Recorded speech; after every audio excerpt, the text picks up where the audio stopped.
Hello everyone. We are pushing 2 videos a day with little to no budget. You can help with Buy Me a Coffee or Patreon. Link in the descriptions. Chapter 52-51, Persevere. 2. One at first, then three, then a dozen, then dozens, the obsidian gold carapaces of large crabs breaking the sand surface and hauling themselves upright in the golden bloomlight, each one the size of a large table, their eyes and bodies glittering with cedar source light that brightened as the illumination flowers above reached their full bloom. The crabs looked around. They looked at each other. Then one of them raised a claw. What followed could only be described as a dance. It started with the one who had raised the claw, the movement rhythmic and deliberate, the claw dropping and rising in a pattern that carried the specific quality of something practiced rather than improvised. Then the crab beside it picked up the pattern and added its own claw motion, the two of them locked into the same rhythm. Then 3 more joined. Then 10. Then all of them, dozens of obsidian gold crabs on the dark beach moving in synchronized sequence, claws rising and falling in staggered waves, bodies shifting sideways in the specific two-step that crabs executed when moving, the whole assembly producing a coordinated spectacle that was genuinely terrible to classify using any existing vocabulary. HUUM. Around them, as the dance progressed, their cedar sources began to resonate. Tendrils of obsidian infinity and observable force extended between the dancing crabs and connected their source expressions, the shared rhythm producing a shared amplification, each crab's cedar vapor thickening slightly from the energy circulating through the synchronized group. The dance was not decorative. It was cultivation. Whatever this ritual produced for them, they performed it every time the illumination flowers bloomed, and they had been performing it long enough that they were very good at it. Noah watched them. Ian watched them beside him with incredulity.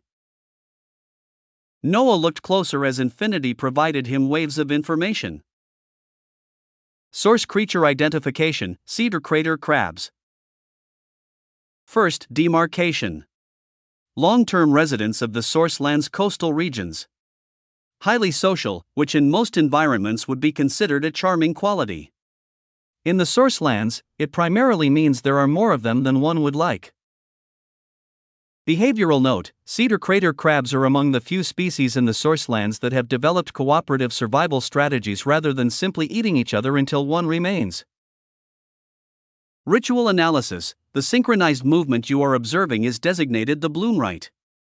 Performed exclusively during illumination flower cycles, the rite functions as a collective source resonance amplification, the cedar vapor of each participating individual interlinking with adjacent participants to form a temporary shared source network. The rhythm is not arbitrary. Precise timing between participants is required for the resonance to accumulate rather than cancel. The crabs have had a very long time to practice. They are, objectively, better at this than most things one will encounter here are at anything. Effect: each completed bloom rite cycle increases participant satiety by approximately 4% and marginally densifies individual cedar vapor expression for a duration following the rite. The communal nature means a lone cedar crater crab gains nothing.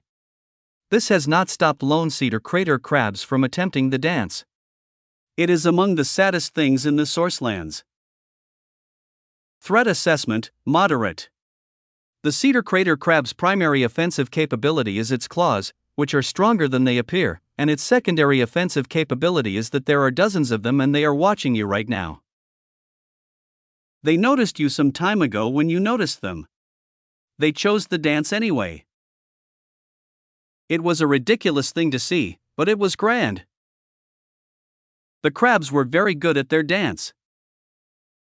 Noah watched them with appreciation of someone who had not expected the first thing the illumination flowers revealed to be synchronized source ritual choreography, and was finding the unexpected nature of it one of the more charming details of the source lands so far. But natural selection, he thought. Kill or be killed. In existence, the equation never changed regardless of the domain or the scale or the beings involved. Even here. Even these crabs, with their bloom ritual and their shared resonance and their genuine proficiency at a thing that had clearly been refined across many illumination cycles. Even them, he may have to hunt them. But he did not finish the thought. Boom! Obsidian lightning smashed down from the upper dark in 7 simultaneous strikes, each one finding a cedar crater crab with the precision of attacks that had been aimed rather than scattered, the carapaces of the struck crabs shattering inward under the impact as the lightning chained between the strikes to hit adjacent crabs in the same sequence. A massive raptor came in behind the lightning. It moved low and fast from the tree line, its body surrounded by obsidian infinity shaped into continuous arcing lightning that rolled across its scales with the easy comfort of an ability that had been practiced into instinct. It was large, its frame carrying the dense musculature of something that had been hunting in the sourcelands for long enough, its eyes carrying the cruel intelligence of a Galdersaurus predator who had developed opinions about its prey.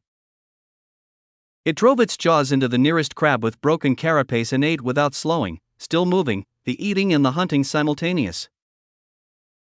A circular ring of lightning expanded outward from its body and settled into the sand at a radius that enclosed the remaining crabs in a crackling boundary that surged when any crab touched it.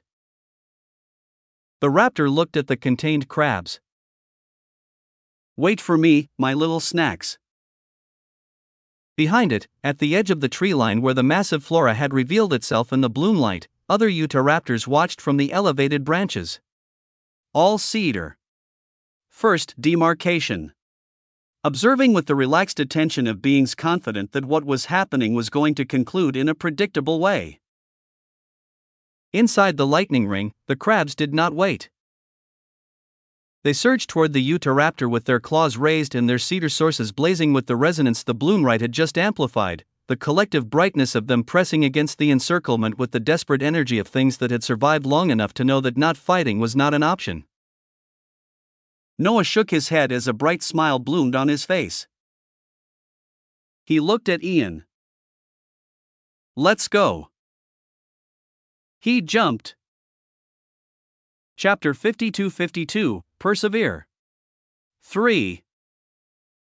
His Galdersaurus took the jump far past what any ordinary jump should have covered, the multicolored density of his infinity compressing against the ground and releasing upward in a single motion that carried him across the distance between the rocks and the lightning ring with the arc of something moving with intention rather than physics. He came down inside the ring beside the crabs, and his source blazed outward when he landed, multicolored and brilliant, the impact sending a ring of displaced sand outward in every direction from the landing point. Ian arrived beside him soon after with an imperial gaze. The Utahraptor looked at him. Its cruel eyes moved across Noah's figure, and something behind those eyes decided on a conclusion quickly.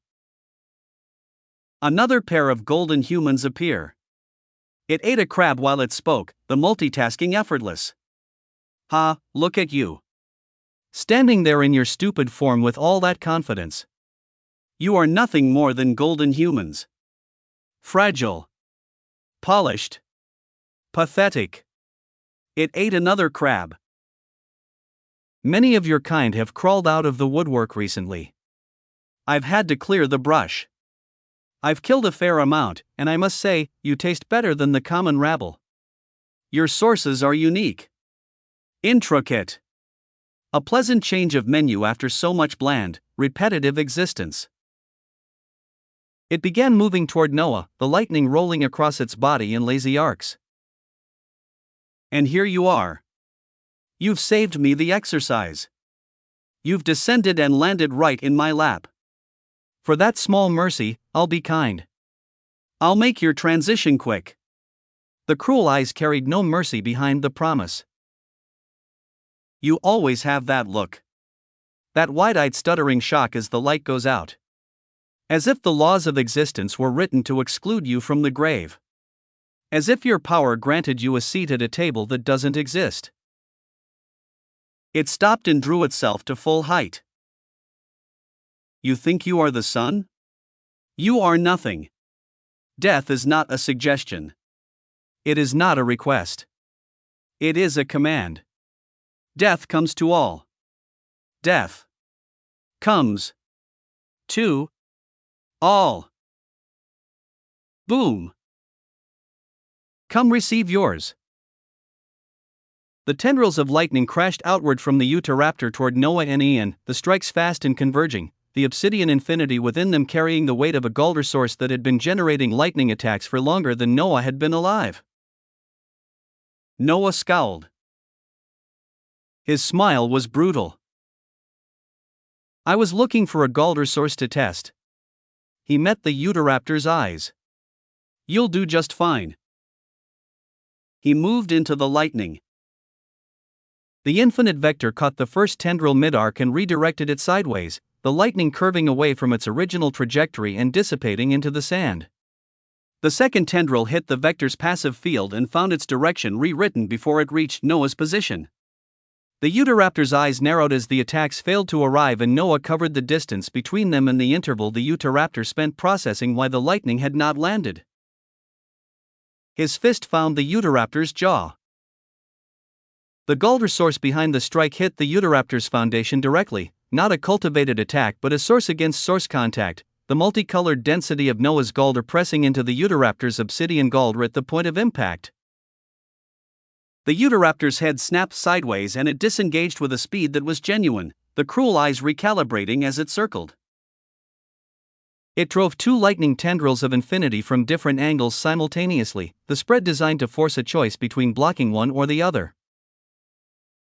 Noah rewrote both of their directions with the infinite vector, then pulled the infinity and the lightning itself toward him rather than letting it dissipate into the sand, the vector redirecting the energy's intent from destructive to available, and drove toward the Utahraptor with the borrowed lightning running through his Galder source as an additional layer. Boom! The strike landed in the Utahraptor's midsection and the borrowed lightning discharged through the contact point, the Utahraptor's own attack returning through its own body from an angle it had not built any defenses against. It went down on one knee.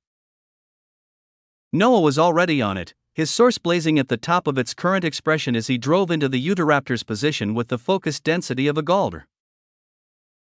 The Utahraptor's lightning flared desperately and struck at him from multiple directions, the attacks clumsy from the damage accumulating in its foundations, and Noah took the strikes that he took and he kept pressing because the gap between their source expressions was real and the gap was in his favor and the gap was widening. He had the Utahraptor's neck in his grip, the obsidian lightning sputtering through the contact as the Utahraptor's Galder source burned through its available reserves to sustain the resistance. He pulled back his free hand to end it and obtain a meal of Galder proportions.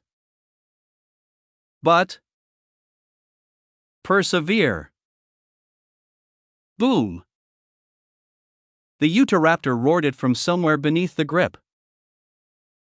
Obsidian flames erupted from its entire body in a single expanding detonation that drove Noah backward hard enough to cross 20 feet of beach before he arrested the motion, his feet dragging through dark sand as his Galder source absorbed the force of the expulsion. He looked at the Utahraptor with wide eyes. The wounds were gone. Not healing. Gone. Its Galder source burned brighter than it had at the start of the engagement, the obsidian lightning rolling across it with renewed intensity, the cruel eyes blazing with something that had not been present before. It had used the primordial tongue. Noah's eyes shone. The same word the two relictus had used in the Bellum Dreamstone's vision, healing themselves across 81 cycles of destruction and emerging stronger from each recovery. The primordial tongue, accessible here, in the Sourcelands, apparently to a Galder source Utahraptor who had been present long enough to find it. The cedar crabs were burrowing frantically into the sand at the edges of the lightning ring, the trembling of things that had just watched something they would normally run from get hit by something worse and get back up. The Utahraptor stood like a beast emperor in the bloomlight, obsidian lightning cascading off it, the other cedar Utahraptors at the tree line watching now with different postures than before. Noah looked at Ian. Why don't you go handle those cedar ones at the tree line? He nodded toward the watching group. You haven't been pulling on my infinity yet, so start doing it now. Pull on my power and you should be more than okay. He turned back to the Utahraptor, his brutal smile not having moved. I want to have a very good time with this one to see just how long it can persevere. Information flowed. Source creature identification, Galdra stormcaller Utahraptor. Second demarcation. An apex predator of the source land's coastal and forest border region in this immediate vicinity. Has been here long enough to develop a personality, which in most contexts would suggest wisdom and depth. In this context, it suggests it has eaten a very large number of things and has had considerable time to feel good about this. Behavioral note: the Galdra stormcaller Utahraptor is among the few second demarcation creatures nearby to have independently developed a sustained lightning-based infinity expression. Lightning encirclement ability, the Storm Wall. A contained ring of obsidian lightning generated from the creature's Galdra source, deployed to prevent prey from escaping while the stormcaller addresses other prey. Functions as intended. Predatory note: the Galdra stormcaller Utahraptor prefers to monologue before engaging. This has never once caused it to lose a fight. It has, however, occasionally allowed prey to escape during the monologue. Threat assessment, moderate. It is larger than you. It is faster than you probably expect. It controls lightning. It has given a speech at you, which means it is confident. Chapter 52-53, Persevere. 4. Noah coated his hands. The obsidian infinity from the surrounding beach answered the infinite tongue without argument, pulling toward his grip and compressing into a dense layer across his knuckles and forearms, the Galdra source concentrating it further until the coating carried the viscous density of his full source expression rather than the loose ambient material it had been before he touched it. His fists burned obsidian multicolored, the darkness of the infinity threading through with the gold of his Galdra. He moved toward the Utahraptor. His footwork was fluid and low, his body swaying lightly with brutality as each step rolled into the next with the continuous momentum of water finding its way downhill. The Utahraptor drove its lightning toward him and he rolled under it, the motion carrying him beneath the strike and into the Utahraptor's throat, and he came up with a punch coated with his source to hit the Utahraptor's jaw from below. Boom! The obsidian coating on his arm discharged on contact. The Utahraptor's head snapped back. It came back with a low sweep of its tail and a lightning tendril from its right, the combination designed for the specific geometry of something that had fought many things and built patterns around what worked. Noah stepped over the tail with a sweeping lateral kick that changed his position without stopping his momentum, the kick connecting with the Utahraptor's knee on the way past, and the lightning tendril hit the space he had just vacated. He was already behind it. His heel came down across the back of the Utahraptor's neck with the full compression of his Galdra source behind it and the obsidian infinity coating making the contact point a concentrated delivery of everything he was currently carrying. Boom! The Utahraptor went down hard. Persevere. Obsidian flames. The source healing again, the wounds closing in the surge of primordial tongue authority, the Utahraptor rising back to its feet with the specific quality of something that had found its bottom and bounced off it. Its lightning was brighter this time. Its eyes burned harder. Noah watched the recovery with genuine interest. He moved back in as he loved getting physical. The rhythm of the engagement settled into something he was reading and the Utahraptor was not, his footwork carrying him around the Utahraptor's committed strikes rather than through them, the swaying lateral motion making him a target that resolved in different positions than the targeting had accounted for. He hit it from 3 different angles in a sequence that did not give the Utahraptor time to establish a defensive posture between impacts, his hands and feet working in the rolling continuous combination of someone who had decided the fight was an exercise in expression rather than survival. The Utahraptor's lightning fought back with everything it had. Noah's vector redirected what it could and his source absorbed what it couldn't redirect, the obsidian strikes landing on him with decreasing effect as the fight deepened and the Utahraptor's reserves burned through their recovered fullness faster with each persevere cycle. The second persevere came slower than the first. The wounds it healed were the same wounds, or similar enough, but the roar had less behind it. The primordial tongue cost something. Using it repeatedly cost more of something, the same word drawing from the same well and finding the well slightly less full each time. Noah kept going as he wanted to learn everything. He kept the rhythm. Low, flowing, continuous.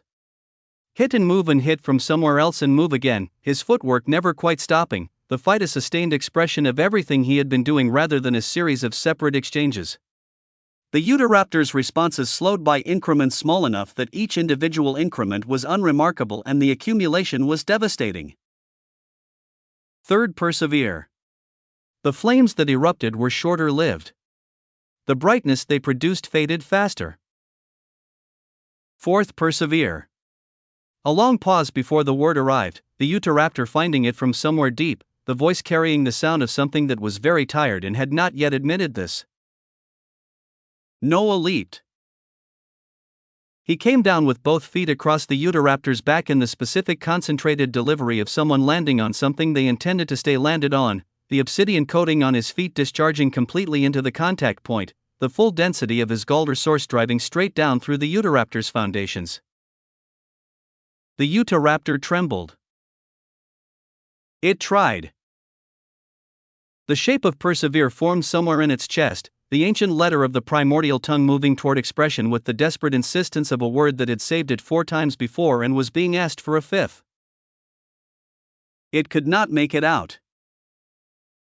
The source broke with the exhaustion of something that had held on as long as holding was available and had simply reached the end of how long that was. The Utahraptor's obsidian lightning went still. Its eyes dimmed from their blazing cruel brightness to something quieter, the light retreating toward the center before it stopped entirely. From its body, a fragment of obsidian light rose. Small. The size of his fist. Drifting upward from the collapsed Utahraptor's source with the patient certainty of something that knew where it was going. A glorious battle. Galder Stormcaller Utahraptor, defeated. Its source has been broken through sustained engagement rather than a single overwhelming strike, which required considerably more effort than the single overwhelming strike would have. On the other hand, the sustained engagement was more interesting. Consumption available, the Utahraptor's body will restore approximately 51% satiety for a Galdersaurus entity. This is a meaningful meal. Eat it. Secondary acquisition, fragment of the letter of the primordial tongue persevere. The creature accessed the primordial tongue during your engagement. It did not give you this fragment voluntarily. You took it by breaking its source before it could use the letter a 5th time. The primordial tongue operates through complete letters rather than fragments. You currently hold 1 fragment of persevere. Obtaining 4 additional fragments of this letter will allow your source to fully grasp its weavings and utilize it as the creature did. Note, the primordial tongue is the language of the primordial source. 1 fragment down. 4 to go.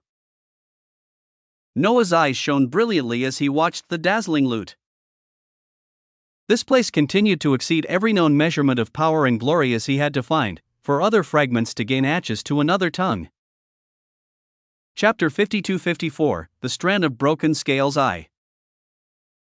The crabs held their line with the specific anxiety of creatures that had very recently been inside a lightning ring and had not yet decided whether the current situation was better.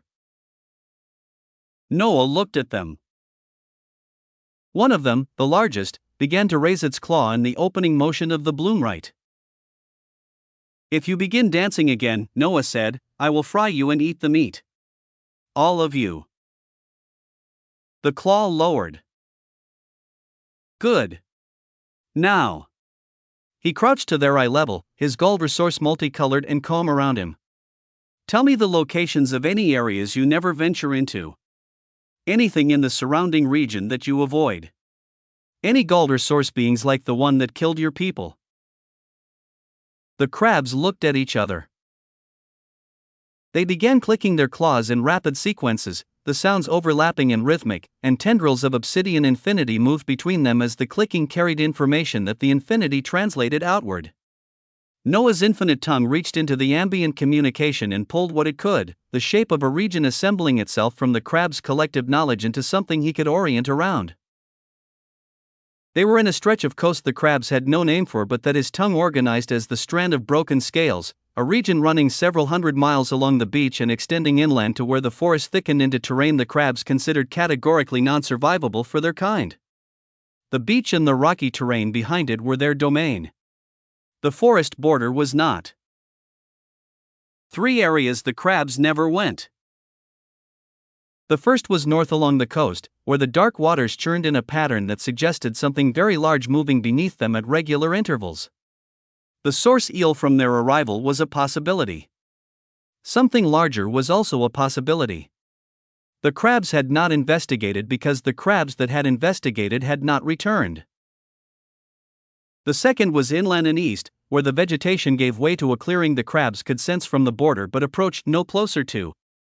The ambient source pressure from the clearing registered to them as something that had claimed territory so thoroughly that approaching it produced a specific biological response they had learned to respect. The third was directly ahead in the deep forest, where the tree canopy had grown so dense that the illumination flower's light did not reach the ground beneath it, and the things that lived in that permanent dark had developed accordingly. The gulled resources that used persevere, the crabs communicated through their clicking and their infinity tendrils, were concentrated in the second area. The clearing. Several of them. They were why nothing else used the clearing. Noah rose. He turned and found Ian already walking toward him from the direction of the tree line, her golden skin catching the bloom light with the specific quality of someone who had been through something physical and had not paused to address the evidence of it. Her figure was dazzling and blood-streaked in equal measure, the obsidian multicolored infinity she had borrowed from him still cycling around her as she tore a piece from the Utahraptor leg in her hand with the focused interest of someone whose satiety was responding well to the input. She came to stand beside him and chewed and looked at the crabs. "This place amplifies your emotions considerably." She said it with a thoughtful cadence. "You feel a thrill when you are hunting and eating. It becomes almost bloodthirsty. As if seeking dominance is simply in one's nature." Her figure swayed as she said it, the specific unconscious motion of a being whose basal states were running at this place's amplified baseline, and Noah looked at the horizon and repeated a mantra in his mind to calm himself and not jump Ian's dazzling figure. He stood. "Everybody wants to be big and strong," he said. "Dominance and power is something every source will inherently seek here. That is what this place makes plain. And right now we need to keep seeking it." He looked toward the deep vegetation. "The crabs gave me a picture of the surrounding region. There are gull resources ahead that use persevere. If I take down 4 more, I will have the full letter of the primordial tongue." Ian finished the piece she was eating and came to stand fully beside him. "We have only just arrived," she said, "and the one they were looking down on is already making headway fast enough to be the most significant entrant from either house." She paused. "I still sense the portion of my existence left behind at the veiled causal site. Sororis Prima Evangelina has been communicating with it. She is coordinating to group the entrants together for better survival odds." Her eyes found his with the expression of a being asking something she was aware is unusual. "What, should I tell her?" Noah looked at her. He was her custos. She was not supposed to be asking him what information to provide to her own people. She was supposed to be directing him.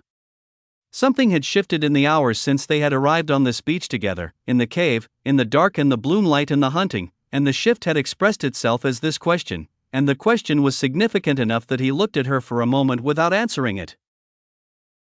Her expression was open. Her radiant skin caught the bloom light with the warm gold of her source expression underneath. Her eyes were patient and waiting and completely genuine as, damn, he couldn't hold back. He took her lips. The obsidian infinity around both of them bounced outward at the contact, their respective sources reacting to the contact with the enthusiasm of things operating without the filtering their cultivated existence had been maintaining between them, and he did not rush the conclusion of it. When he finally did let her go, tendrils of infinity connected from his lips to hers for a moment before dispersing into the ambient air. Ian breathed out heavily. "What was that for?" "I told you," Emotions here are amplified. You cannot do things like that. Her eyes had a fiery light that said something contradictory to the words. He controlled himself. I couldn't help it. He turned toward the forest. We will make time for this later. Right now we establish enough power in this region that nothing here can threaten us. He looked back at her once. Tell Evangelina you have been managing the common beasts. You will look for the others when the immediate area is secure. The cedar crabs watched them leave from their line on the dark sand, their claws still for once, their crimson eyes tracking the two figures moving toward the rising vegetation with the attention of beings who had provided information and were now invested in what would happen to the beings they had provided it to. Noah's satiety panel read 97%. Ian had reached 100% somewhere between the Utahraptor's legs and the present moment. The forest received them, the massive baobab and banyan formations rising above as the bloom light filtered down through the canopy in shifting golden columns, and the ambient pressure of the deeper terrain pressed against their sources with the welcome weight of somewhere that took things seriously. They went in. Chapter 52-55, The Strand of Broken Scales 2. The Strand of Broken Scales was aptly named. Noah had traveled enough terrain across enough domains to appreciate when a place had earned its designation rather than been assigned one, and this stretch of coast and ancient forest had earned it. The rock formations along the waterline had the fractured quality of surfaces that had been subjected to more force than they were built to contain, the breaks clean in some places and jagged in others. The forest floor was no different. Roots broke through the dark soil in configurations that suggested the growth underneath was competing rather than cooperating, each system pressing against the others for the same limited substrate, the resulted terrain that was beautiful and treacherous in the same motion. He had always liked places like this. There was an honesty to some places. It asked you to be present, and in return it rewarded the presence.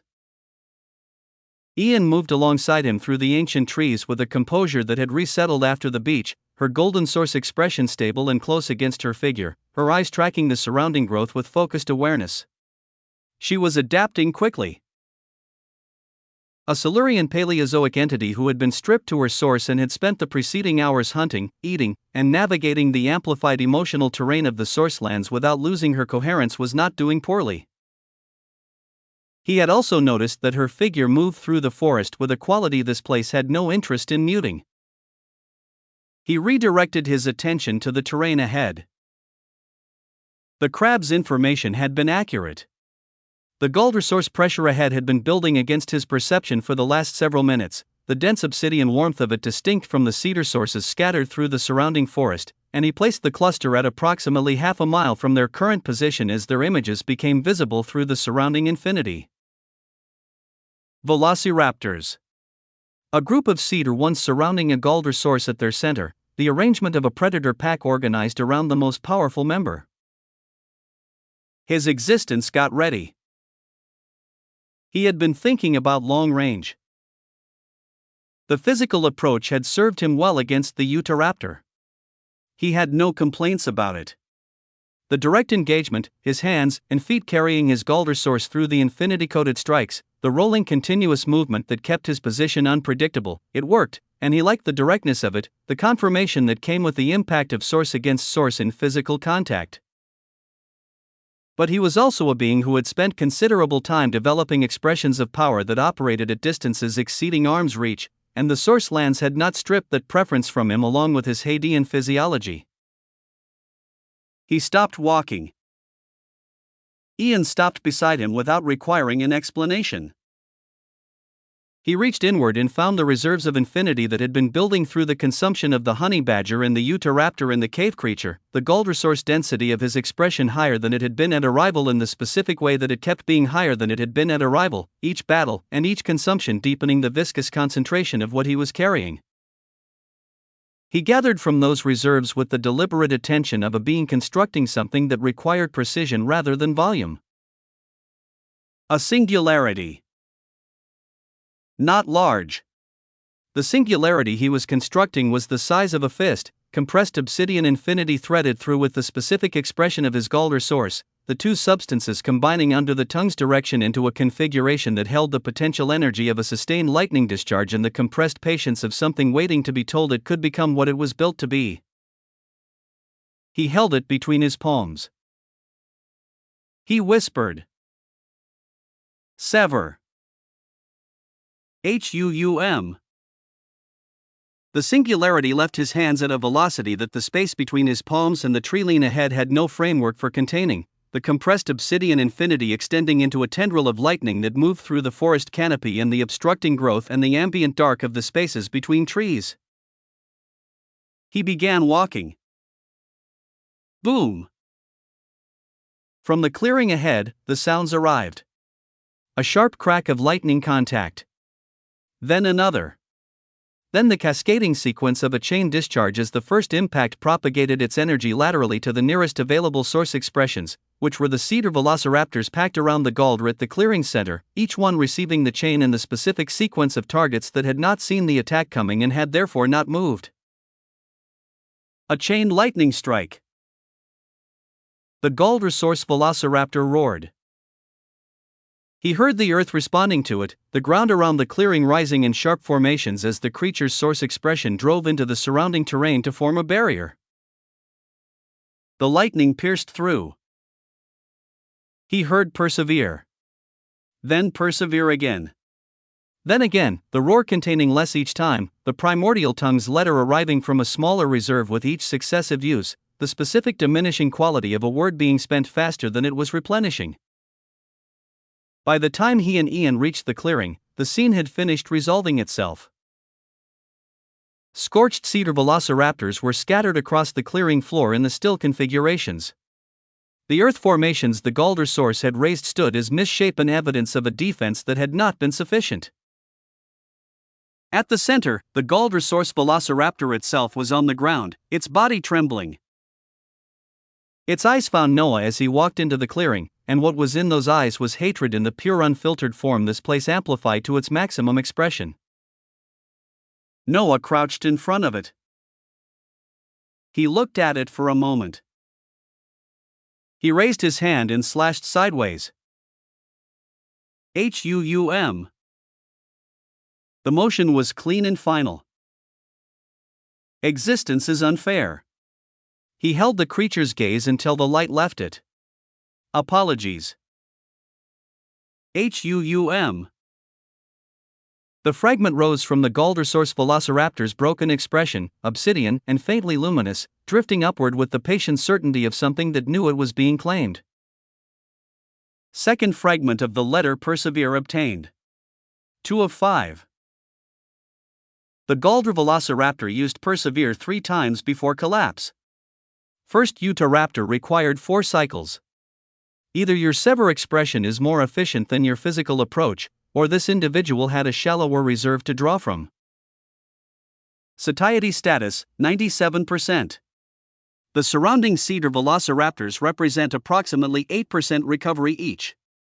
The Galder source body will provide significantly more. Noah straightened and looked at the available consumption around him. He looked at Ian. Eat? He gestured at the surrounding scorched cedar velociraptors. Take your time with it. He looked at the Galder source body at the clearing center and then back at her. That one is yours. She looked at him and nodded lightly. Goose sat against one of the earth formations the creature had raised and began his own consumption from the nearest cedar body. A Galder source consumed in full will help you attain Galder source quicker. He watched her process this. She moved toward the Galder source velociraptor body without further comment, and Noah returned to his own consumption, and the clearing was quiet except for the sounds of 2 existences doing what the source lands required of them. He smiled as he looked at Ian. One had to treat their woman well. This remained true regardless of which iteration of existence one was currently inhabiting, and Noah had never found reason to argue with it. Chapter 52-56, The Strand of Broken Scales. 3. A part of him walked across the source lands. The rest of him had not stopped moving. This was the nature of the distributed existence he had built, a thing he had once found remarkable and had since come to regard as simply the way things were. One body hunted with Ian through ancient land while other bodies did what other bodies did, each one carrying enough of him to act without requiring instruction from the whole. He was accustomed to the sensation by now, the simultaneous awareness of several operational contexts, each running at full presence, none of them diminished by the others. Most beings found this concept difficult to hold. He found it convenient and glorious. Across the wandering territories and beyond, the Apiron were moving. They had taken to the task the way his people had always taken to tasks he set them, with the thoroughness of beings who understood that the alternative to succeeding was unacceptable. They knew they needed adversity. The scattered Gilded Ones, displaced by his directives to the most inhospitable coordinates observable existence offered, had found themselves in transcendent folds and dead wheels of existence and stranger territories still. Some had ended up in the lands of the dead, which Noah found darkly appropriate and did not dwell on further. In a shattered remnant of the loom, a group had formed around Olmareth, the Big Stepper. He was still hairy. This was the thing about Olmareth's Apiron form that distinguished it from every other Apiron Noah had seen. Every other member of his people had accepted the scale architecture, the dorsal protrusions, the clean draconic musculature that the engineering produced. Olmareth had received all of these and had additionally received, through whatever the engineering had decided was appropriate for his specific foundation, an extraordinary quantity of thick blue gold hair covering his massive frame from shoulders to ankles. He had reportedly attempted to be free of it in the early minutes of his transformation, and had reportedly reached the conclusion that being free of it felt wrong in a way that was difficult to explain. He had remained hairy. He floated now at the center of a hunting group with the patient readiness of a being who had made peace with his appearance and was prepared to direct his attention toward other matters. Beside him, Skoll, the very good boy, occupied the sky in the form he had arrived at through the Apiron engineering, which was the form of a wolf that had decided the word massive needed a new definition and had provided one. The Emperor Penguin was present, compact and deliberate, its source burns from the earlier collapse long since processed through its recovery cycle. The fisherman floated quietly at the group's perimeter, which was where the fisherman tended to float. Lumavara burned with a cold silver luminescence, which in the Apiron form had become a silver luminescence that reminded observers of something that was also very large and very dangerous. Groups like this were moving throughout the scattered displacement zones, Apiron hunting in formations because the individual Gilded Ones, even stripped of infinity by his directives, remained more than any single Apiron was built to address alone. The strategy was sound. His people understood it and were executing it with the discipline of beings who had been trained well and trusted the training. As for Noah himself, his Primus Apiron form floated inside a collapsed transcendent conceptual fold. The fold had collapsed inward across whatever conceptual framework had sustained it, existence curving in on the abstract concepts the space had been organized around, reality layering through ideas rather than through geography. It should have been deeply disorienting as Noah merely found it interesting. The multicolored deluge that had flooded through the fold burned across every surface the space offered, the infinity finding the abstract contours of a conceptual space and expressing itself through them in ways that were visually extraordinary. He was emanating brilliance currently. That was the word for what was happening through his Primus Apiron form. The gold resource he was developing in the sourcelands through one body was doing something across all his bodies simultaneously, a resonance between his source at its most fundamental and the Primus Apiron form that was his most refined external expression. The obsidian multicolored glow of the Galder source was pressing outward through the Apiron scales in a way that compounded with the scales' existing infinity expression rather than conflicting with it. He felt compressed to his most true values. That was the sensation. Everything external stripped back to its irreducible core, even here where he had most of his external components intact, the gold resource insisting on the truth beneath the architecture. His infinite scales had always been a framework he was pioneering as he went, adding to and restructuring as new knowledge arrived. The primordial source, the letters of the primordial tongue, the source demarcation system, all of it was suggesting a deeper layer of the framework than he had built to yet. If he incorporated source at its truest expression into his infinite scales, and then eventually, through the adversity of the sourcelands, accessed the primordial source itself, the resulting scales would be something he did not have complete vocabulary for yet. He was looking forward to finding it out. Ragnar V49 was approximately 40 meters ahead of him, separated by a stretch of curved conceptual reality that the fold had bent into something resembling a corridor made of collapsed ideas. The brutal smile was present. It was always present. Noah had come to regard it as a fixed feature of the environment wherever a Ragnar appeared, like the ground or the dark. "You ready, big guy?" Ragnar's expression did not change. "Yeah, buddy boy, I'm ready." He cracked his neck. "I hope you are also ready for how this observable existence is about to be turned into barren wastelands." "Ha ha. I hope you are ready." Boom. Noah's eyes went cold. The gold resource blazed through every scale of his Primus Apiron form simultaneously, the obsidian multicolored brilliance building in the fraction of an instant before the fraction concluded. He shot forward. Boom. Chapter 52-57, Overcome All Adversity. There was a danger in accomplishment that most beings never examined because the examining required unflinching honesty that accomplishment itself tended to make difficult. The danger was perception.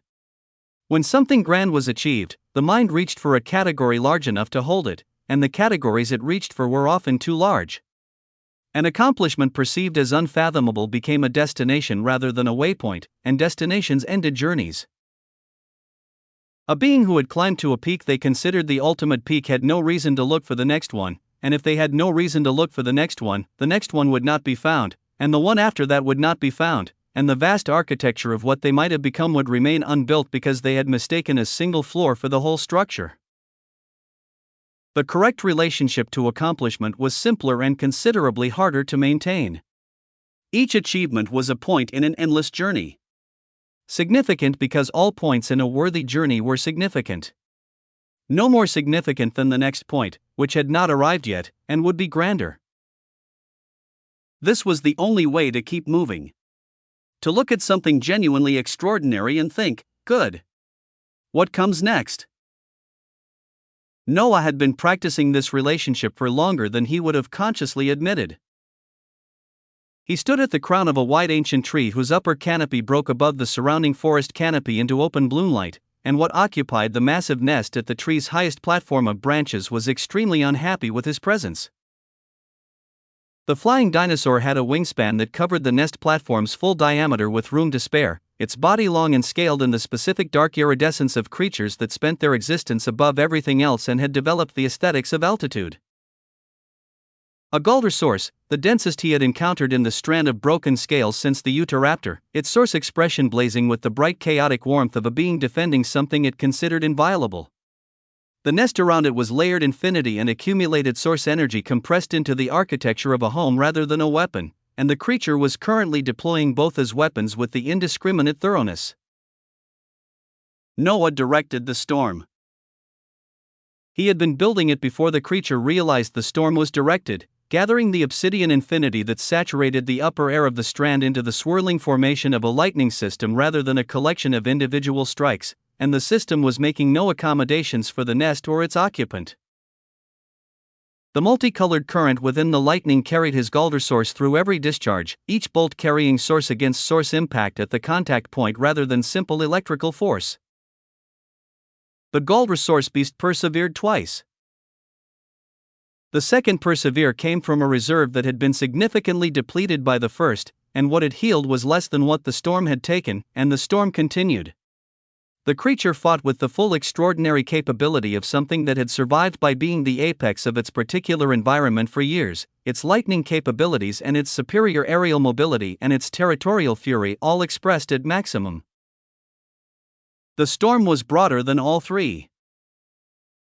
When the gold resource beast collapsed, it collapsed with finality. Ian arrived at the tree's upper branches as the storm dissipated, her golden source expression bright and her eyes brighter, the expectation in them visible before she spoke. This will be the fifth one. She looked at what remained of the nest and the creature with the calculating attention of someone who had spent the last hour developing a working knowledge of what 5 gold resource defeats meant. With it, we can finally make headway into grasping something about the primordial source. Noah nodded. 5.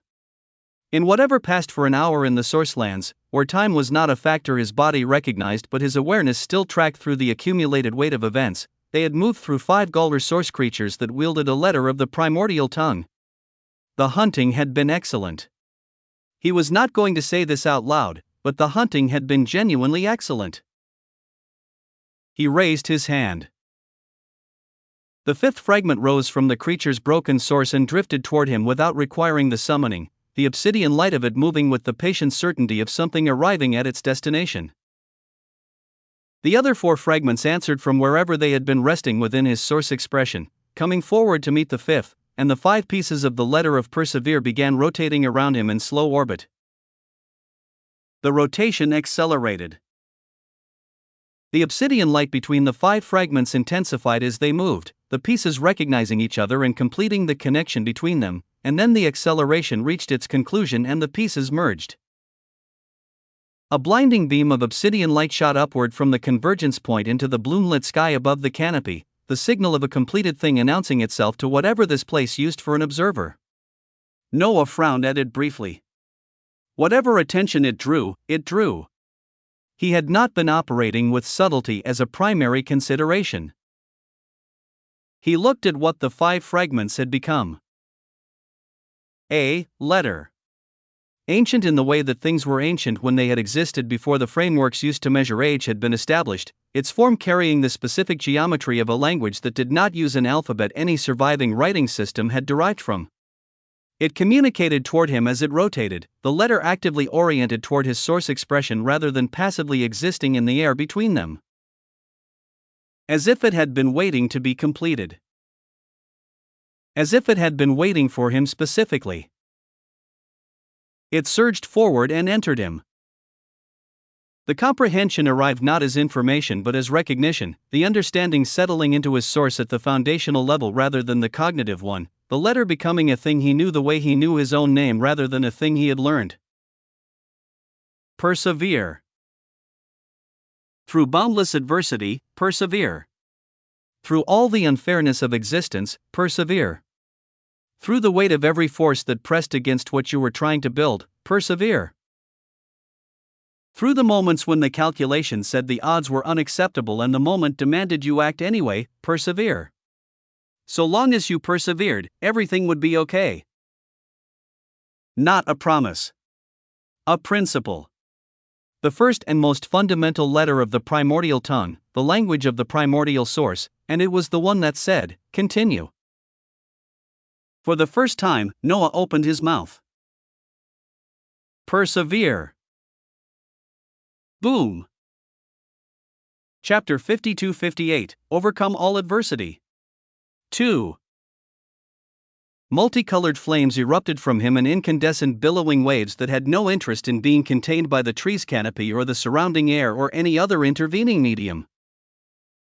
They came from the core of him, from his Galder source, from his infinity, from everything that could accurately be called himself, and they burned through his existence not as destruction but as its opposite. Any injury to his source healed. Any fatigue dissolved. Any weakness in his foundations reinforced itself from the inside out, the flames finding the places that had given under the sustained hunting of the past hour and restoring them to something better than they had been before the hunting had found them. His existence was one step stronger. The step was real, measurable, and had cost him nothing except the utterance. Oh! This was the thing. The primordial tongue first letter accessed, persevere. Connection to the primordial source established at foundational level. Access at this stage is limited to the letter persevere and the capabilities it carries. Further letters require further development. Quantified effects of persevere, immediate restoration of source injuries upon utterance. Immediate dissolution of accumulated fatigue. Reinforcement of current foundational strength to a state exceeding the pre-utterance baseline. No ceiling on the reinforcement effect has been identified. The letter appears to scale with the strength of the source uttering it. Standard cost, persevere draws from the source of the being uttering it. The letter empowers while depleting. For the galled resource creatures you defeated, this produced a diminishing cycle. Each utterance empowered them while depleting the reserve needed for the next utterance, until the reserve was insufficient to sustain another cycle. Error logged. Reclassifying as basal function. The latent weavings of the cheating architect, the protagonist, and perpetual harvest are deeply entrenched within your source. They have excluded themselves from the cost calculation of persevere, which means they have excluded everything in your existence that connects to them. The source cost of uttering persevere has been redirected away from most other things comprising your source. What remains to pay the cost is your infinity. Your infinity will pay the cost of a letter that heals you, reinforces you, and elevates your foundational strength beyond its prior state. Infinity pays for your perseverance. Boom! Noah's body shook from the full-body response of a being receiving information that reorganized the significance of everything around it simultaneously. His primus apeiron form across the collapsed transcendent conceptual fold was burning with the same recognition at the same moment. Every body he occupied shook, briefly, in unison. Haha, what? What? He had watched Galder source beasts deploy persevere and diminish with each usage, the cost depleting the very reserve the letter was supposed to protect, the tragedy of it being the diminishing return embedded in the mechanism. He had factored this into his understanding of what gaining persevere would mean for him. He had not factored his most unique weavings, deciding they had opinions about the matter. His cost was infinity. Fucking infinity. Ian came toward him across the canopy branch with urgency, her expression carrying the worry of someone who had watched a being they were invested in physically shake without obvious cause. He was laughing. The private laugh of a being who had just confirmed something about themselves that they had suspected across a very long climb and had now received empirical validation of, the laugh that came from genuine amusement rather than performance. He looked at her. "I'm fine," he said. "I'm very fine." He looked at his hands, still burning faintly with the residual multicolored flames of the first utterance. He had always paid for everything with infinity. Why would the primordial tongue be different? Some moments in a journey were simply different from the others. He had learned to recognize them without inflating them, because inflation was the enemy of continued movement, and continued movement was the only thing that produced the next moment. But recognition was not inflation. A being who could not identify when something genuinely significant had happened was as lost as a being who could not move past the significance once identified. Infinity had always been the foundation. The number one factor that allowed him to outclass existences who had been alive for millions or billions of years, who had cultivated across spans of time that made his own span look like an afternoon. They had time. He had infinity in quantities and expressions that their cultivated frameworks had never produced, and the gap between those two resources, in practice, had always resolved in his favor. The infiniverse was the second factor. A floating landmass blooming into an observable existence, primordial realms pushing upward through its substrate, miniature infinite causes accelerating its development toward something that would rival the arrangements that had taken eons to produce. Nobody else had this. Nobody else had conceived of it. It existed because he had looked at what was available to him and decided to make something that had not existed before, which was, when he examined the pattern honestly, how most of his significant capabilities had arrived. There had been moments in the climb that steered everything afterward. Each one had opened a territory that the territory preceding it had not made visible. touching a component of the primordial source, which at this moment meant a single letter of the primordial tongue, felt like one of those moments. Not because of what persevere itself could do, though what it could do was not small. Because of the cost. Because the power had a cost, and his existence had looked at the cost and redirected it to something literally infinite, and what that implied about the relationship between his existence and the primordial tongue had not yet finished revealing itself. He wanted to find out how far the implication extended. Persevere. The multicolored flames rose again, billowing outward from his Galder source through his existence with the comprehensive warmth of a letter doing exactly what it had been designed to do. Every surface of what he was reinforced itself, the elevation real and immediate. Persevere's second utterance. Foundation, elevated. The reinforcement compounds on the previous utterance's baseline rather than returning to the pre-first utterance state. Each successive utterance elevates from the most recently elevated position. Infinity, cost paid. Reserves reduced by a fraction that remains negligible relative to current density. Observable force, minor elevation registered. The letter appears to affect the full composition of the Galder source rather than the source substrate alone. Galder source expression, denser than 1 second ago. Chapter 52-59, Overcome All Adversity. 3. Noah's smile was growing. 1 second. Persevere. The old flames had not finished settling before new ones rose to replace them, the second utterance's billowing warmth overlapping with the first's residual heat, the nest around him blazing with the compound expression of a letter being used by someone who had confirmed there was no cost to using it and had drawn the logical conclusion about what to do with that confirmation. Persevere third utterance. Foundation, elevated from second utterance baseline. The compound reinforcement is measurable. Continued utterance will produce continued elevation with no identified ceiling thus far. Infinity, cost paid.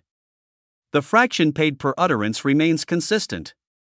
At current infinity density, the sustainable utterance rate is effectively unlimited. He was almost laughing. Almost. The tyrannical composure held the almost in place, but only barely, the amusement pressing against it from the inside with more force than it usually pressed. The Galder source beasts he had hunted through the strand of broken scales had each deployed persevere across cycles of diminishing return, the letter spending them as it empowered them, the tragedy built into the mechanism. He had watched them become stronger, the empowerment real and the depletion equally real.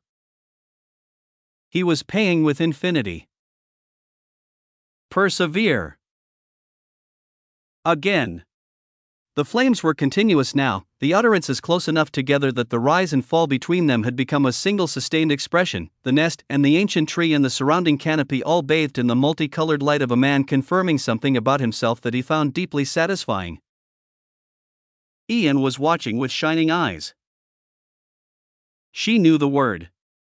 He could see that she knew it in the expression she wore, the specific recognition of a being who had encountered the word in another context and was now watching it emerge from someone she had not expected to possess it. The word the relictus uttered. The word that those who had access to the primordial source reached for when their existence required something from the deepest available layer of what they were. Something the Gilded Ones had been reaching toward for many ages, beginning to fall within his grasp in the strand of broken scales, on top of a flying dinosaur's nest, within an hour of his arrival. You may want to slow down. She said it with the measured concern of someone who had observed a pattern and drawn a reasonable conclusion from it. You don't want to exhaust your source by using that letter every time you feel like it. She had no idea. He looked at her face in the light of the continuous multicolored flames, at the genuine worry behind the reasonable concern, at the innocence of a being who had watched the Galder source beasts spend themselves on that word and had reasonably assumed the same mechanism applied here. He had been managing the amplified emotional environment of the source lands with discipline, which was the correct approach and which he had maintained because the correct approach mattered. But he had also, in the same period, integrated a primordial tongue letter, survived the Advent wall crossing, hunted 5 gold resource beasts, and confirmed that the primordial tongue cost him infinity. Discipline had limits. The appropriate response to an event of this magnitude was celebration, and celebration could not be indefinitely deferred. He moved toward her. Ian saw him coming through the continuous multicolored flames wreathing his figure, saw his eyes, and her source did something her composure noted and did not entirely manage to suppress. Something in her expression that had been composed shifted toward attentive. His flaming hands found her face with a gentleness that the flames did not contradict, the multicolored warmth of Persevere's continuous utterance pressing softly against her cheek as he held her and looked at her with the calm, unhurried attention of a being who had decided where he was and had no interest in being anywhere else. "Persevere," he said. Boom. She would need to, as this time, he would not be stopping at having her lips. The multicolored flames expanded outward and rose and covered the nest in every direction, obscuring the upper canopy, the bloom light, the surrounding trees, and any possible line of sight from anything that might have been watching a man celebrate the beginning of something terrifying. Obergolden Dietrich. The source lands had opinions about pride.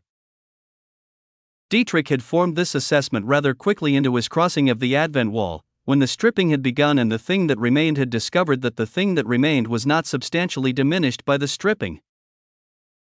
But right now, he was bleeding from 3 locations that mattered and several that did not, his custodes Mira moving beside him with her left arm held against her body in the careful way of someone who had made peace with a temporary limitation and was reserving their attention for more immediate concerns.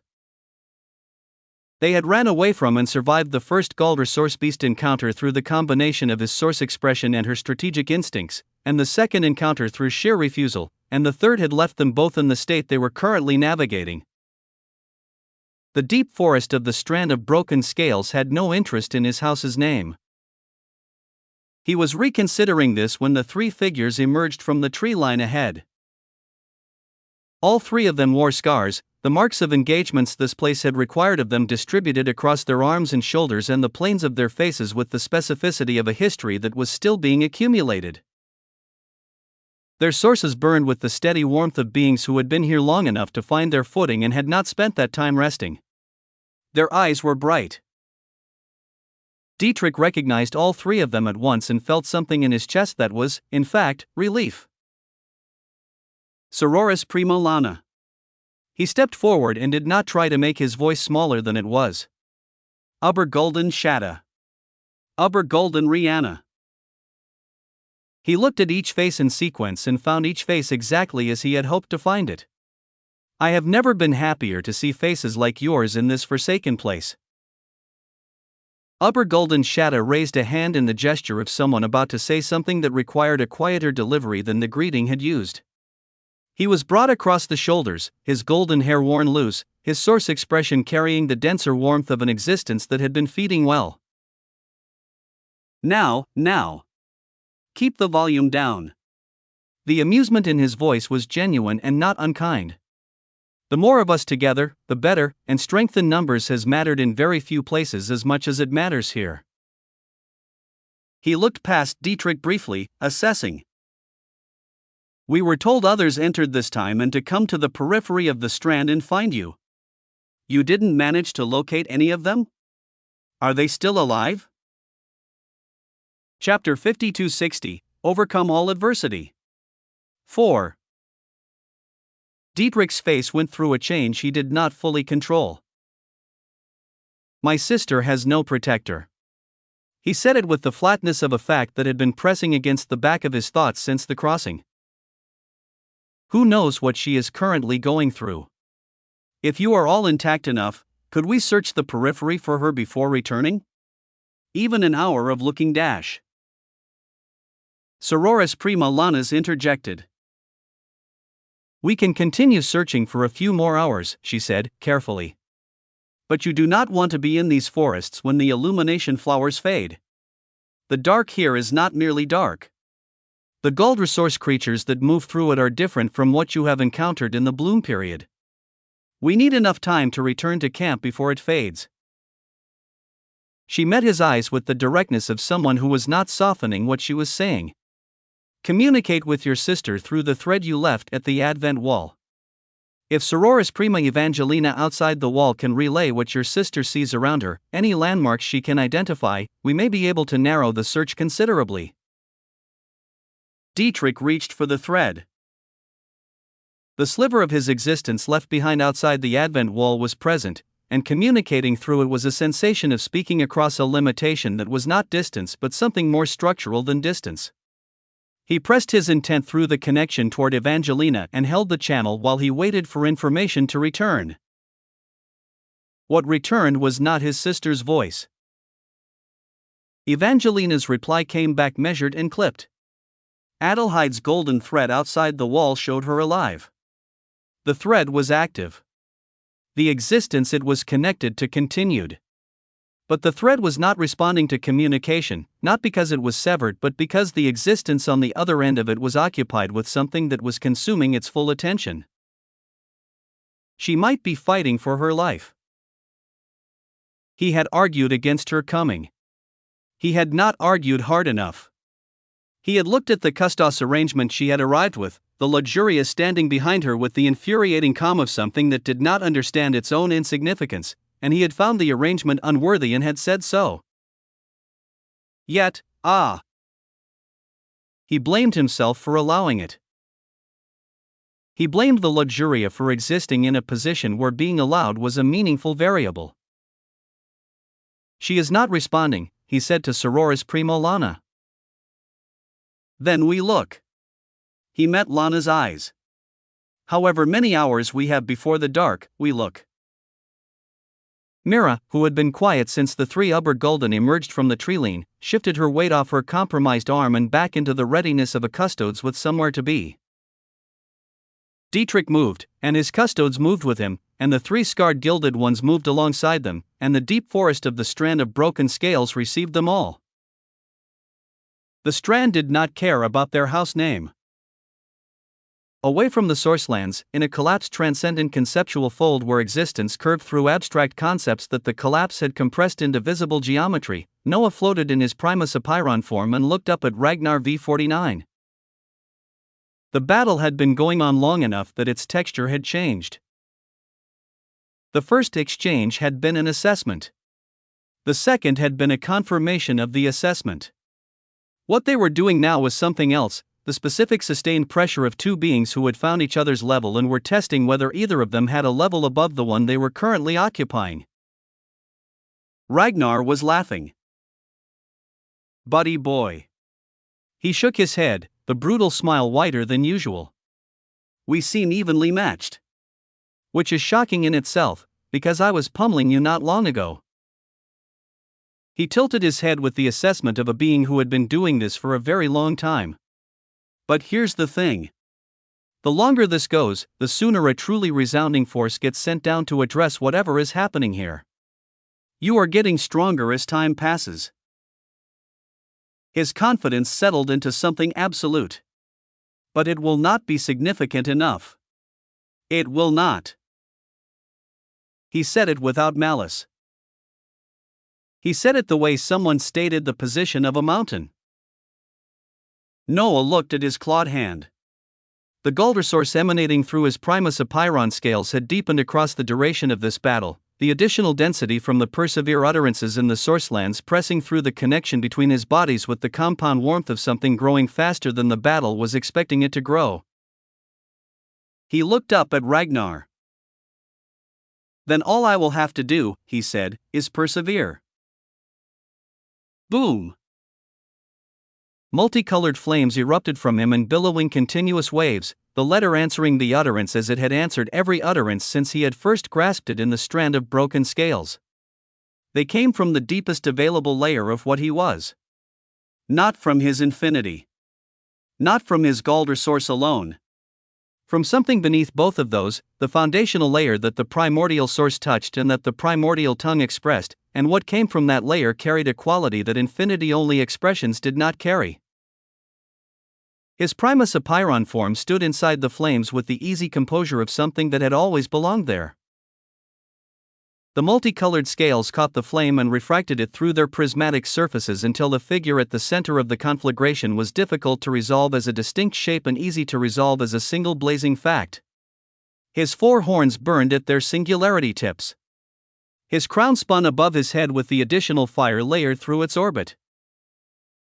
The dorsal protrusions along his back channeled the flame's warmth through the observable force lines between them and visible golden rivers. His gaze was imperious. He directed his existence. Utilize, persevere continuously. Do not stop. Persevere, continuous utilization protocol established.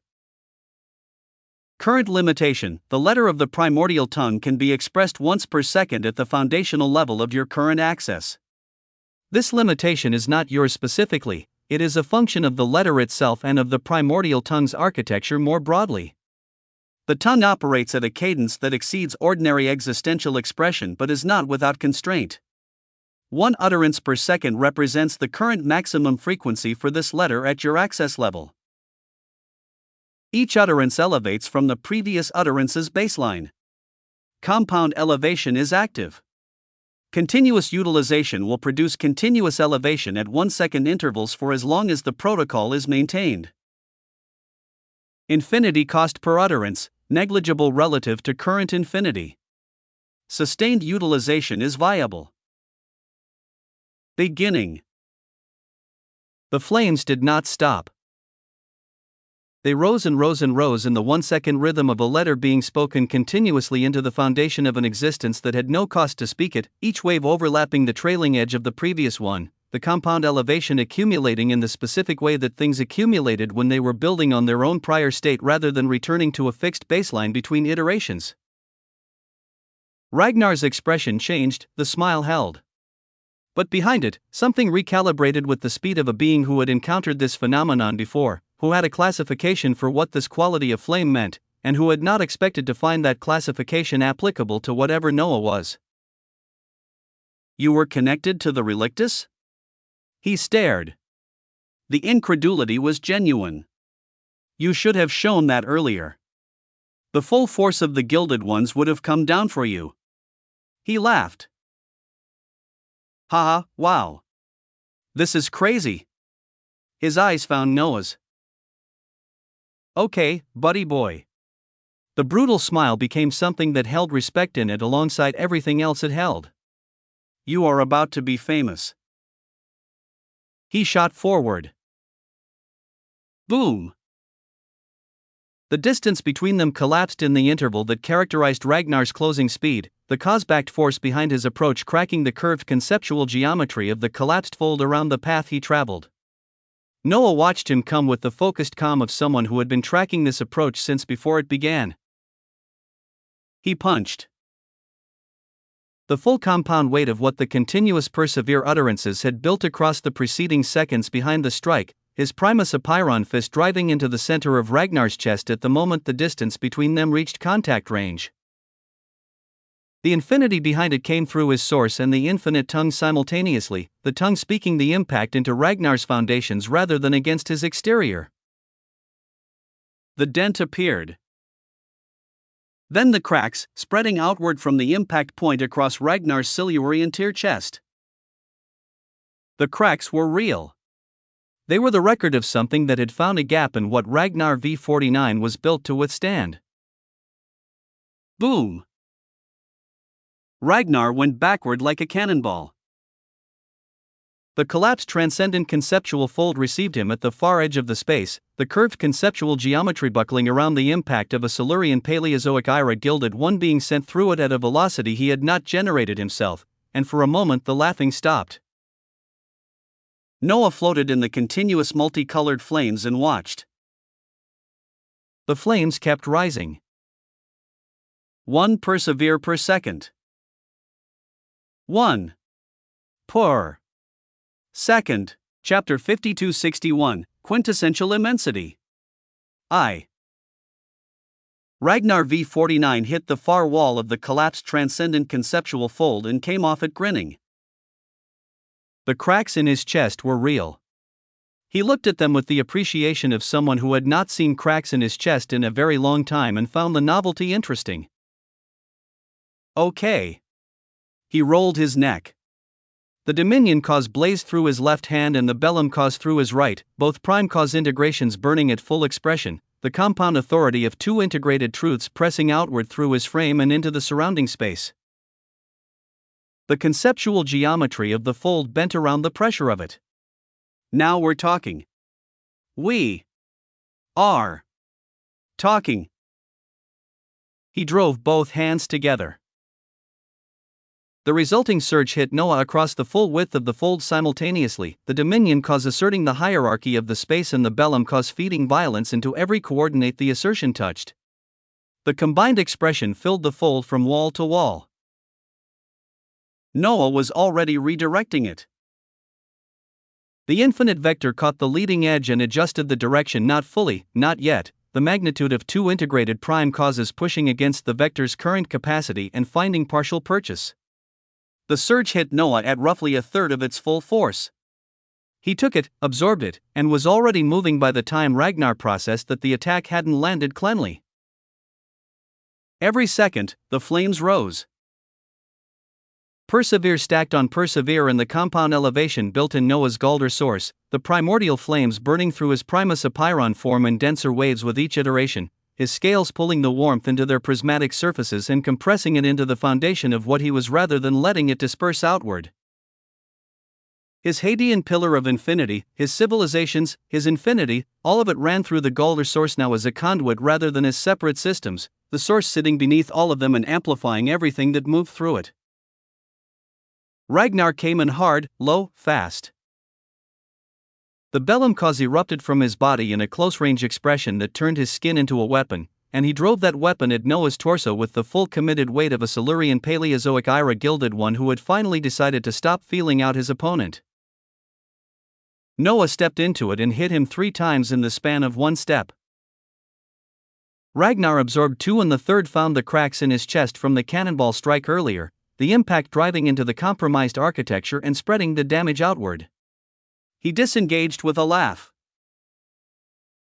"You're not fighting like a man anymore, buddy boy." He raised both hands, the Dominion cause and the Bellum cause surging together, and drove them into the floor of the fold. The conceptual geometry fractured beneath the strike, abstract concepts cracking open and releasing their compressed meanings into the air as distorted light. Let me remind you what full prime cause expression looks like. The fold shook. Noah watched the shaking with cold eyes and reached for Ragnar's momentum. The infinite vector found it. Ragnar's forward drive, the kinetic commitment of his next approach, the directional investment of a being charging with full cause backing behind the charge. The vector rewrote the direction by 20 degrees. Ragnar's charge carried him past Noah's left side instead of through his center. The flames kept rising. Every second, denser. Every second, the Galder source pressed deeper into his primus apiron foundations, the compound elevation building towards something the fold space was starting to register as a pressure it hadn't been designed to contain. The multicolored obsidian fire wasn't dispersing anymore. It was accumulating around him in dense slow-churning waves that pressed outward against the curved walls of the conceptual space. He reached for Ragnar's momentum again. This time it moved the way he wanted it to move.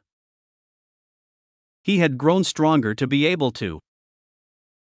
The vector caught the direction of Ragnar's positioning and redirected it fully, and Ragnar went sideways instead of backward, the Silurian Paleozoic frame moving without generating the movement, the cause expression burning through his body failing to override the vector's grip on the direction the infinity within his bones was now traveling. What? Noah pulled. Ragnar came toward him at speed, his mass not fighting the pull so much as discovering the pull had already made the relevant decision, and Noah hit him twice mid-approach before the approach concluded. Both strikes found the chest cracks. Both went deeper. Boom! Buddy boy, this isn't Dash. Noah waved his hand. Ragnar swung sideways, the vector rewriting his momentum from forward to lateral and carrying him through an arc that ended against the fold's wall, and then Noah pulled again before Ragnar had processed the wall contact, and Ragnar swung the other direction, and Noah hit him twice more during the swing as he swung this man like a rag doll while waving his hands like a conductor. The cracks in Ragnar's chest were no longer localized. Ha ha. The laugh came out shorter than usual, the sound of a being genuinely impressed through the pain. You can actually move me now. When did that dash? Noah waved him in a full rotation. Ragnar went around the space like something being swung rather than something moving, and at the end of the rotation Noah let him find the wall again. Boom! The fold shuddered. The flames around Noah were dense enough now to make his form difficult to resolve clearly, the multicolored obsidian fire churning in slow massive waves, and inside them the heartbeat started. Boom! Boom! Boom! Pure pressure. Each beat of it pushing outward from Noah's position and meeting the fold's walls and returning, the rhythm of persevere stacking building a cadence that the space around him was now physically expressing. Every second. Every utterance. Ragnar was back on his feet and still grinning. I hate to admit this. He looked at his hands, at the prime cause expressions burning through them, and then at the churning wall of fire that was Noah. But this is actually something. Noah moved his tail and his arms together as he felt like it was time. Slowly. Deliberately. The tail coming forward from behind, the clawed arms coming in from either side, all three converging toward a single point in front of his chest and pressing together until the combined shape formed a spear. His own body. His Primus Apiron form becoming the weapon rather than wielding one. He reached for Ragnar with the infinite vector. Not Ragnar's momentum this time. All of Ragnar. Every directional commitment his Silurian Paleozoic foundations were currently making. Noah rewrote all of it to one direction. Toward him. Ragnar felt it as his eyes went wide for the first time in the battle, and then the vector's full force brought him forward, and Noah held the spear point of his body still, and Ragnar arrived. Boom! The sound was that of something being split. Ragnar V49 came apart at the center, the spear point of Noah's form driving through the prime cause-hardened architecture of a Silurian Paleozoic Ira gilded one with the force of accumulated persevere elevations behind it, and the two waves came to rest on the floor of the fold in the positions the momentum carried them to after the contact concluded. Noah stood in the continuous multicolored obsidian flames, the heartbeat pressure still beating outward from him, his form still resolving slowly through the dense churning fire. He looked at what remained of Ragnar V49. The brutal smile was still on the torn face. Brr, ddybboe. The voice came out smaller than it had been. The cognizance was still present, just inhabiting a significantly reduced operational context. Noah crouched beside the closest half. He started with what was in front of him. Ragnar V49's source hit his jaws that felt like a furnace of existence, and the furnace processed it. The laugh came through even then, genuine to the end. The flames kept rising. 1 per second. Noah devoured Ragnar V49, the fold filled with the sound of a heartbeat as an enemy that had pummeled him not too long ago was dead. Silurian Paleozoic scale, he could now take down. Chapter 5262, Quintessential Immensity. 2. Defeating a Silurian Paleozoic Ragnar changed things in the way that a door opening changed things. On the other side of it was every other Ragnar in observable existence, V55 and V69 and V112 and the rest of them, each one Silurian Paleozoic with prime cause integrations in mass-produced architecture and the brutal competence of an entity designed from the beginning to be hard to kill. He could kill them now. He would kill them systematically, consuming each one, adding their Silurian Paleozoic foundations and their prime cause residues to everything he was building. The hunt would continue. His infinite scales had been sitting in a state he privately described as productive flux. Infinitas Architectura, the second demarcation, the construction of the Hadean pillar of infinity, and a lot more, had been running alongside Infinitas Causa, the integration of causes into his existence, and the two tracks had been influencing each other. The source. The primordial tongue. The Gauld resource developing in the sourcelands. All of it was finding positions within the first infinite scale that the scale's original architecture hadn't designated for them. This was fine. The scales were his. They moved when he moved. The complication was scalability. The more he compressed into his first infinite scale of existence, the harder it became to produce a version applicable to his followers. He could always strip it down, build a derivative framework that removed the components specific to what he alone was. But nothing regarding what he held could be considered normal, and the derivative would reflect that through how much stripping it required. He'd address it when the gap demanded addressing. His Primus Apiron body was already moving through observable existence with the focused intent of a hunt that had finally found its appropriate tier, the Persevere flames burning in continuous 1-second stacks as it pursued the scattered Ragnar clones across transcendent folds and dead wheels of existence. That body had work to do and was doing it. A different body appeared in the depths of the Infiniverse. The core of the Infiniverse was not a place in the geographic sense. It was a condition, the point where the domain's accumulated substance converged most completely, where the influence of the primordial realms and the miniature infinite causes and the Calabayao folding all pressed toward a single expression of what the Infiniverse was becoming. Boundless rivers of multicolored infinity moved through it in every direction, the endless seas of the substance rising and falling around the currents and the rhythm of something alive that was learning to breathe. The Infiniverse stood at the center of it. Her manifestation had changed since the last time he'd been here in person. The bejeweled multicolored dress she wore now carried obsidian bands woven through its fabric, the terminal infinity he'd been working with in the sourcelands having found its way into her expression, the domain reflecting what he'd been doing the way domains reflected their architects. Her eyes were bright on him the moment he appeared, the brightness of knowing already what he'd come to try. She always knew. He held out his hand. She took it.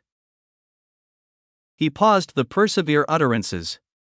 The continuous flames settling to their most recent elevated baseline, the compound stacks holding in place rather than climbing further. I share an unbreakable and quintessential connection with the Infiniverse. He looked at her directly. My infinity flows alongside it. My source is shared alongside it. He tightened his grip on her hand slightly. The usage of Persevere shall be shared and applicable to it as well. He held her gaze. The cost to do so will be unfathomably high. Utilizing a letter of the primordial tongue on a single existence is already demanding enough. Utilizing it on a construct that spans countless domains, a structure with enough foundation to become an observable existence, the cost for even one utterance at that scale may be impossible to calculate. He paused. But this cost shall be paid. He let it settle. With infinity. Boom. The smile came before the silence was finished. It started at the corners of his mouth and spread outward with the slow, unstoppable motion of something that had decided on its full extent and was going to reach it regardless. It was too wide. The teeth showing too many and too jagged, the grin stretching past what faces were designed to contain, his eyes narrowing into glowing manic slits of pure quintessential light. The Infiniverse matched him. Her smile spread the same way, reached the same extreme, the same impossible width and the same sharp jagged fullness, her eyes going to the same narrow blazing slits, the manifestation of a domain that had spent its existence dreaming of this moment and had decided the moment had arrived. Existence shuddered around both of them as they smiled devilishly. Not the fold, not the Infiniverse internal structure, existence itself, the surrounding arrangement of what was and what was becoming, registering two beings with identical deranged devilish smiles contemplating something that should not be attempted and showing every indication of attempting it anyway. Noah looked at the infiniverse with the devilish glint that hadn't left his narrowed eyes. Persevere. HUUM. The flames came. They covered him first, the multicolored obsidian fire rising in the familiar waves but at a scale that matched the intention behind the utterance rather than the scale of a single existence, and then they spread onto the infiniverse manifestation, the fire covering her figure and her outstretched hands and the light in her eyes, and then they spread further, past her, onto the boundless multicolored seas of infinity surrounding them, and then further still. The 3,000 realms took the flames. The primordial realms, all of them took the flames of a single primordial tongue letter being applied at a scale the letter had never been applied at before. Noah laughed. It came out madly and he let it. The cost is infinity. He said it to the roaring flames and the shuddering domain and the infiniverse matching expression. Take as much as you want. Take all you want. He raised his free hand toward the burning seas. Because from now on, every second I will persevere alongside my infiniverse. And I will pay this cost gladly, from now on, into whatever future holds. Boom! The vast endless regions of countless gigaparsecs of domains already influenced by multiple causes burned with resplendence, the elevation of persevere reaching every corner of the infiniverse accumulated expanse simultaneously, the compound reinforcement of the letter doing to the domain what it did to a single existence but across a structure that had never experienced it. A second passed. Boom! The flames built again. Every component of the infiniverse, every realm, every cause, every developing primordial space, every sea of accumulated infinity, received the second utterance's elevation stacked on the first spaceline. Oh! The sustained application of persevere has accelerated the domain's foundational development beyond projected timelines. The compound elevation of a primordial tongue letter applied continuously at domain scale is producing effects that no framework has been able to model. The infiniverse has built sufficient foundation. The reinforcement, elevation, and enhancement of the primordial tongue letter applied continuously has paved the way for the next stage. The infinite cause is ready for its emergence. A moment of paramount quintessence is approaching. The infiniverse shall persevere. Chapter 5263, Quintessential Immensity. 3. The early veiled shore burned beautifully. Noah walked its golden sands with his hands behind his back and watched the multicolored flames of persevere move through the infinite herbs growing in their fields along the waterline, each plant burning with the letter's warmth and coming out of it more than it had been going in. The golden sands themselves held the heat differently than they had before the utterance, the infinity within each grain denser, the warmth of the source land's Galder development running through him and into the domain at the same 1-second cadence. The early veiled shore was his favorite part of the infiniverse.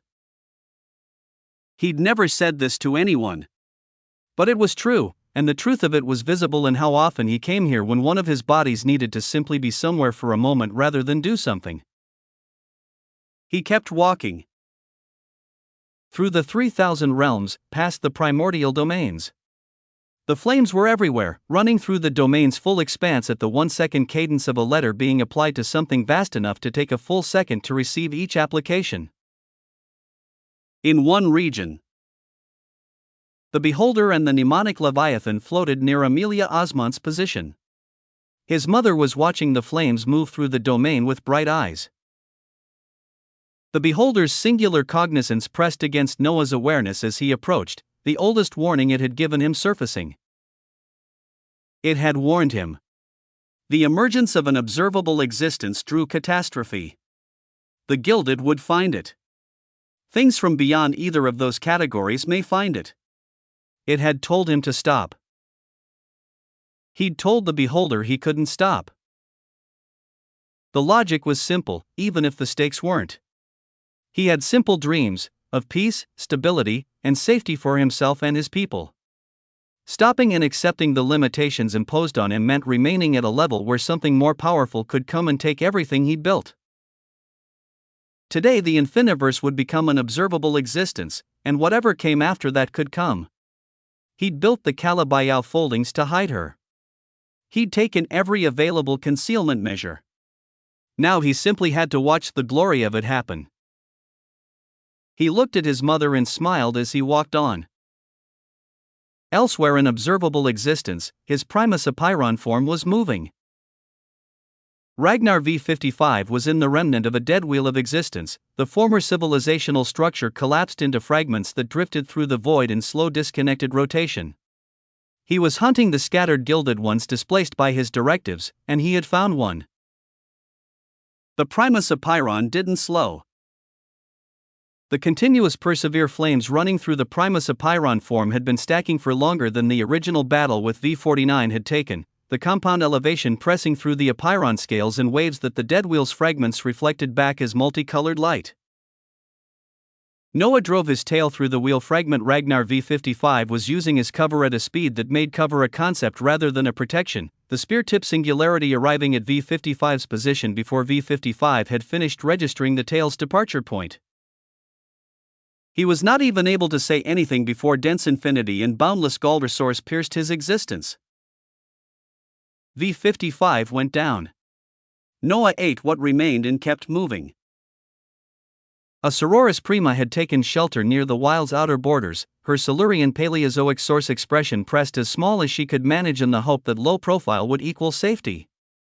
The infinite vector felt her power moving through the fold's architecture before she felt the Primus Apiron entering it. Noah appeared with brutal immensity and crushed her where she stood. He ate what remained. 3 more Ragnars in a cluster had formed a defensive arrangement in one of the dead folds, their prime cause expressions covering the approach vectors with the coordinated efficiency of mass-produced entities running identical programming. Noah came at the arrangement from above with an infinity expression backed by all 3 of his active causes simultaneously, the compound force of the bellum cause, the cognitio cause, and the infinite cause hitting the defensive arrangement from outside the vectors it had been calibrated to cover as he landed like a beast and tore them apart, all the while bellowing to them. Persevere. Boom. He ate what remained. The Primus Apiron form moved through observable existence with the calm thoroughness of a hunt that had found its appropriate scale. The brain world observable existence. In a superbious citadel that stood countless gigaparsecs from the Valanthra in the brain world observable existence, the towers were high and golden and designed to communicate pride. The citadel rose from its base in tiered platforms, each tier gilded and broad, the towers themselves climbing from the upper platforms in spires that caught the ambient observable force of the brain world and channeled it downward through the structure's foundations like architecture that fed on its own environment. From the outside it was magnificent. The gold of the superbious house that owned it ran through every surface, the specific gold of sovereignty rather than decoration, and the millions of gilded ones that populated its lower tiers moved through it with ease. At the highest tower's highest room, Sororis Prima Elizabeth stepped out. She was pulling on white gold robes as she walked, fingers moving through the fastenings with the automatic efficiency of someone who'd dressed quickly in this sequence many times. The room she'd left held bodies. Luxuria bodies, broken, naked, and collapsed of their existence. Her eyes held a brutal light as she finished the last fastening. Her power registered at a level that made Silurian Paleozoic scale feel like a waypoint rather than a destination. Beyond Devonian even. At the transition between the 3rd scale and the 4th, or fully within the 4th, the distinction was difficult to establish from outside her foundations, her expression too contained to broadcast the finer details. She stretched. She yawned. She took out a golden medallion. Nothing has been heard from those sent to the lower observable existence to oversee the newly appearing anomaly. Her voice was sharp and flat. With the emergence of a relictus still being hunted from there, and this current situation, the appearing anomaly can be labeled a relictus as well. The lower observable existence has become a breeding ground. She paused.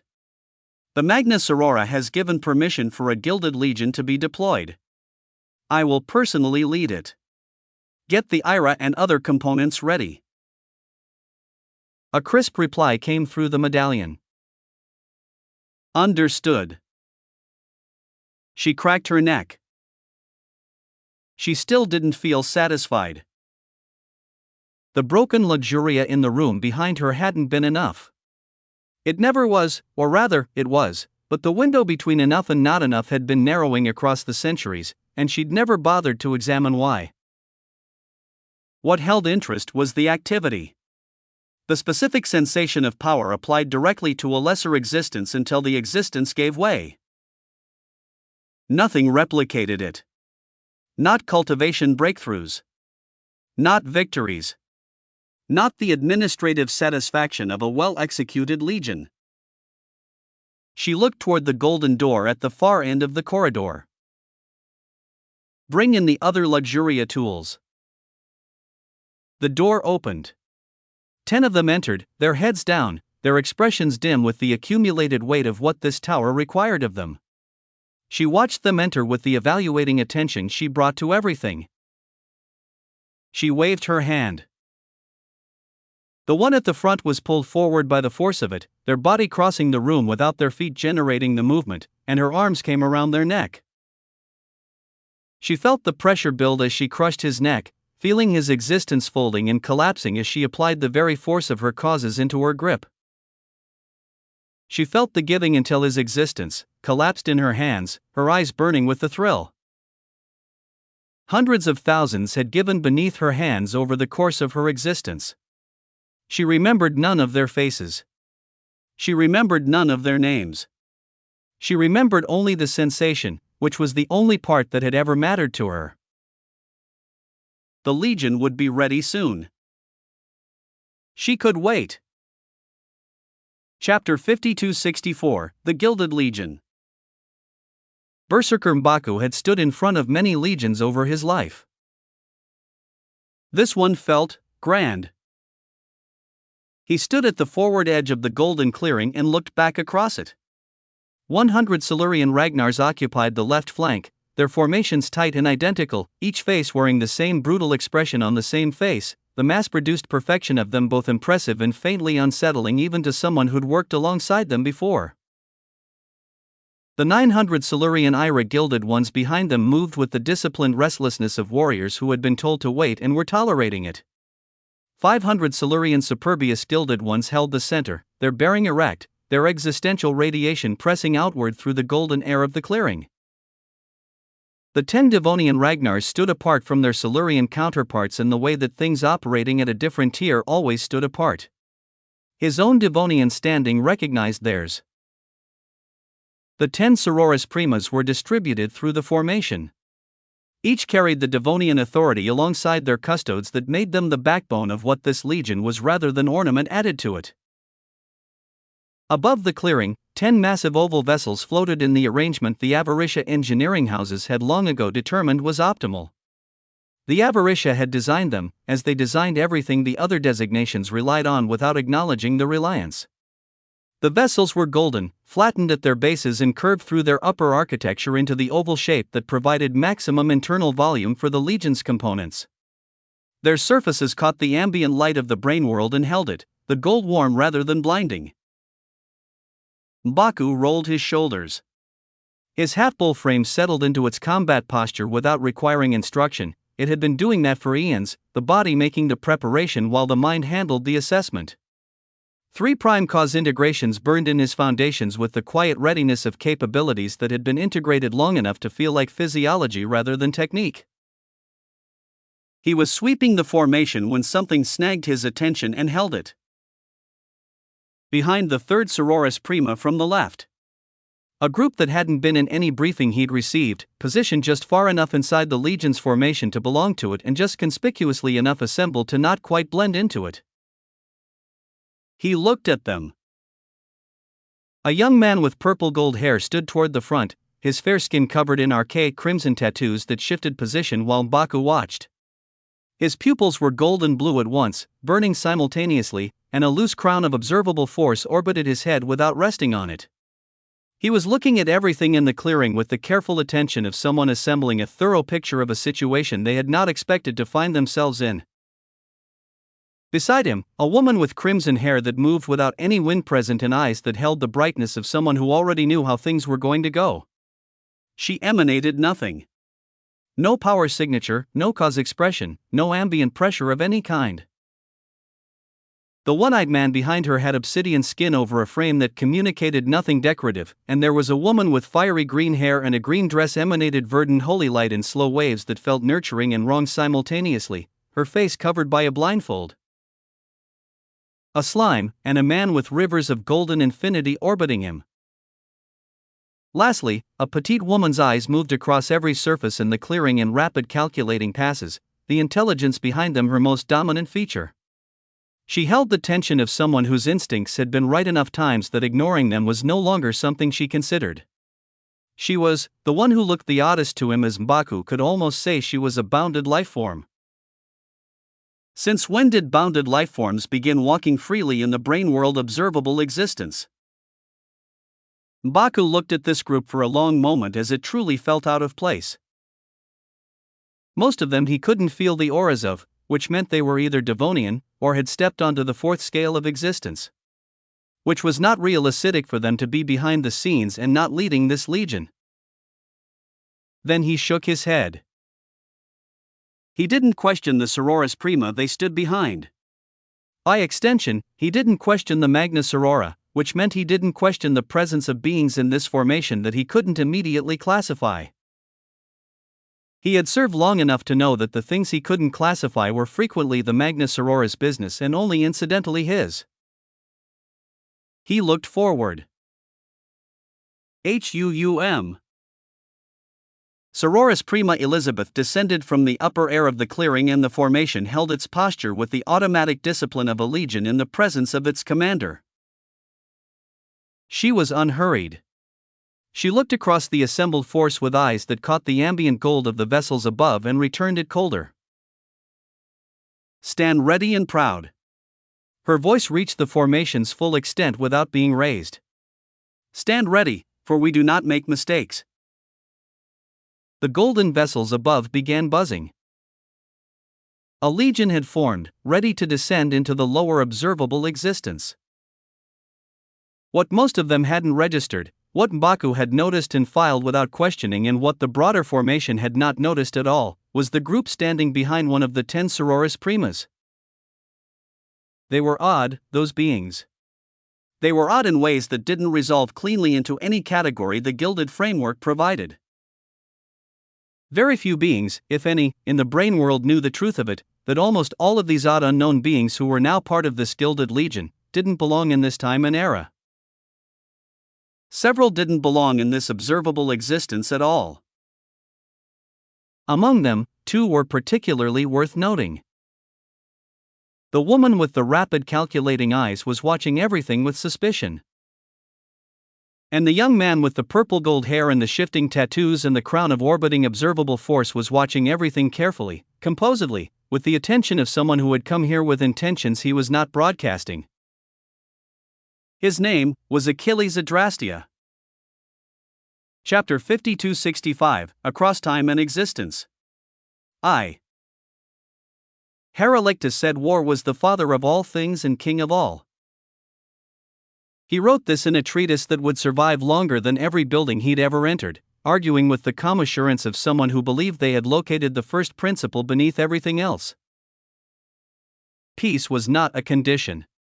Peace was the absence of conflict between conflicts, the brief intermission where opposing forces caught their breath before resuming the violence that actually drove existence forward. Harmony was stagnation, and stagnation led to decay, and decay led to the collapse of whatever complacent arrangement had mistaken its temporary equilibrium for a permanent state. Change required destruction. Progress required brutal opposition. The only existences that grew were the ones that fought, and the only civilizations that endured were the ones that understood fighting is foundational rather than aberrant. Adversity was good. War was good. This was what Heraclitus believed completely and wrote about extensively and defended against every colleague who challenged the thesis across the full span of his scholarly career. In his entire life, he never once touched manna.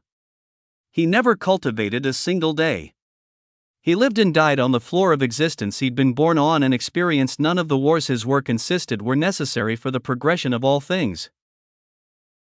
The thesis was correct. He had simply never been in a position to verify it personally.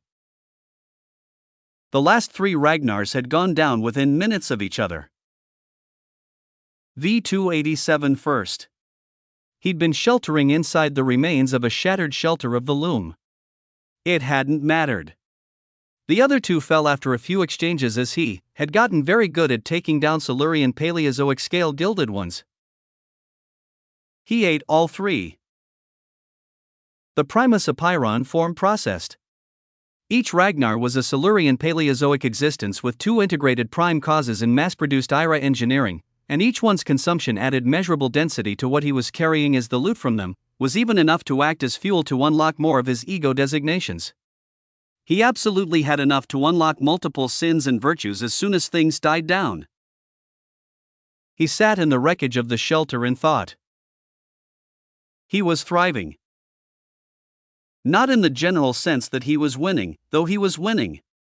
In the sense that his existence was doing what it was built to do at a pace it was built to sustain, and the results were confirming every structural decision he'd made across the climb. The primordial tongue's first letter was his. The loophole that made the letter pull from infinity instead of his source was his. The continuous 1 per second persevere stacking that made his Primus Apiron form measurably stronger with each heartbeat was his. The Infiniverse was undergoing her transformation into an observable existence at this very moment, the compound elevation of persevere applied at domain scale doing in seconds what natural development would have taken eons to produce. The joy of it was genuine. He'd always liked doing impossible things. The word impossible carried a specific invitation for him that it didn't carry for most beings. When someone said a thing couldn't be done, what he heard was that nobody had tried it with his particular combination of resources and willingness, and the combination had not yet encountered its ceiling.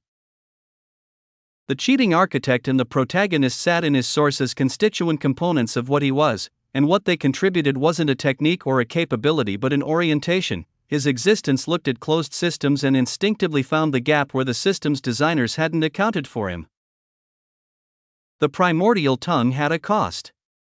His existence had found the gap. The gap was infinity. Part of him was the concept of cheating. His good mood extended beyond his own advancement. He'd left gilded ones scattered through observable existence for those who needed them. Eckert had his targets. Alexander had his. Emotive was hunting with the terrifying combination of her absolute luxuria form and the Ira gilded one she'd stripped of will and turned into a team. The primordial paradox was doing whatever the primordial paradox, and Noah didn't need to manage that because the primordial paradox had been operating independently for too long. His people in their Apiron forms were building their adversity through the engagements he'd reserved for them, collapsing and returning and collapsing again and becoming stronger through the cycle the engineering was designed to produce. Everything was moving. The Infiniverse was about to become an observable existence. At the height of this, at the very peak of the good feeling, Noah's eyes went sharp. He'd been here before. He knew this part. The pattern was reliable enough that he'd stopped treating it as coincidence and started treating it as a structural feature of his existence. Grand accomplishments arrived and settled into their proper positions, and then, within a window so consistent it should have been assigned a formal designation, something inserted itself into the moment and refused to let the accomplishment breathe. He looked around. He looked left. Rivers of multicolored infinity moved through the wreckage of the shelter in their ordinary currents. He looked right. The multicolored seas of the surrounding space swished and settled without urgency. He looked up. He looked down. He extended his perception through the full mile of the Primus Apiron form's current range and found nothing approaching, nothing gathering, nothing building toward a disruption. He waited. Nothing. He waited longer. Still nothing. The surrounding existence was calm. Aggressively calm. Calm enough that it felt less like nothing was coming and more like something was deliberately not coming yet. He narrowed his eyes at the general direction of existence and stood his ground for a few more seconds, daring it. If something was going to happen, it could go ahead and happen while he was looking at it with his full attention. Nothing happened. Okay. He started to turn away. And right fucking then. Something buzzed above. His infinity burned bright and his source compressed into combat readiness without him requesting it, his Primus Apiron form orienting toward the upper space with the speed of a body that had been doing nothing but fight for the last several minutes and had not yet downshifted. His eyes tracked the disturbance with sharp focus. Had the response from the brain world come faster than the directive's information quarantine could hold? He prepared for whatever was about to descend from the upper reaches of observable existence. Ah! It was not a Gilded One's entry signature. It was a scream. A very normal scream, from a very normal sounding voice, and when observable force flickered and deposited the screaming thing into the air above the shattered shelter, what he saw was a small woman falling toward him with her arms extended in directions that suggested the falling had not been planned. She was not a Gilded One. He confirmed this in the first instant of perceiving her. No engineered ego. No observable force density that exceeded what a bounded lifeform carried. She was small and petite and falling, and when she hit the sea, she bounced. She stood up fast. Sir Osmantian, don't kill me. Hear me out first. Chapter 5266, Across Time and Existence. 2. Her eyes were the only part of her face that couldn't hold still. They moved across everything, his Primus Apiron form, the surrounding destruction, the consumed Ragnar remains, back to his form, in rapid calculating passes that held more processing speed than the rest of her presentation suggested. I come in peace. In peace, you hear? She had both hands up. Even though I made a deal with Adrastia to keep me alive with his persevere, I still don't want to try fighting you. She closed her eyes. She opened them slowly, looking at him from between half-closed lids as though she needed to confirm he hadn't moved during the closing, and when she confirmed he hadn't, something shifted in her face. The nervous energy remained, but underneath it a bright satisfaction appeared. She put her fists on her waist. She straightened up, took a breath, and looked at him with an expression that was attempting composure and achieving something adjacent to it. Ahem. She cleared her throat. Sir Osmantian. Or is it the Primus Apiron? Whatever title you go by now. Her voice steadied. I, Tailor of the Light, come in peace. I have actually come to strike a deal with you. Noah looked at her. She'd said these things in her opening sentence without any preamble. Her eyes were still moving. He focused his perception on her.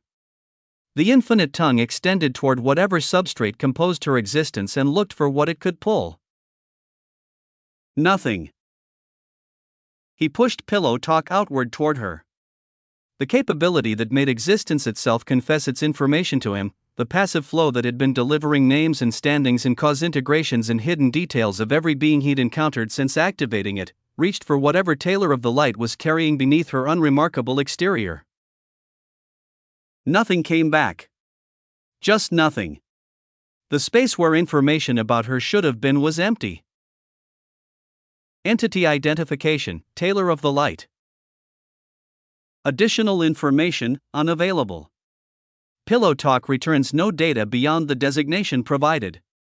The infinite tongue finds no additional substrate.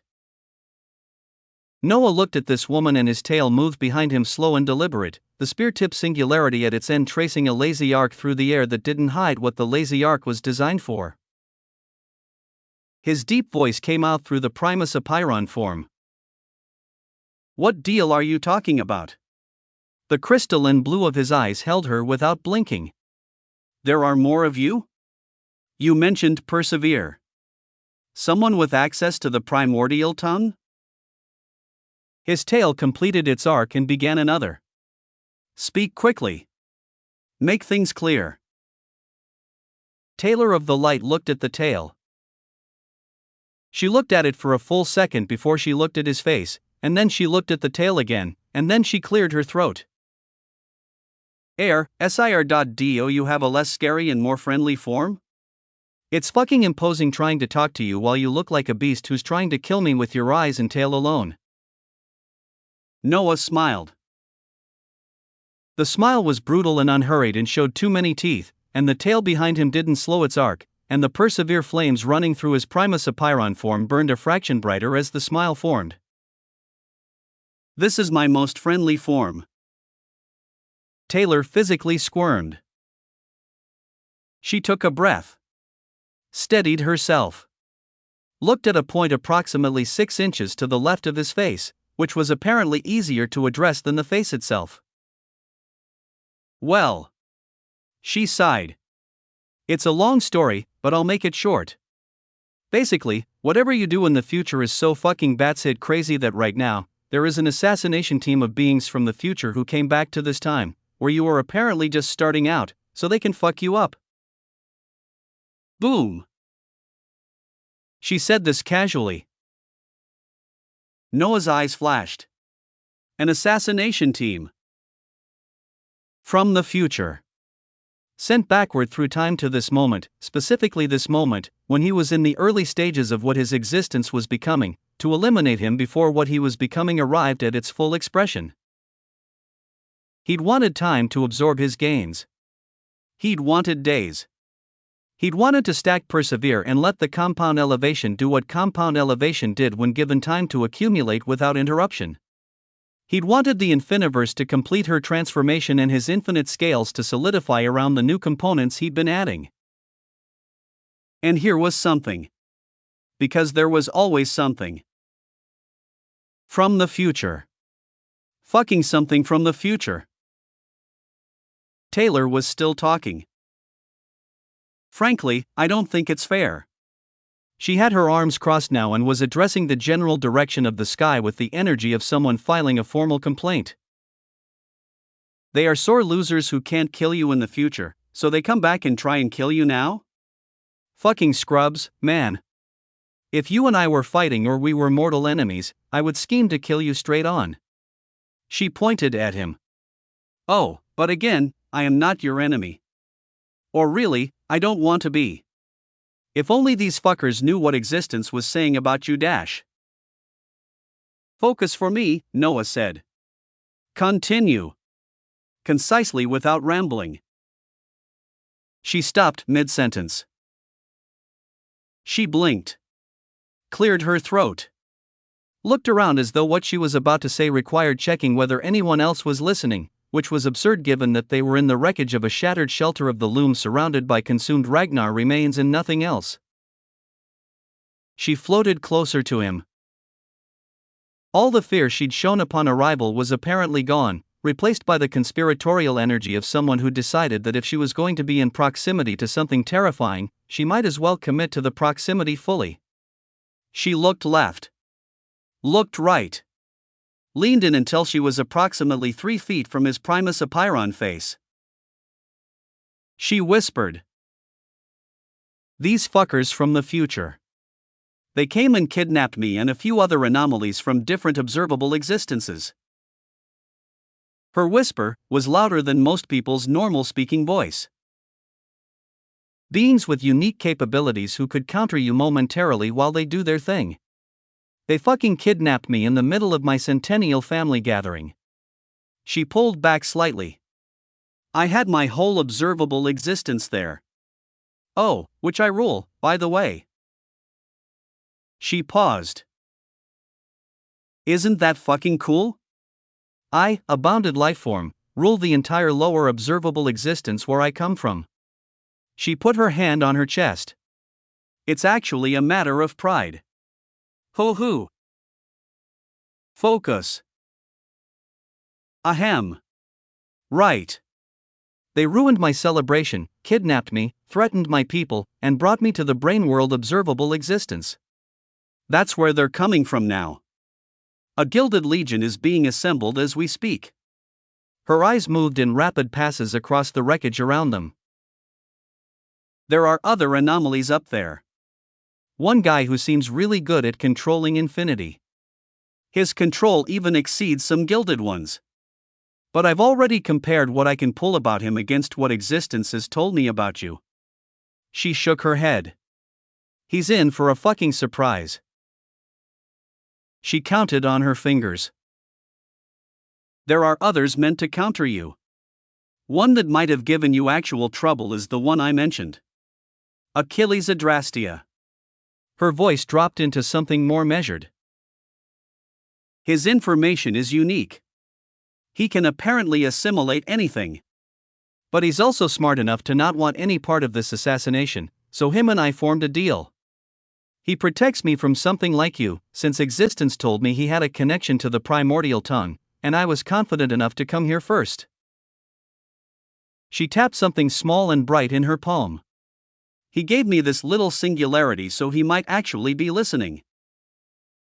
She held up the singularity. Hey, Adrastea, can you hear me? Things aren't going to absolute shit so far. She waited. Nothing. Hey, can you hear me? She looked at the singularity. Maybe he's shy. Chapter 5267, Across Time and Existence. 3. Noah took all of it in. He processed the information in layers. First layer, beings from the future. This was the most significant piece because it implied his existence's trajectory produced consequences severe enough that entities in that future considered temporal travel a proportionate response. Second, they'd kidnapped anomalies from other observable existences to build a fucking existential squad. Specialized tools for a specialized target. Third, at least two of their tools, Taylor and this Adrastea, had independently decided they didn't want to participate and were approaching him with defection as their opening offer. He looked at Taylor. She was a ruler of an observable existence. A bounded lifeform who'd done what he was doing from a different direction, climbing past the limitations imposed by her starting classification and arriving at a position that shouldn't have been available to her. This alone made her more interesting than many. Beings who ruled observable existences without gilded engineering behind them didn't exist by accident. She had the ability to back it up, and the fact that Pillow Talk couldn't pull anything from her suggested the capability had substance behind it. So what's the deal you want, he said. And your anomalous factor. What is it exactly? Taylor smiled and straightened up. Simple. Adrastea and I don't want fuck all to do with this, and we would like that known. Our safety and eventual return to our respective observable existences would be ideal. Without these time-traveling fuckers getting vindictive and killing our families. She held up a finger. As for my ability. The smile turned into something that was pride underneath the casual exterior. I am so fucking astonishing that infinity and the primordial source all talk to me. I don't have access to the letters of the primordial tongue or the source itself, and I dabble a little in infinity, but I talk, and existence loves to talk back. They kidnapped me for this. To make sure they could track and kill all your bodies, wherever they are. Her eyes moved in their rapid calculating passes. Existence told me that somehow, you have another body up there in the brain world observable existence? She tilted her head. I didn't believe that at first. With how powerful the gilded ones are, they wouldn't leave a beast like you roaming around freely up there, right? She paused. As for down here, I can pull information about many parts of you. Most of you is clustered in a place filled with paradoxes where I can get very little info. What is that? What is it called? She squinted. The Infiniverse? I was barely able to pull that name. What is dash? HUUM. The pressure around Noah's form changed. He didn't do it deliberately. His infinity and his source responded to the name being spoken by an outside entity, and what they produced was a shift in the ambient weight of the space that made the multicolored seas around them go still. Taylor felt the change. She blinked. Her body drifted backward without her feet moving, a slow float away from his head that she wasn't generating consciously. Her eyes stopped their calculating movement and held very still on his face. Whoa! She raised both hands. I didn't mean anything by that, big guy. I have, been told that I can talk too much. If I am, just stop me. I had a relictus just leave halfway through my talking without me even realizing it, so I understand. Her hands stayed up. But remember, I come in peace. So, she lowered her hands one at a time. What are we doing here, monster friend? Beast friend? Anomaly friend? She tried each one and discarded each one. You know what, I'll stick to Osmantian. What shall we do about the squad of assassins trying to fuck you up, and how can we extricate me and Adrastia from this? I'd rather be back home right now not dealing with any of this shit. Noah's eyes flashed. What to do? He knew what he wanted to do. He loved adversity. He'd built an entire engineering framework around the principle that adversity was the mechanism of progression, and he'd been living that principle across every battle since his arrival in the brain world. He'd sought it out. He'd initiated it. He'd declared war on Gilded Ones specifically to produce the challenge and risk his advancement required. And right now, he wanted a break from it. Not because he was tired. Not because the adversity had exceeded his capacity. Because he'd just gained persevere at zero cost and the compound elevation was stacking every second, and what that meant was that every second of peace was a second of growth that didn't require a fight to produce. The primordial tongue letter was doing the work. He didn't need to supplement it with combat adversity right now. He needed time. A few days. Just a few days of the persevere stacking without interruption. Or a few months. If he did something he'd never done before and simply let time pass. Observable existence wouldn't end in a few months, right? Wars would still be there when he returned to them. Adversity was a permanent condition. It didn't spoil. It didn't expire. It waited. And if he took that time, if he stacked persevere every second for months, if the Infiniverse completed her transformation and the infinite cause reached its full emergence, if his gold resource continued its development in the source lands alongside all of it, by the time he came back to war. The smile started small. It spread. It kept spreading, past the point where smiles normally stopped, the Primus Apeiron's features pulling into something that carried delight and menace in equal measure.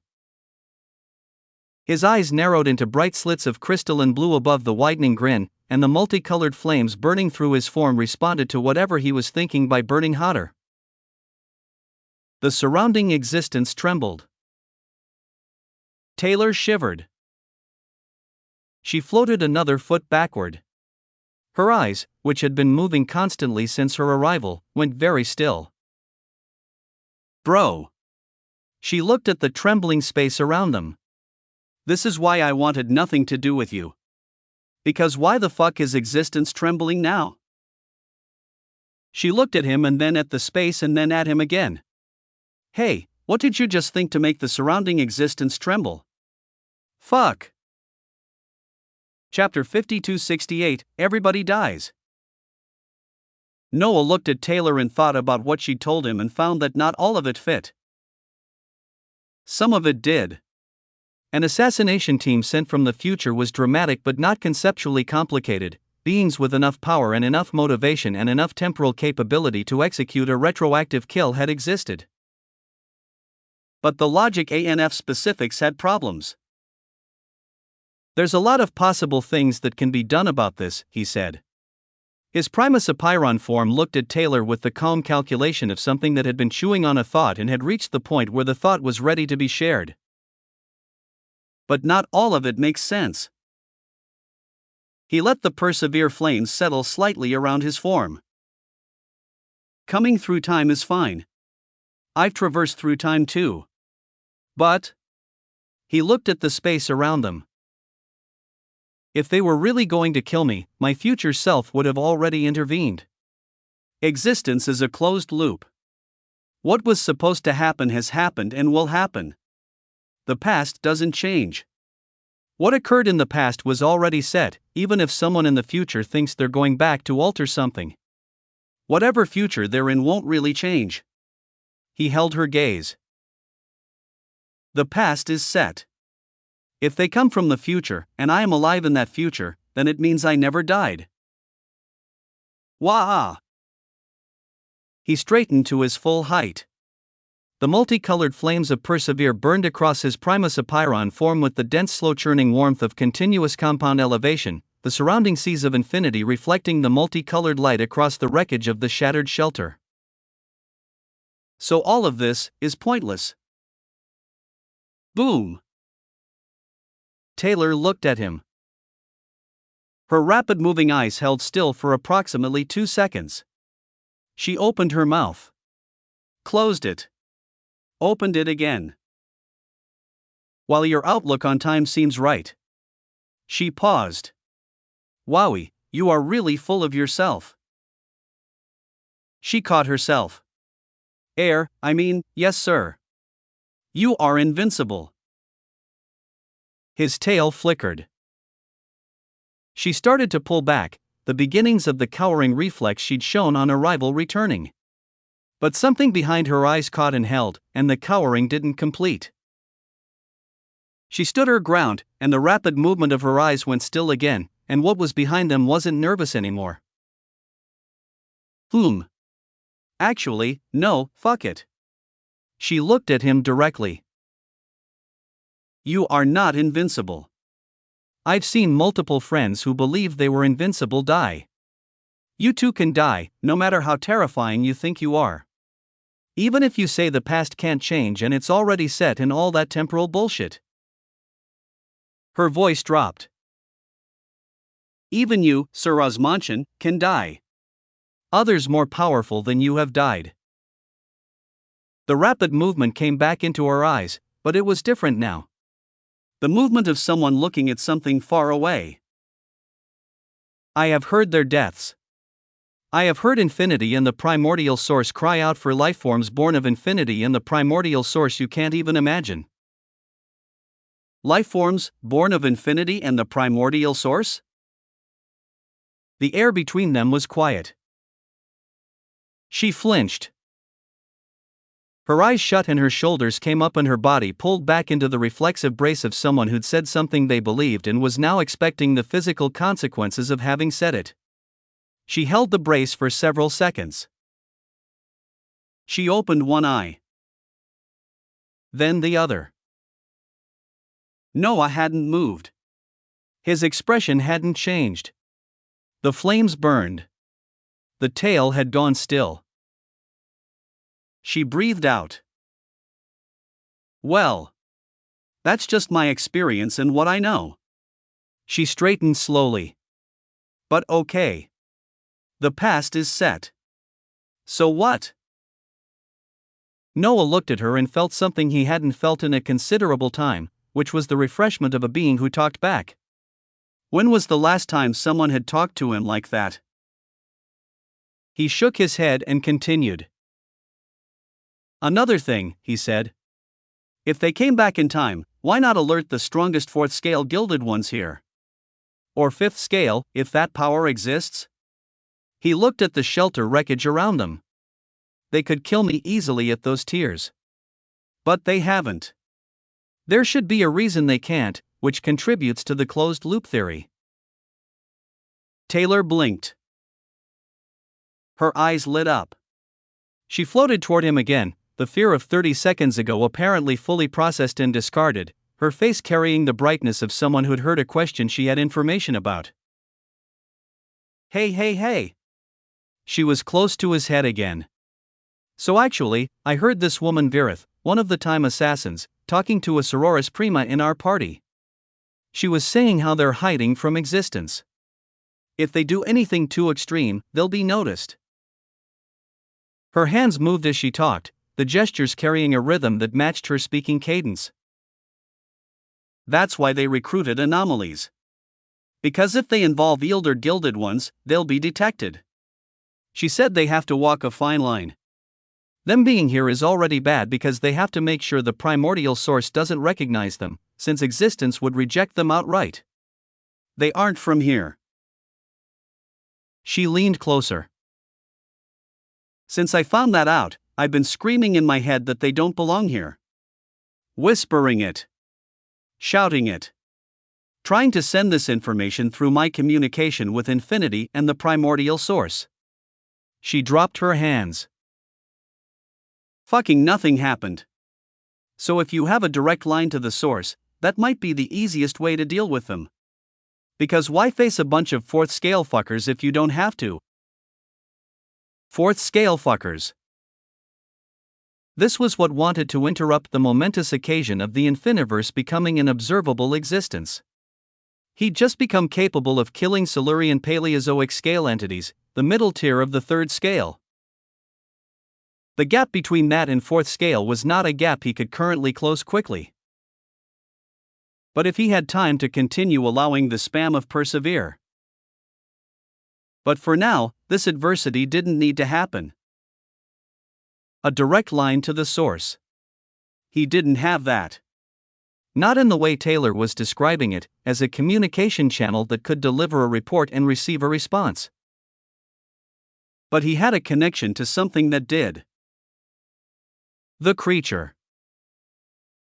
The creature who held the primordial source within his existence. If Noah could get a message to him.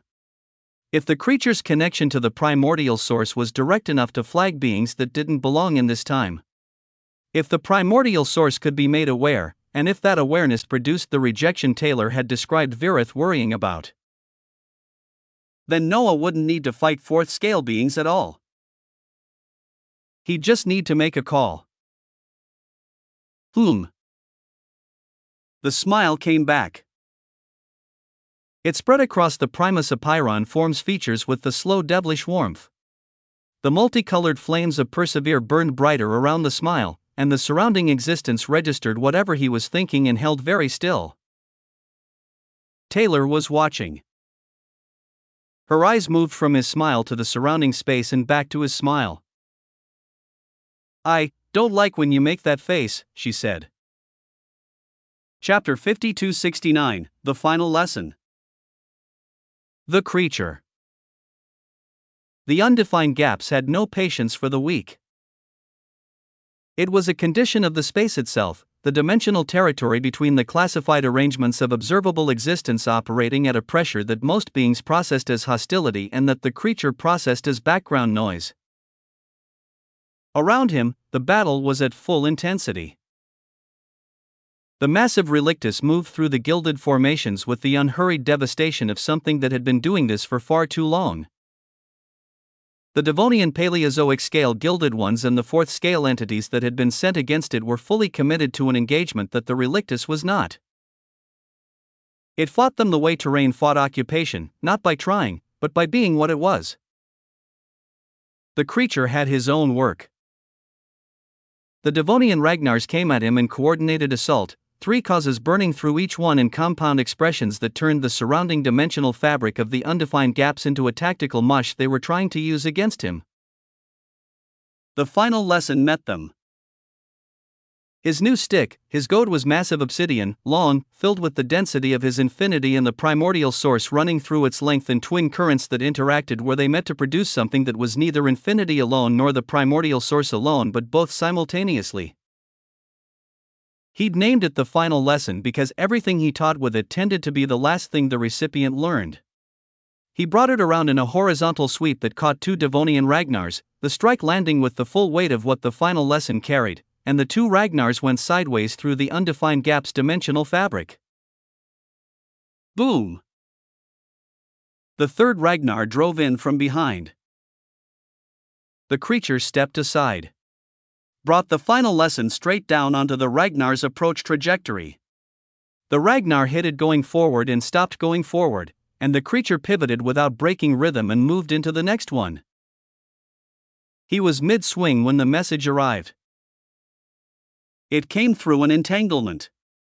The connection between him and the youngest that existed at a level beneath either of their power. The youngest had used it directly. Infinity and the source both, as the transmission medium. He paused long enough to absorb it. Hey! I wouldn't normally reach out, but there is adversity being shoved down my throat I don't particularly want right now. Here is information on some beings conducting actions they have to hide from the primordial source. Are you able to pass on the message to whatever exists as a governing body or power from the primordial source so they can take care of this?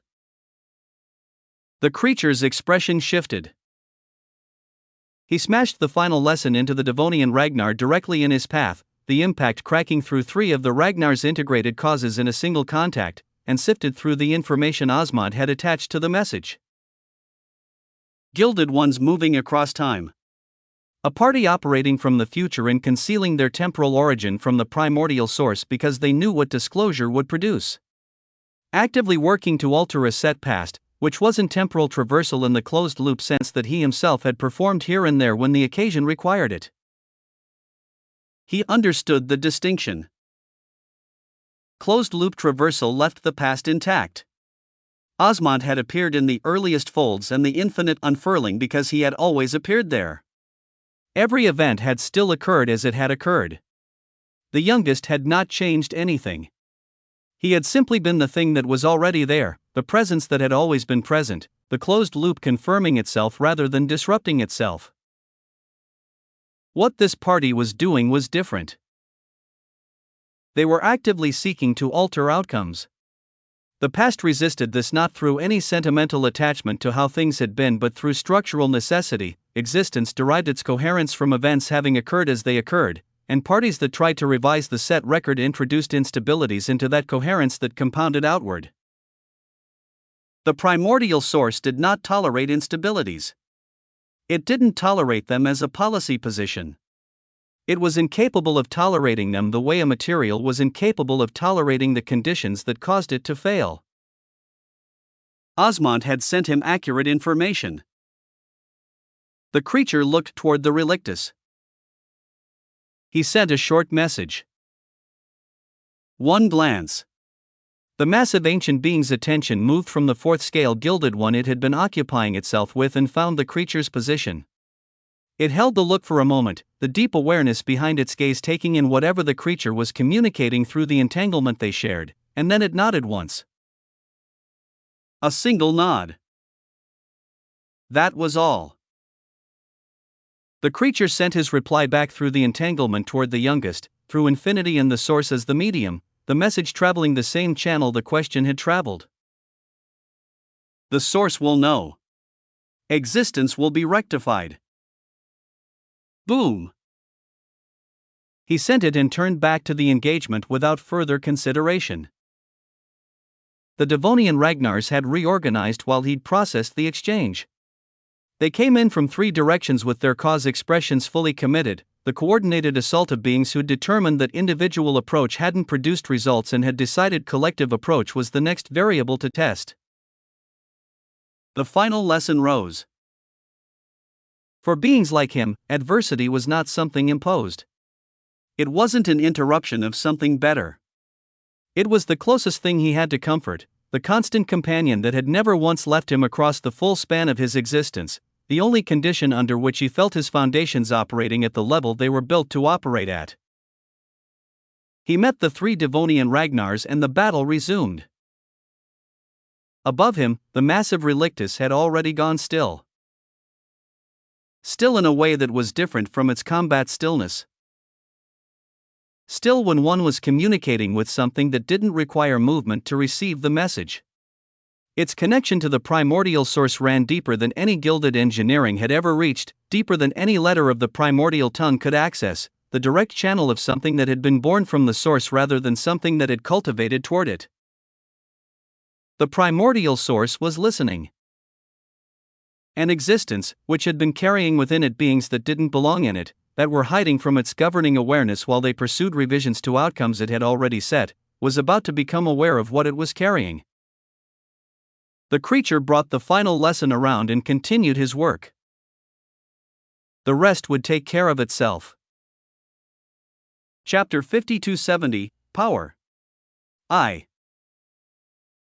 right, Noah said. Everything should be taken care of. Taylor looked at him. She looked at the surrounding space, which continued doing exactly what it had been doing before he spoke. The multicolored seas of infinity moved through the wreckage of the shattered shelter without urgency. The Ragnar remained sat where they'd been deposited. Nothing had changed, and everything around them reflected that nothing had changed, and yet he'd said everything should be taken care of. She looked at him again. What do you mean taken care of? The suspicion in her voice was thorough. Nothing has changed. I reached out to someone, Noah said. They'll reach out to whatever relevant party exists with a connection to the source. They communicated that it will be handled. He looked at the distant space. So it will be handled. He didn't spend a second examining whether that confidence was warranted. The creature had sent back 8 words through their entanglement. That was the exchange in its entirety, and it was enough, because some beings you extended complete trust to not out of naivety but because everything demonstrated across every previous interaction made doubt feel like a waste of attention. The creature had never said a thing he didn't mean and never meant a thing he didn't follow through on. The 8 words stood. He looked at Taylor.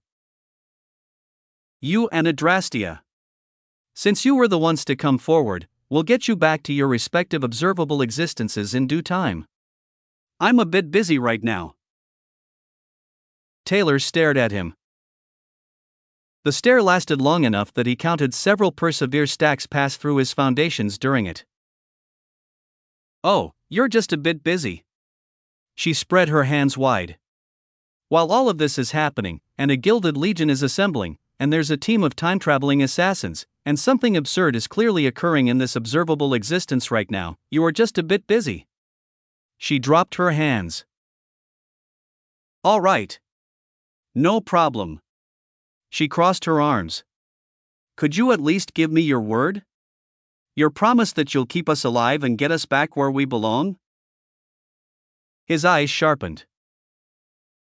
Something happened in the surrounding weavings of existence the moment she asked. It was low and structural, a resonance moving through the dimensional fabric rather than through the air, the kind of shift that his source registered before his conscious attention caught up with it. Whatever Taylor of the Light was underneath her unremarkable presentation and her constant movement and her inability to stop talking, whatever she was at the level his pillow talk couldn't reach, something connected to it was paying attention to this conversation. He didn't answer immediately. Taylor watched the silence stretch and something changed in her face. Look. She straightened. Not the nervous straightening she'd done when confirming he hadn't attacked her. The straightening of someone with something to say. I know what you are. I know what power you carry. I've been talking about it, and existence has been feeding me information about you since I arrived, and none of it is small. She held his gaze. But what I've learned from ruling an observable existence and from everything existence has whispered to me across my entire life. She took a breath. It doesn't matter what power an existence carries. I've met beings who could split observable existences with nothing but their foundations. I've encountered things that made those beings look preliminary. I've watched them rise from nothing to something that terrified everything around them, and I've heard existence cry. Her rapid eyes held still. What those beings had or didn't have stopped mattering the moment they were gone. What existence kept carrying forward, what actually persisted in the fabric of existence long after the power dissipated, was their word. Whether they kept it or broke it. Whether the beings they made agreements with could trust those agreements when the moment of truth arrived. She looked at the consumed Ragnar remains and then back at him. You can move through existence as a shitty entity or as a remarkable one. The rankings, the tiers, the scales, none of that determines which one you are. The ones who are genuinely outstanding, across every era and every tier I've ever heard of, are the ones whose word functions above everything else they are. Power makes you feared. Power makes you capable. Power buys you options. She paused. Your word makes you trustworthy. And in the long run, across an existence that spans eons and produces enemies and produces allies and produces every possible category of relationship in between, trustworthy outlasts powerful every single time. She stopped and okayed at him and waited. Noah considered her for a moment that had nothing contemplative in it. The decision was already made. He was simply looking at her before he confirmed it, looking at the being who'd fallen out of a dimensional flicker and talked too much and hadn't flinched when telling him he could die. He replied simply, I give you my word. HUUM. Existence squeezed. Brief and complete, the space contracting once around the words that had just been spoken and then releasing, the dimensional fabric acknowledging something and ratifying it before returning to its prior state. The resonance he'd felt building from the moment she said promise had found its resolution. Verbal agreement entered, Noah Osmont and Taylor of the Light, the Baba Yaga. Terms, safe conduct and return of Taylor of the Light and Achilles Adrastea to their respective observable existences. Agreement witnessed and overseen by the primordial source.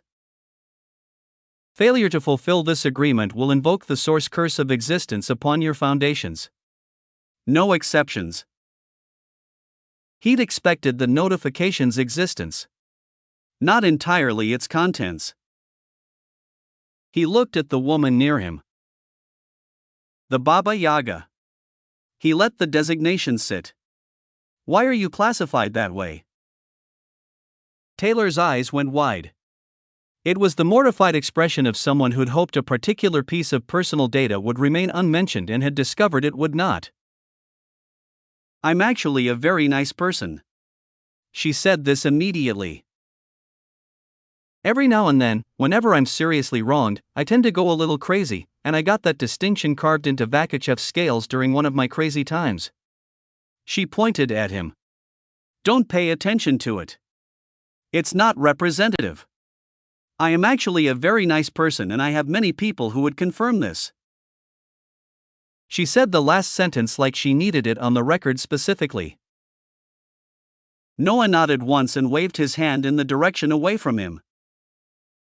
Taylor looked at his hand. Looked at him. Looked at his hand again. Are you shooing me away? Her voice climbed half a register. Where are your social skills? Who does that? You just made a formal agreement, overseen by the primordial source, no less, with a ruler of a lower observable existence, who has personally convinced Gilded Ones to leave her and her entire observable existence alone, by the way, and your response is to shoo her away? She stepped toward him instead of away. You could build a connection here. Expand your entanglements.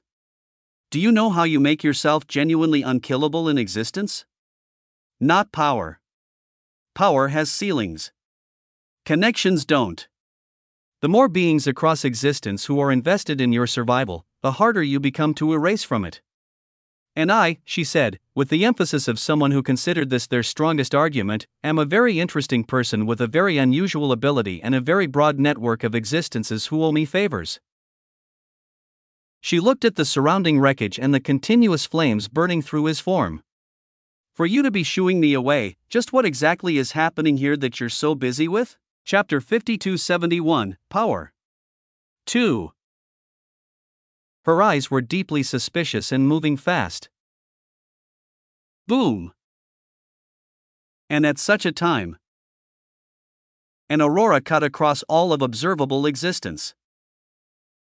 Multicolored brilliance, immediate and vast, light shining with infinity and budding cause expressions that had no single origin point in the surrounding space. The light came from somewhere deeper, from something in the process of becoming rather than something that had already arrived.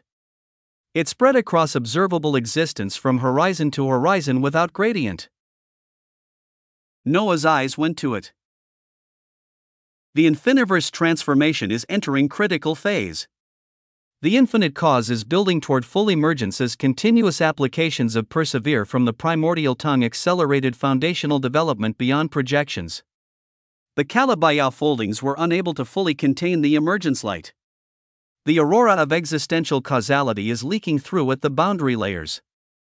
The concealment remains functional, but the aurora is visible to any existence in observable existence with cause sensitivity. He'd hoped for silence. Silence had always been optimistic. An observable existence emerging from a previously concealed domain was an event of sufficient magnitude that concealment had a physical ceiling, and that ceiling had been reached. He managed what could be managed. The rest was what it was. Beside him, Taylor had gone completely still. Her rapid eyes stopped moving. She looked at the aurora spreading across the full visible expanse of observable existence, the multicolored light washing over the wreckage of the shelter, and her face cycled through several expressions in quick succession before landing on one that was pure unguarded excitement. Holy shit! Her voice was low. Existence is telling me this is the aurora of existential causality. She turned to him. Something like that only blooms when an observable existence is actually emerging. Why would? She turned back to the aurora. Then to him. The excitement intensified. Hey! Hey, don't you dare go anywhere! She moved toward him. I love interesting things about existence more than anything else in any existence I have ever been in. Just tell me. What is happening here? What do you have going on? Please. She floated toward him with the clear intention of attaching herself to his vicinity if it became necessary. Boom! And at such a point, once more. Existence cracked. Countless light years away, at multiple points simultaneously, the dimensional fabric of observable existence split large splits, clean splits, the kind that Legion-class vessels produced when navigating from the brain world into the space below. The golden entry signatures of the Gilded Ones bloomed. Taylor looked at the entry signatures. Oh. Her voice dropped back to conversational. The Legion coming for you has also arrived. My main body is with them. Adrastea too. She looked at the entry signatures and then at the aurora and then at Noah. This is turning into a significant mess. You have something absurd happening here, and something monstrous is arriving from outside, and... She looked around the immediate space. Is everything about to go badly? She paused. But you said it was handled. With complete confidence. She looked around them slowly. I don't sense any additional changes nearby. If nothing comes of your outreach to the source, you're going to be facing that entire legion alone. Noah wasn't attending to the last part. His attention was on the aurora of the infiniverse emergence, on the entry signatures of the legion, on the continuous persevere stacking moving through his foundations every second.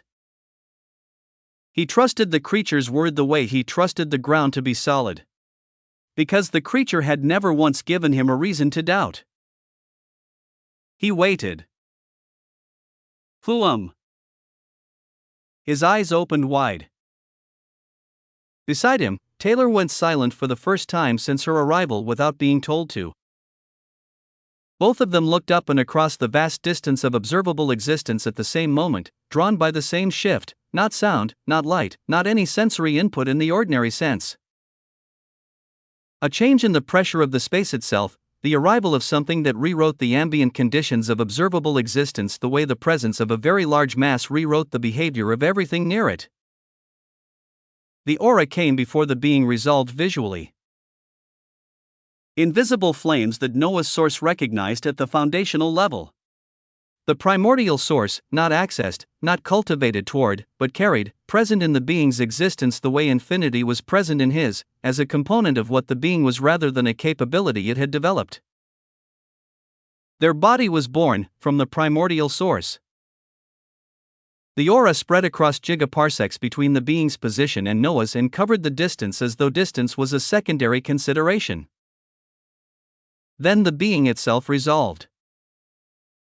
Titanic. Humanoid. An obsidian stellar suit fitted to a frame that wore it with the ease of something that had been clothed in significance long enough that the clothing had become natural. White shirt beneath the jacket. A tie in obsidian that matched the suit and sat without adjustment against the white shirt's surface. Sleek dark hair.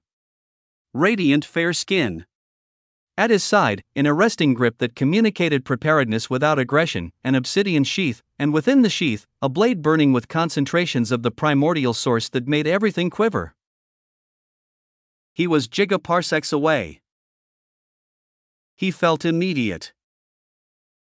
His head turned and found Noah across the distance with the directness of something that had been given coordinates and had confirmed them at a glance. He observed the aurora spreading across observable existence. He paused and turned to find Taylor, who had relocated herself behind Noah's Primus Apiron form. He looked at her. He registered her. He then turned to the Gilded Legion's signatures spreading through observable existence, the vessels moving into formation. And. His voice came through observable existence with the unhurried precision of someone who chose every word and delivered every syllable at its exact weight. Manners. Huum. Makath. Wa'a. Man. Obsidian brilliance spread outward from his position. It was not an attack. It was conditioned, the brilliance establishing itself through observable existence the way a fundamental rule established itself, present everywhere within its reach at once, operative without requiring anything to accept it. Noah recognized it, for he had began doing something similar to it. Observable existence, lockdown active.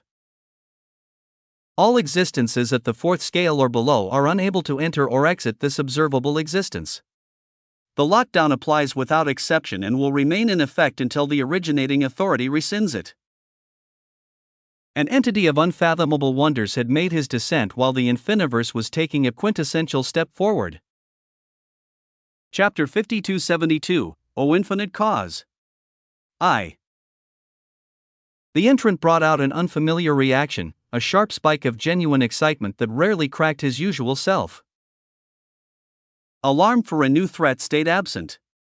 This was the raw anticipation of looking directly at a future iteration of his own existence and finding it entirely extraordinary. The man burned with the primordial source, matching the direct, unmediated presence the creature possessed, but the refinement went far beyond that ancient titan. The creature had spent eons tearing himself apart and rebuilding through raw destruction to reach his current state. This one had clearly followed a different path, arriving as a finished product that had been meticulously polished instead of brutally forged, making him considerably more powerful. This level of power wasn't some distant, theoretical concept that only looked plausible from a safe distance. His own source had already touched the first letter of the primordial tongue, and that foundational architecture was currently pressing for more, recognizing that a single letter marked the opening step toward the pinnacle standing across the gigaparsecs. The pinnacle. He didn't bother suppressing the excitement, since trying to manage an emotion this useful was a waste of time anyway. The infinite tongue activated, combining with his internal infinity, and caused links to parse the space around the entity. The resulting data stream arrived thin and fragmented. Entity detected, Sir William Arthur. Designation, Source Life Form. Classification, unknown. Standing, presumed the fourth scale of existence. Analysis indicates the local substrate refuses standard data extraction. Recommend observational tracking as further information remains entirely unavailable. Taylor exhaled sharply behind him, her posture rigid as she stared across the void. Another fucking monster, she said, her voice dropping as she adjusted to the pressure. But this one is a source lifeform. Hey, he won't massacre my main body and Adrastia by association, right? Just because they're standing near the Legion? He redirected his attention from the entity and provided the reassurance her escalating tension required. You'll be okay, he said, speaking the thoughts aloud as his focus split across multiple domains. He'll deal with those that don't belong here. The Infiniverse was where the most significant shift was occurring. Sir William Arthur was the most immediate presence to watch. Taylor was the local variable to manage without dropping his focus elsewhere. He was managing every track perfectly. Taylor kept her eyes locked entirely on him, completely ignoring the powerhouse down below. Hey, big guy, she said, her tone conversational despite the heavy pressure. Do you think a source lifeform connected to the primordial source is going to leave you alone when there's an aurora of existential causality blooming directly over your location? He looked at her sideways without offering a disruption. The Gilded Ones thrive on harvesting the power of emerging existences for themselves, she continued, her thoughts clearly outrunning her filter. They build up their foundations by directing the first cause's emergence into their own tracks, which is the exact architecture behind their ascent. She paused, her head tilting as her expression froze completely. That's why you wanted to skip this fight entirely, because something producing an aurora of existential causality means an observable existence is currently emerging right inside an existing the observable existence. Are you doing the exact same thing as them?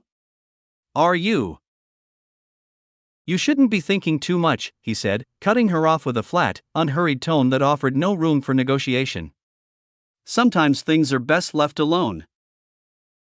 Taylor met his gaze and smiled, entirely unfazed by the sudden boundary. I'm just curious, big man, she said, waving a hand dismissively to lighten the mood. Remember our talk about connections? Besides, I'm not afraid of you anymore since we made a deal, ho-hoo-hoo. Her small laugh echoed in the quiet space before she straightened with mock formality. But all right, I won't pry since you obviously don't want to share. I'll teach you some proper social skills later so forming connections becomes easier for you, but right now, I know when to shut up. She turned her focus back toward the distant shape of Sir William Arthur and the massive incoming gilded signatures. Let's just enjoy the show. HUUM. His eyes shone as the power shifted. She stayed refreshing precisely because she didn't fit into any standard category he usually dealt with. Her point about connections wasn't wrong either. He'd always moved through adversity by himself, traveling from the apocalypse through the dungeons and across every single scale entirely alone. Whether he led others or stood by himself, every strategic choice had been his to make, his to execute, and his to suffer through. Knowing the creature had turned this entire disaster into a solvable problem with a simple message. A high-level connection gave him the ability to reach directly into a tier of power he couldn't personally occupy yet and get an immediate response. Existence ran incredibly deep, and he was only starting to map out what these massive networks could actually do for him. His internal systems were currently compounding along an exponential curve. Persevere stacked every single second while his Galder source developed inside the sourcelands alongside Ian in a long cultivation session. Above all of this, the Infiniverse was currently crossing the threshold of her transformation, forcing the infinite cause into full emergence as the blinding aurora tore right through his concealment ceiling. Eons ago, the Gilded Ones and the primeval entities before them had harvested the first cause of the observable existence. They had gathered that raw power, funneled it directly into their engineering, and built an entire civilization on the back of that stolen authority. Today, he was standing at the center of an entirely new cause emerging on his own terms. He wasn't just harvesting it, he was anchoring the birth of the domain it sprang from. By applying the first letter of the primordial tongue to his world at an unprecedented scale, he was causing a transformation that lit up the entire sky of the observable existence. He had plenty of plans for the massive power this day was going to generate. The first infinite scale was steadily approaching completion. Infinita's corpus stood fully finished as the solid baseline of his infinite body. Infinita's architectura was currently expanding as the Hadean pillar of infinity pushed outward from his core. Infinita's causa formed the final track, integrating distinct causes into his framework, and this was the exact system the infinite causes emergence would feed. If the emergence succeeded exactly as planned, the first infinite scale would finalize its evolution, maybe. He kept that caveat in mind because true completion required him to directly confront the one thing he'd been holding at bay. He had to face infinity itself. He'd actively rejected absolute infinity when it first showed up, deliberately choosing Nero absolute infinity to gain all the benefits without losing himself. Yet Nero absolute infinity wasn't the final answer. The structural gap between the near absolute and the true absolute remained an open flaw in his core architecture. The infinite cause was supposed to bridge that exact divide and reveal the way forward. Taylor stood silently beside him, keeping her promise to stay out of the way while her eyes tracked the movements across the battlefield. The local weavings were going to resolve itself one way or another. Once the dust settled, his main focus could finally return to the primary objective. The infiniverse was actively transforming into the observable existence. The infinite cause was about to bloom completely. The way was steadily approaching, and it didn't matter whether his enemies cooperated with the timing or not. Boom! Chapter 5273, O Infinite Cause. 2. The early Vale shore had never looked as grand as this. The golden sands burned with multicolored light that wasn't coming from any external source but from beneath, from the substrate of the infiniverse herself as she pressed toward the threshold she'd been building toward since the first miniature infinite cause had been installed in her foundations. The seas around the shore moved with the same light running through them, the dark water replaced by something that was water and infinity simultaneously, and the multicolored flames of Persevere rose from Noah's body every second as he stood at the waterline and looked up. He wasn't really looking up. He was looking at everything at once, his connection to the infiniverse running so deep that the distinction between observing her and being part of her had stopped being meaningful. He felt the 3,000 realms expanding through that connection, felt the primordial realms pushing their foundations deeper into the substrate, felt the infinite cause building in the upper layers of the domain like pressure behind a sealed door. This cause was his.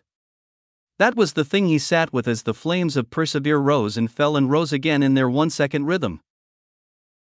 Every observable existence had a first cause behind its emergence, some originating truth that became the foundational axiom the entire domain was built around.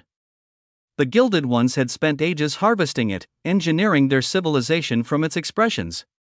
The first cause of this observable existence had produced 9 prime causes that governed everything within it.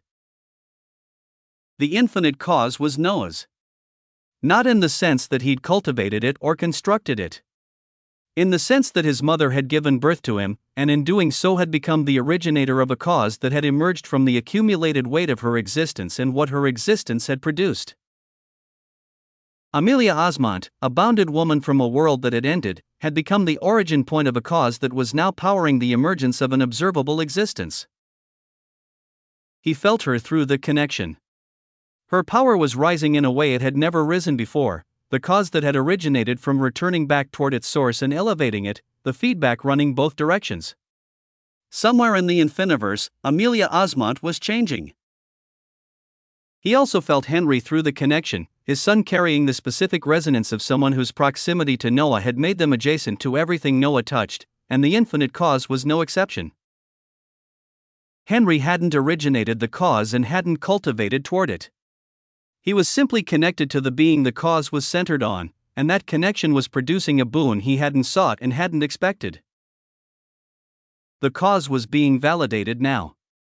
Made grander than it had been as a nascent expression.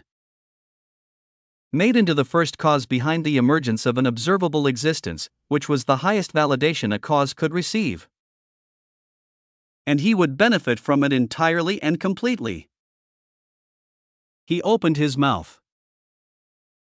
Let my engineering reach unfathomable heights. His voice carried across the infiniverse through their connection, and the infiniverse heard it.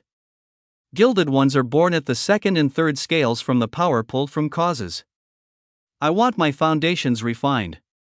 My engineering made grander and newer and more unfathomable than even gilded ones. He looked up at the emerging aurora above, the light of the infinite cause pressing through every layer of the infiniverse domain. I want an answer to infinity. How to grasp absolute infinity and beyond without losing who I am. I want my entire existence restructured to attain infinite foundation, infinite potential, an infinite type of existence that can embody infinity and the primordial source just as easily. The golden sands trembled beneath his feet. I want it all. He let the words build.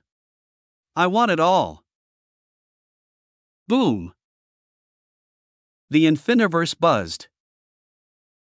The 3,000 realms began expanding in the same moment, each one pushing outward from its prior boundaries as the infinite cause's emergence fed directly into the weavings they were built on, the cause elevating everything it touched.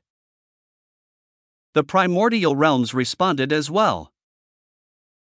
Seas of infinity formed where there had been no seas before, vast bodies of the substance materializing across multiple regions of the infiniverse simultaneously as the infinite cause poured its power into the domain it was emerging from. They moved in slow currents that followed no geography but their own, the multicolored rivers within them running in patterns that reflected the cause's 9 facets before those facets had fully separated into their individual expressions. Amelia Osmond stood within one of those seas. The infinity around her rose to her knees and then to her waist and then surrounded her completely as her body began to change in response to what the cause that had originated from her was doing at its moment of full emergence. She didn't resist it. She stood in the rising sea of infinity with her hands at her sides and her eyes open, and the change moved through her with the completeness of something that had always been waiting for exactly this moment to begin. The tendrils found Noah next. They came from everywhere within the infiniverse simultaneously, multicolored rivers of light carrying the concentrated expression of the infinite cause directly toward the being the cause was centered on. They were not gentle. They pierced into his existence at every available point of entry, driving through his source and his infinity and his observable force and every structural component of what he was, and what they carried was not power in the sense he was accustomed to receiving power but restructuring, the deep architectural revision of foundations that had been built one way and were now being rebuilt another. His body broke apart. Boom! It broke with the specific completeness of a structure being disassembled by something that knew exactly how it had been put together and had very specific ideas about how it should be put back together differently. New circulatory systems formed within him, channels for infinity and for the cause expressions running alongside his existing architecture rather than replacing it, the engineering adding layers rather than stripping them. He came back together in the same second he broke apart, and then broke apart again, and came back together again, and the cycle ran at the same 1-second cadence as his persevere, the two processes compounding into something that was producing a different being with each iteration. Then the infiniverse splintered. Boom! The splintering of existence that someone had mentioned before. And the splintering caused the bloom of 9 distinct regions. They asserted themselves across the domain simultaneously, each one crystallizing from the weavings as the infinite cause's full expression separated into its 9 foundational facets. And the regions formed around those facets with the comprehensiveness of an observable existence organizing itself around its governing principles. The infinite cause has bloomed. 9 prime causes have emerged to govern the infiniverse and guide its existence as an observable existence. These causes are distinct from the prime causes of the first cause of the known observable existence and represent the governing truths of a domain whose first cause is the infinite cause. The prime cause of existence, the foundational truth that being itself is the first and most irreducible condition.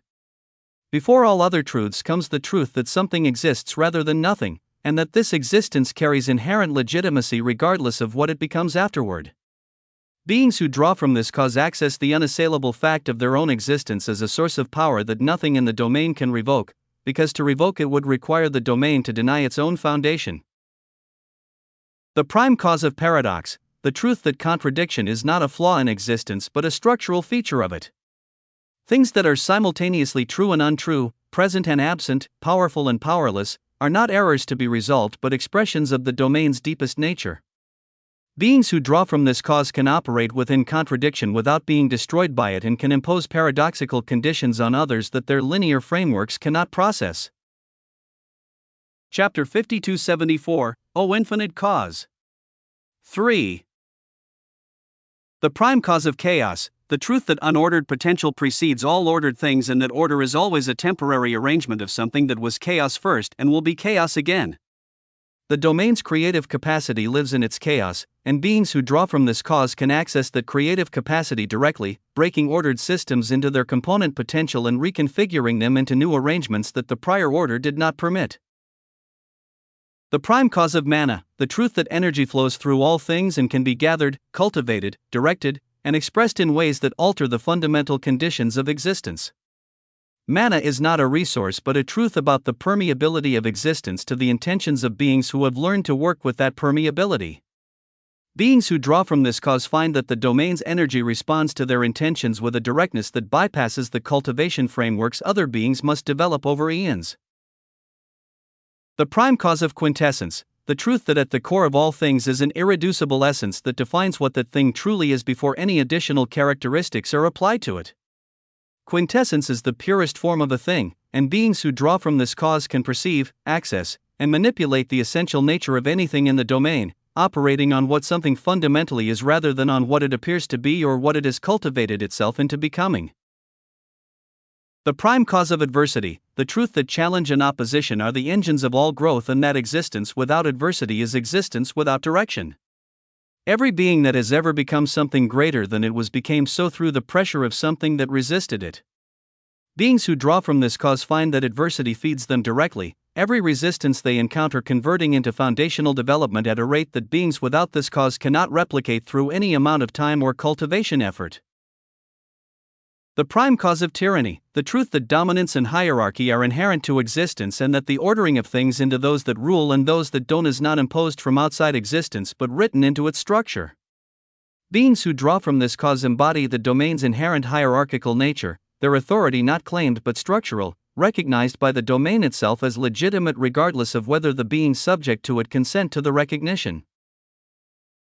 The prime cause of harvest, the truth that all things can be consumed, converted, and made into something new, and that the capacity to take what exists and transform it into fuel for one's own growth is among the most fundamental capabilities existence permits.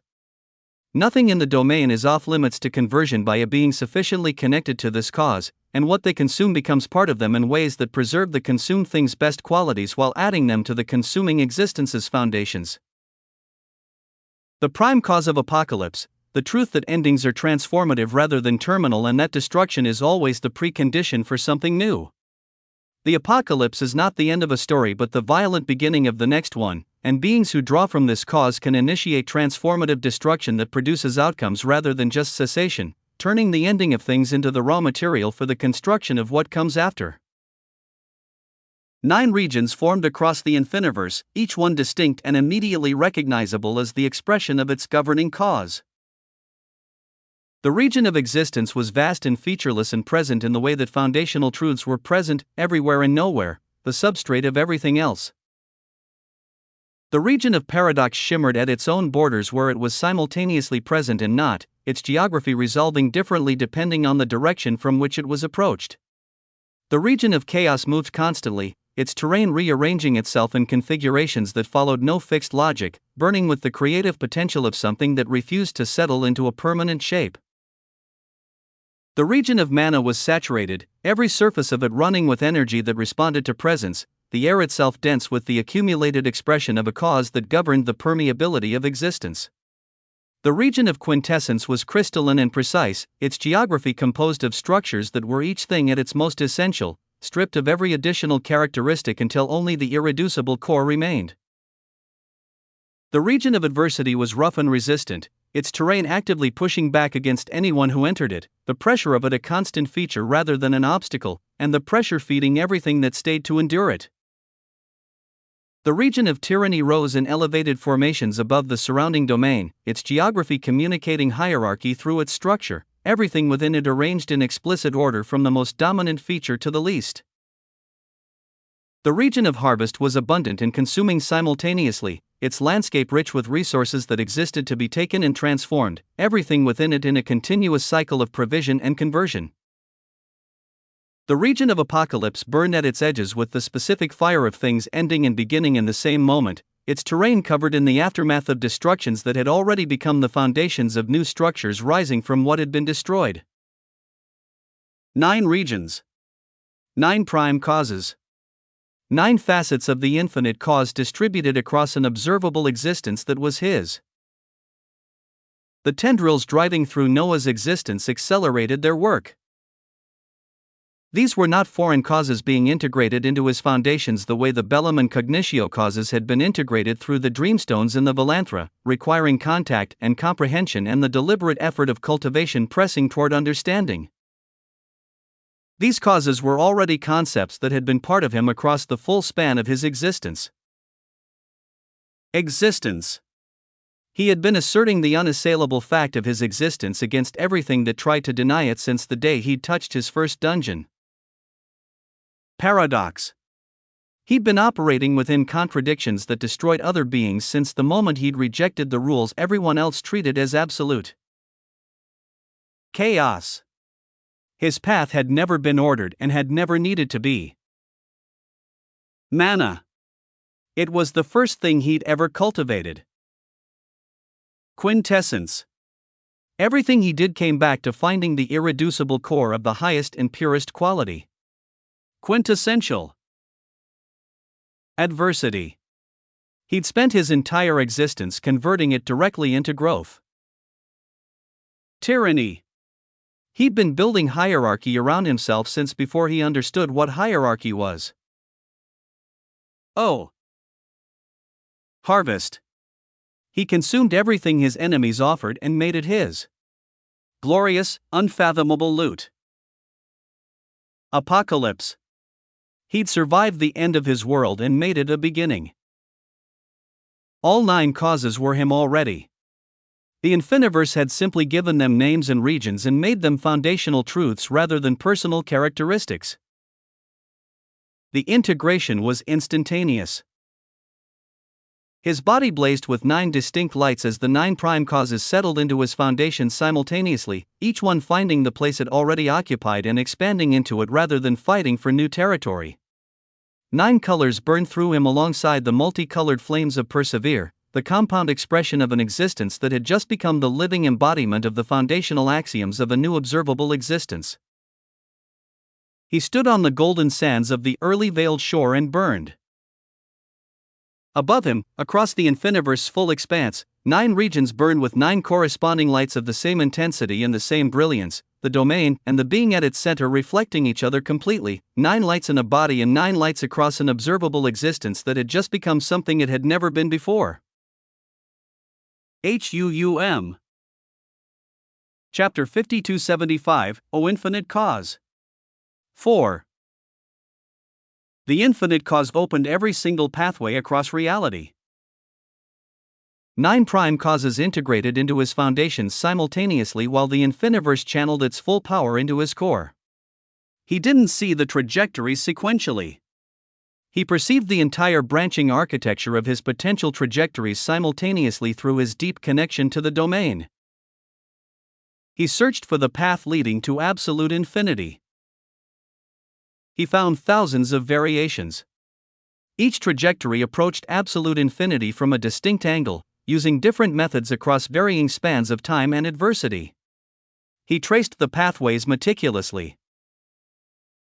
He'd waited for this data since the moment he chose Nero Absolute Infinity over the standard absolute version, wondering if that choice was a self-imposed limitation or a structural necessity.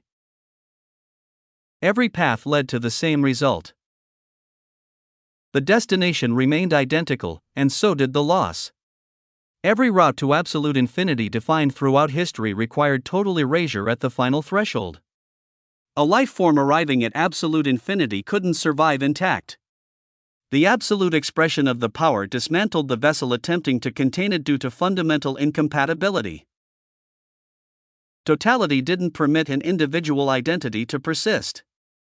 An entity could stand at the threshold, but crossing it meant the power erased the individual completely.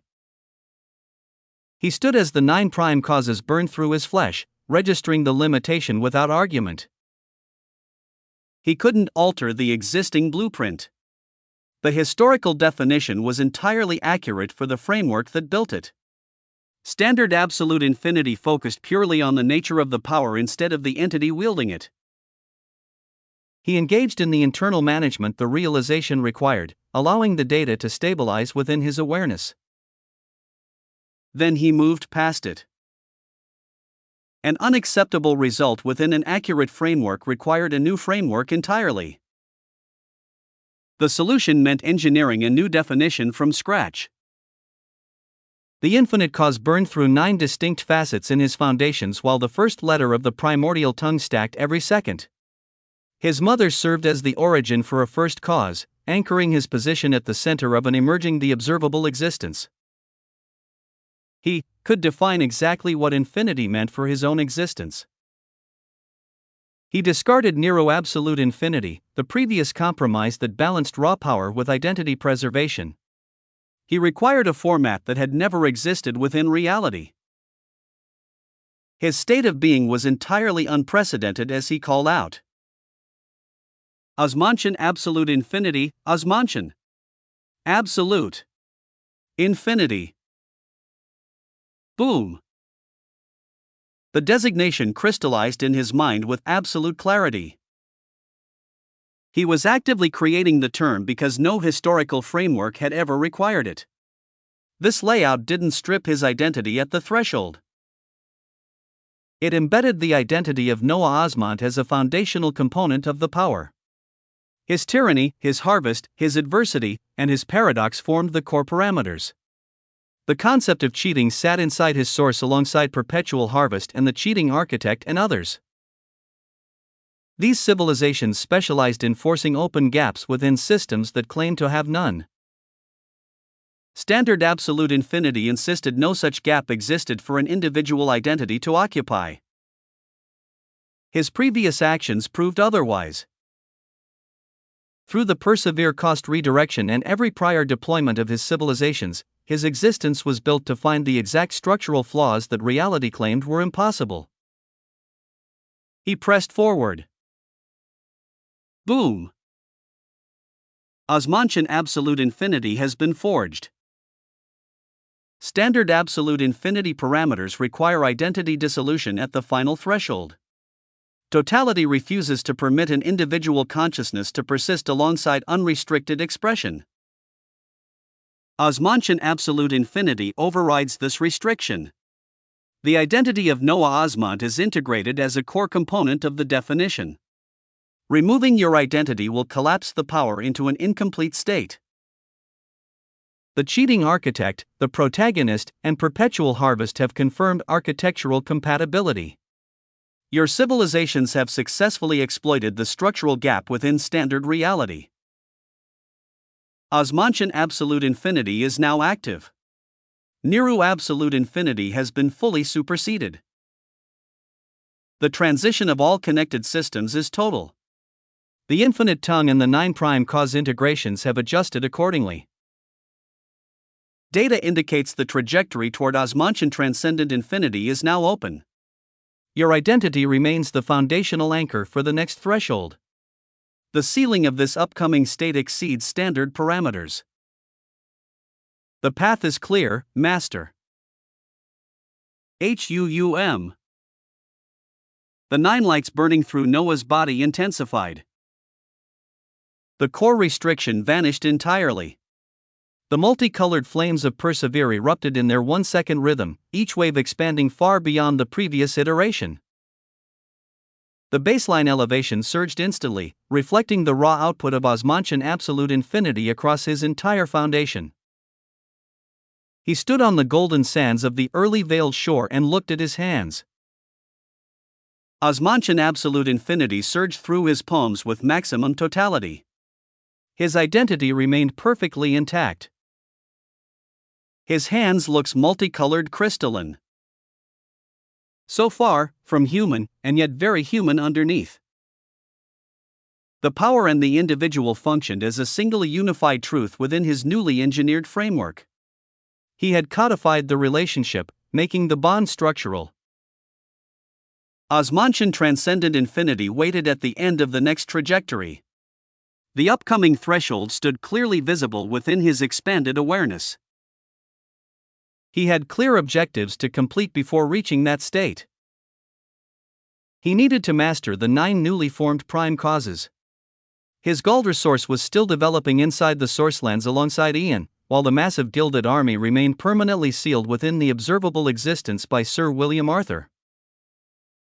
He possessed a massive list of objectives and the exact resources required to execute them.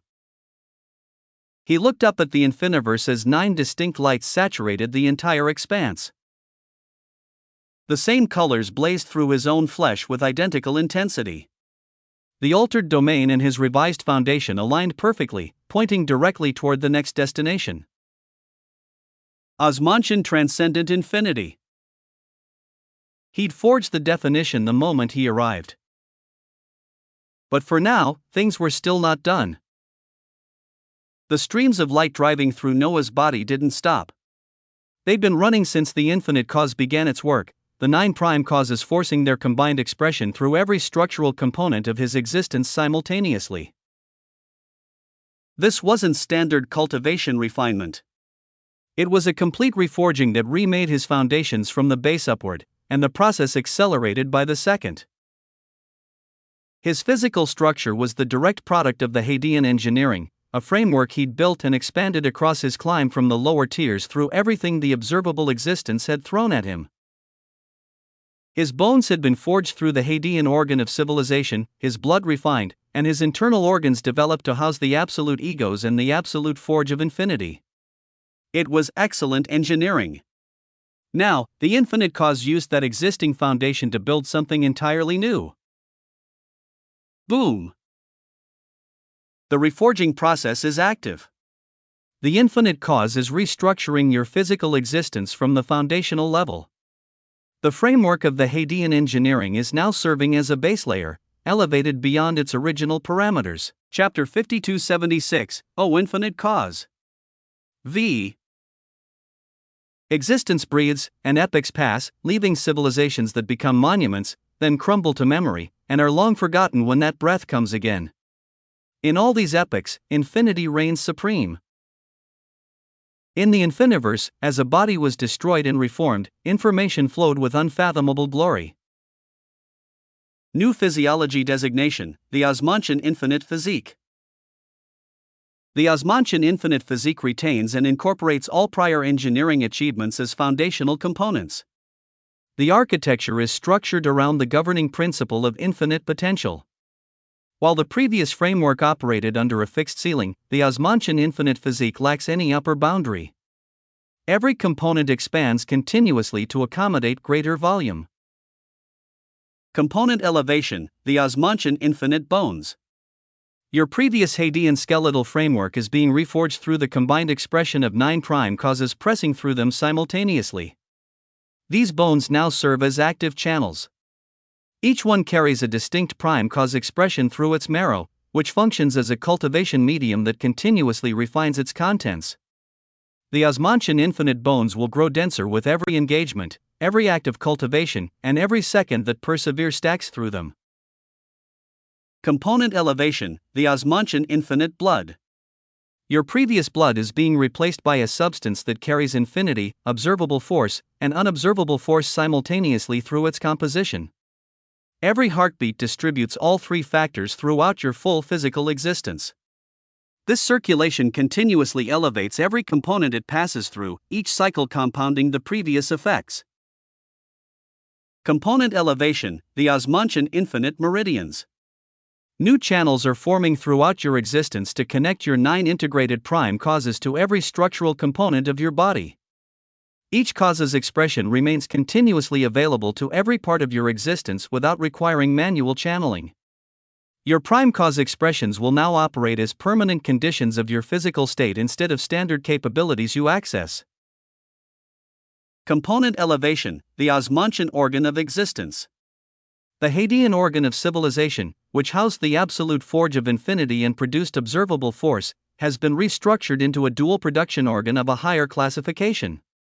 The Osmantian organ of existence produces both observable force and unobservable force simultaneously and continuously. Observable force, the visible, quantifiable expression of cultivated power that can be perceived, measured, and engaged with by any being with sufficient sensitivity. It serves as the currency of all scales within the observable existence and the medium through which most cultivation expresses itself externally. Unobservable force, the inverse complement of observable force. It cannot be perceived, measured, or engaged with through standard cultivation sensitivity. It exists alongside observable force in the same space without direct interaction, operating on a layer of existence that observable force does not reach. Unobservable force is not hidden, but it remains inaccessible to frameworks built around standard perception. It acts on components that observable force cannot affect and passes through defenses built against observable force without registering its presence.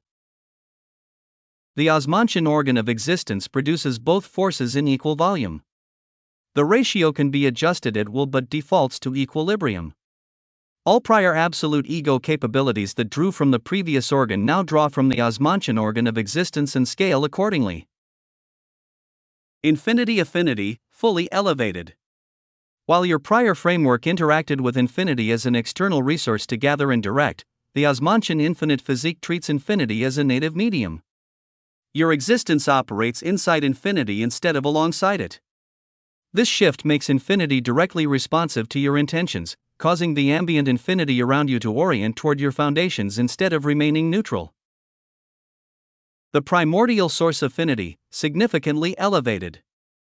Your active letter of the primordial tongue, the 9 integrated prime causes of the infinite cause, and the gold resource development in the source lands have combined through the reforging process. This produces a foundational resonance with the primordial source. Grasping it may come easier. Foundational principle of the Osmantian infinite physique, infinite potential. Every component lacks an architectural ceiling. Every bone, channel, organ, and drop of the Osmantian infinite blood is built to accommodate an increasing volume without structural compromise. The framework operates on the absolute assumption that more power is always coming. This is an entirely new classification of existence, master. HUUM. The reforging completed its first full cycle. Noah stood on the golden sands of the early veiled shore as a fundamental stability settled deep within his architecture. The Osmantian infinite bones hummed with 9 distinct frequencies. Each prime cause ran through its designated channel in the marrow, and the expressions harmonized into a combined resonance. This power pressed outward from his skeleton, moving through the Osmantian infinite meridians into every connected component. His blood moved differently, marking the most immediate change. The Osmantian infinite blood circulating through him carried observable force and unobservable force alongside infinity. Each heartbeat sent all 3 forces through the full architecture of his body simultaneously, elevating every component it passed. This continuous improvement compounded with his persevere casting, moving forward without a natural limit. The Osmantian organ of existence pulsed in his chest. It produced observable force with a familiar golden warmth. Alongside that energy, a new current emerged without any heat. Warmth was an attribute of observable force, and this new output operated on a layer that standard characteristics couldn't reach. The unobservable force flowed through separate channels within the Osmantian infinite meridians, occupying the same physical space as the golden energy without direct interaction. He raised one hand and looked at it. His muscular figure shone with the combined expression of the Osmantian infinite physique. 9 distinct colors burned through the Osmantian infinite bones, and the Osmantian infinite blood moved visibly beneath his flawless, crystalline skin. The reforging hadn't increased his physical size. It had restructured every component of his physical existence to express its raw nature without the constraints of the previous architecture. Torrents of golden observable force surged around him, pouring from the Osmantian organ of existence as an external overflow. These golden streams spiraled outward from his figure, following the strict geometry of the Osmantian infinite meridians instead of the physical laws of the surrounding space. Alongside them, obsidian streams of unobservable force moved through the same space without touching the gold. The two distinct currents occupied the same air without interacting. This black energy was darker than any vacuum perceivable by standard sight, visible only to a consciousness that could reach its specific layer of reality. Gold and obsidian. Observable and unobservable. The two forces swirled around a figure that held 9 prime causes burning through his bones, Osmantian absolute infinity running through his foundations, and the first letter of the primordial tongue stacking every second. The Osmantian infinite physique had begun its first day. It lacked any built-in ceiling. That was the entire point, as Noah could be considered to have truly grasped his jumping-off point. Chapter 5277, O Infinite Cause. 6. The infinite cause held more raw power than its own emergence could easily direct. The massive authority generated by a cause transforming into the first cause of an emerging the observable existence expanded far beyond a single entity's capacity to absorb it. No historical domain had ever used a single person's existence as its originating core truth. The Gilded Ones had spent ages harvesting the baseline of their own cause. This identical category of causal authority flooded the space for his personal use, but his core couldn't consume the entire output. He stood on the early Veil shore as the 9 prime causes and the infinite cause burned through the Osmantian infinite bones. Massive torrents of golden observable force and obsidian unobservable force swirled around his frame. The energy continued to pour directly into the substrate of the infiniverse from the ongoing transformation, completely overloading his foundations despite the structural upgrades the Osmantian infinite physique provided. His focus shifted directly to his subordinates. The volume of power here expands far beyond what I can consume alone, he stated, his voice broadcasting across the deep network of the infiniverse to reach every resident within the domain. Let the excess flow to my people. Balance their scales. HUUM. The surplus authority surged across the territory. The energy targeted many. Nuldine was smashed with this authority, saturating her core with the full overflow of the infinite cause. Her Apeiron scales advanced through their current tier without slowing down, her expanding aura flaring across the local space as her foundations adjusted to the massive influx. The Emperor Penguin absorbed the energy pridefully, his compact frame burning as the authority restructured his internal assets. The transformation pushed his rank toward the Paleozoic scale without hitting any intermediate plateaus.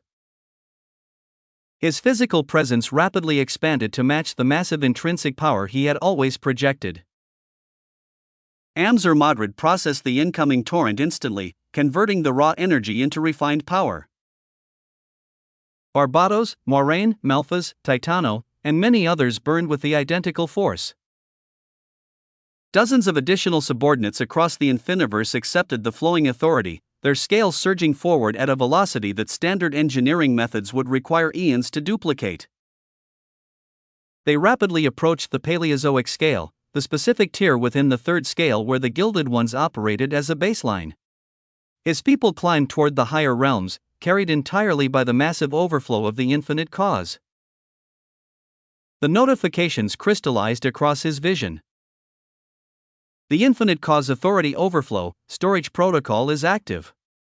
The total energy generated by the transformation exceeds the current absorption capacity of all connected targets, including your own core and the population of the infiniverse. Excess power is being directed into secure storage. New formation detected, infinite Osmantian inheritances. Some of the stored authority has solidified into distinct vessels that you can distribute to selected recipients at your discretion. Each unit contains a concentrated payload of the infinite cause, configured to trigger immediate foundational advancement. Infinite Osmantian inheritances remain permanent assets. Transferring the internal power does not destroy the vehicle, the vessel automatically refills as the storage cache gains additional overflow. Allocation establishes a permanent link to your core. Current inventory, expanding. You may designate beneficiaries at your earliest convenience. His connection to the Infiniverse mapped out the full transformation. His people blazed with unearned advancements while the infinite Osmantian inheritances solidified inside area of storage. Another text block overrode his site. Authority utilization analysis, combined consumption across all active targets including Osmantian absolute infinity, the Osmantian infinite physique, the 9 prime causes, and the local population, accounts for less than 10% of the total output generated by the emergence. Remaining surplus, above 90%. Storage parameters are actively expanding to contain the incoming volume. The birth of the observable existence provides a continuous power supply that will persist as the Infiniverse stabilizes. Boundless authority will now be stored, Master. The scale went beyond his initial expectations. Intellectual comprehension of a first cause's vastness from the historical records of the Gilded Ones couldn't match the raw physical reality overflowing within his domain. Less than 10% had been consumed across every single upgrade. His own state had shifted into the Osmantian infinite physique, Osmantian absolute infinity ran through his core, 9 prime causes sat locked in his skeleton, and his entire population was advancing simultaneously. Yet the bulk of the power remained untouched. Less than 10%. Oh. The massive authority filling the substrate of the Infiniverse offered infinite strategic options. The 9 prime causes burning through the Osmantian infinite bones flared in a combined resonance that turned the golden sands of the early veiled shore into a mirror of absolute force. Emotive. The heart had never left him. Emotive understood this without needing explanation or verification. She felt it continuously since the moment of its giving, the permanent fusion of her absolute amaranthan heart into what was now the Osmantian organ of existence running through her as a constant awareness beneath every other experience. She no longer processed reality through her own isolated existence. She experienced it through a direct link into the being who was, at this moment, anchoring the emergence of an observable existence. She felt everything he felt. She felt everything the Infiniverse felt. She felt everything the emergence itself generated, a reality that made her unique in a way she understood completely and refused to minimize. Modesty regarding a genuinely extraordinary transformation was a waste of time, and she lacked the patience for it. She functioned as the emotional sensor of the being at the center of this budding cause, permanently fused into his organ of power. When an observable existence was born from a cause built around that being, she felt the birth. She felt every emotion it produced. A budding observable existence didn't experience emotions through a standard conscious mind. It experienced them as vast, ambient conditions moving through its substrate in massive waves. The currents carried everything simultaneously: the joy of becoming, the structural weight of transformation, the sudden terror of a domain discovering its own existence, and the immense pride of a reality built around something extraordinary. These weren't small feelings. They were the emotions of a domain-sized entity experiencing reality for the first time, magnified to the exact scale of the territory. She felt all of it. Her existence buzzed. HUUM. The absolute amaranthan heart of emotive fusion status is active and evolving. Permanent integration with the Osmantian organ of existence has triggered an unforeseen secondary function. As the Osmantian organ of existence processes the authority of the infinite cause's emergence, the absolute amaranthan heart functions as the primary emotional receptor for the full experiential range of the event. Chapter 5278, O Infinite Cause. 7. Information continued to flow in her existence. Consequence: direct emotional processing of an observable existence's birth is forcing foundational changes across your foundation. The absolute luxuria ego of infinity is being reinforced and elevated by the emotional authority of 9 prime causes simultaneously. The prime cause of existence produces the emotion of fundamental legitimacy, the absolute realization of being undeniably valid and real. The prime cause of paradox produces the emotion of contradiction held without friction, the specific awareness of being simultaneously multiple conflicting things. The prime cause of chaos produces the emotion of limitless creative freedom. The prime cause of mana produces the emotion of absolute flow, of energy moving in perfect resonance. The prime cause of quintessence produces the emotion of being perceived at your irreducible core and found sufficient. The prime cause of adversity produces the emotion of strength drawn directly from resistance. The prime cause of tyranny produces the emotion of structural authority requiring no external justification. The prime cause of harvest produces the emotion of consumption that enriches. The prime cause of apocalypse produces the emotion of endings that function as absolute beginnings. All 9 states are now fixed inside your foundations. Your emotional architecture is being rebuilt to hold these registers simultaneously without destabilization. You are entering a different category of existence, through sheer luck and connections. Ruination almost didn't seem happy at this. But she understood the critical role Emotive had played a while ago as she had delivered her heart. Emotive was shaking. The reaction didn't stem from fear or weakness, it was the physical trembling of an entity whose entire emotional architecture was being dismantled and rebuilt. Her body was simply resizing to fit the immense load. She let the trembling happen. She had never been embarrassed by the physical expressions of her emotions, and she wasn't starting now. He had caused this. The man she had chosen to receive the full extent of her loyalty, the one who held the most irreplaceable asset of her existence, had triggered the birth of an entire observable existence. The achievement was unprecedented. This exact event had never occurred in history. For a being to do this? Ha! And she had given him her heart long before this moment. She had surrendered it while he was still climbing. She had given it because of what he already represented, not what he might become, and now his evolution had transformed her into the only being capable of feeling this ascension from the inside. She was unfathomably lucky. She acknowledged the fact with complete, unironic sincerity. She moved through the infiniverse as a storm of emotions. 9 regions had finalized their boundaries, each displaying a distinct pressure and ambient expression. Within each territory, a new phenomenon pulled at her attention. Massive landmasses floated directly above the surface of their respective sectors, each burning with a concentration of prime cause authority that far exceeded the surrounding terrain. She traveled to the region of the prime cause of tyranny first. The landmass here rose high above the local formations, mapping out the explicit hierarchy of the sector. It blazed with the golden black energy of absolute authority concentrated into a physical form. The moment she touched the surface, the emotional weight of the cause hit her core. It was a feeling of dominion so absolute it required no validation from any external force. She stood in the center of that pressure, her gaze sharpening. "On," she said softly. "So this is what he feels like from the inside." She voiced a quiet promise to the landmass. In his name, she would force every enemy of this cause to understand the meaning of hierarchy through direct, personal demonstration.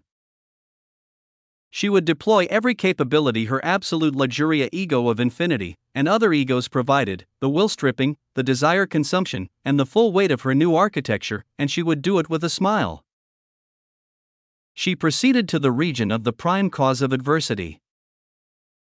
The floating landmass here presented a rough, resistant exterior that actively pushed against her presence the moment she approached. The emotion of the cause registered as a distinct surge of strength that only existed when met with direct opposition. She let out a short laugh. The feeling was so perfectly aligned with his nature that it felt like hearing his voice. She made another promise: she would personally manufacture adversity for every entity that moved against him. The act wouldn't function as standard punishment, but as a direct gift to herself, since she derived her specific pleasure from ensuring his enemies discovered what resistance produced in someone engineered to convert it. The region of the prime cause of harvest drew her forward with a warmth she recognized instantly. It was the primary resonance of her own cause, amplified through 9 distinct channels. The landmasses here was simultaneously abundant and consuming, its surface saturated with raw causal authority that offered itself upon direct contact. The emotion of the cause focused purely on a consumption that enriched rather than diminished, the sensation of taking power and becoming immediately fuller. She pressed her palms against the crystalline ground and absorbed the output, causing her egos of infinity to flare. She visited all 9 sectors. By the time she touched the final landmass within the region of the prime cause of apocalypse, where the emotional register felt like standing at the absolute end of a system and finding it a spectacular beginning, her foundation had fully altered. The prime causes had completely restructured her emotional architecture. The entity standing on the floating peak was no longer the same emotive that had entered the domain. She had become something more. She looked out across the expanse of the infiniverse from her elevated position on the apocalypse landmass. Below her, the 9 regions burned with their respective lights, each contributing its distinct energy to an observable existence that had completely shifted its parameters. The aurora of the emergence continued to sweep across the sky. Apart from Amelia Osmont, who had originated the infinite cause, and Henry Osmont, who had received a boon from mere proximity, very few entities tracking this day understood that a single emotional woman had extracted more value from the transformation than anyone else present. She had felt it all. And she kept every bit of it. Boom! Chapter 5279, O Infinite Cause. 7. The transformation concluded. No sound marked the final moment, because sound was an attribute of observable force, and the completion of the infiniverse evolution occurred deeper than standard forces could reach. The shift ended with the flat presence of a new reality. The threshold was crossed, and the crossing was total. The infiniverse stood as an observable existence. She recognized the transition from within, tracking the 9 prime causes burning through her geography, the persevere stacking at her center. The status functioned as an intrinsic condition rather than an external event. She had become the domain. The seas manifested first. Boundless observable force rose simultaneously across her entire expanse, filling territories that previously held raw infinity rivers and unrefined cause expressions.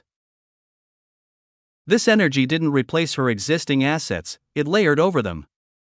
The golden warmth of the force saturated every sector, stretching from the early Veil shore through the 9 prime cause territories and into the deepest sectors of her realms.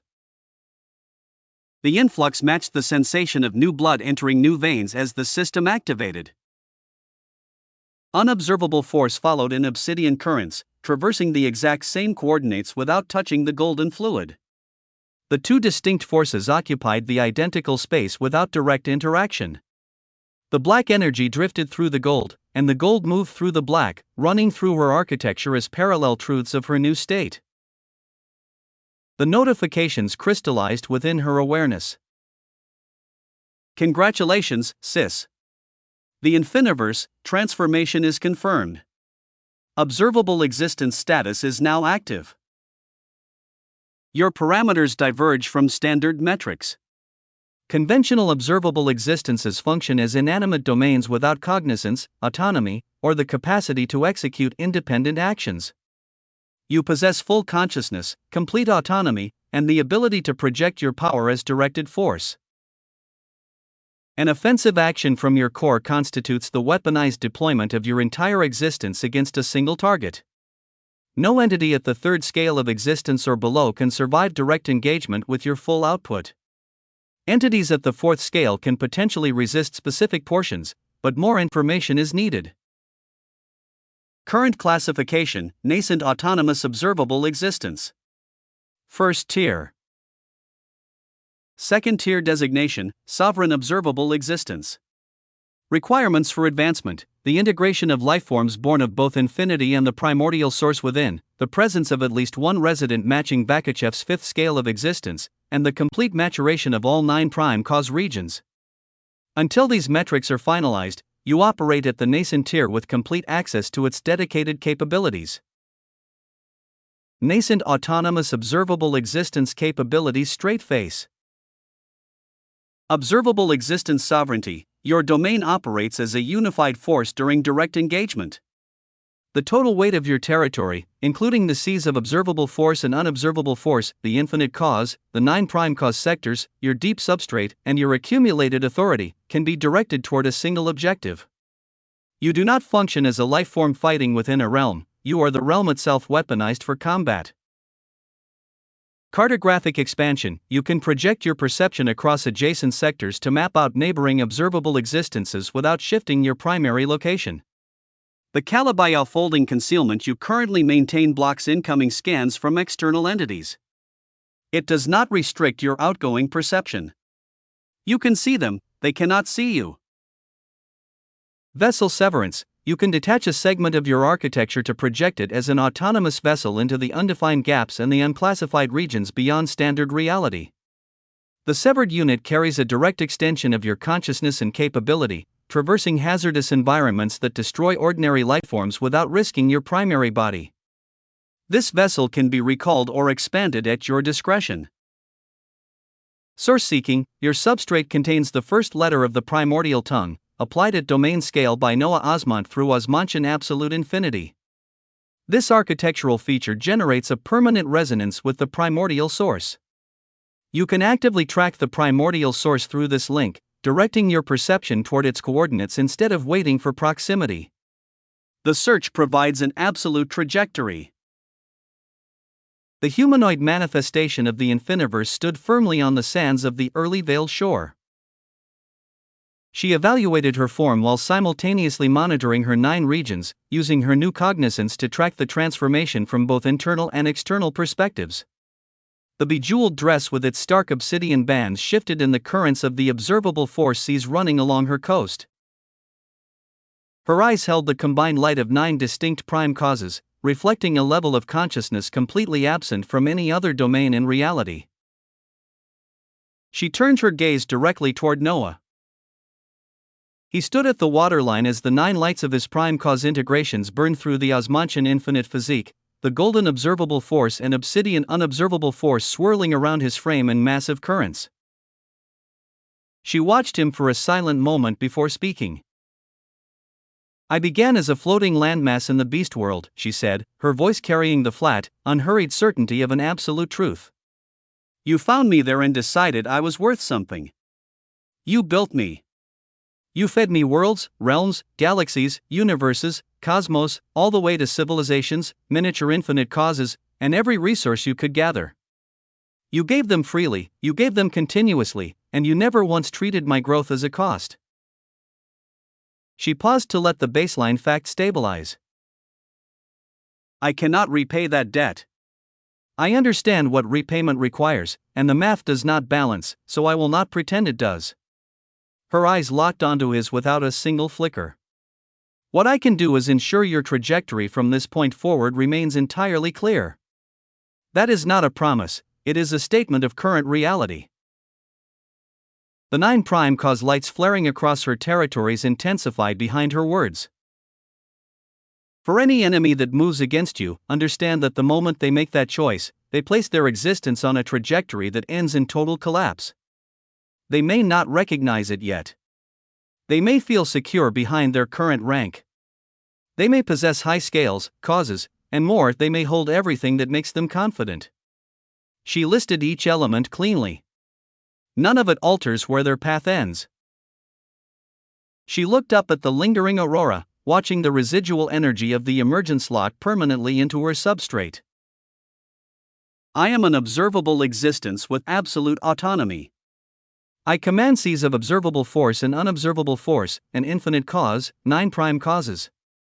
I hold the full weight of my existence as a direct weapon.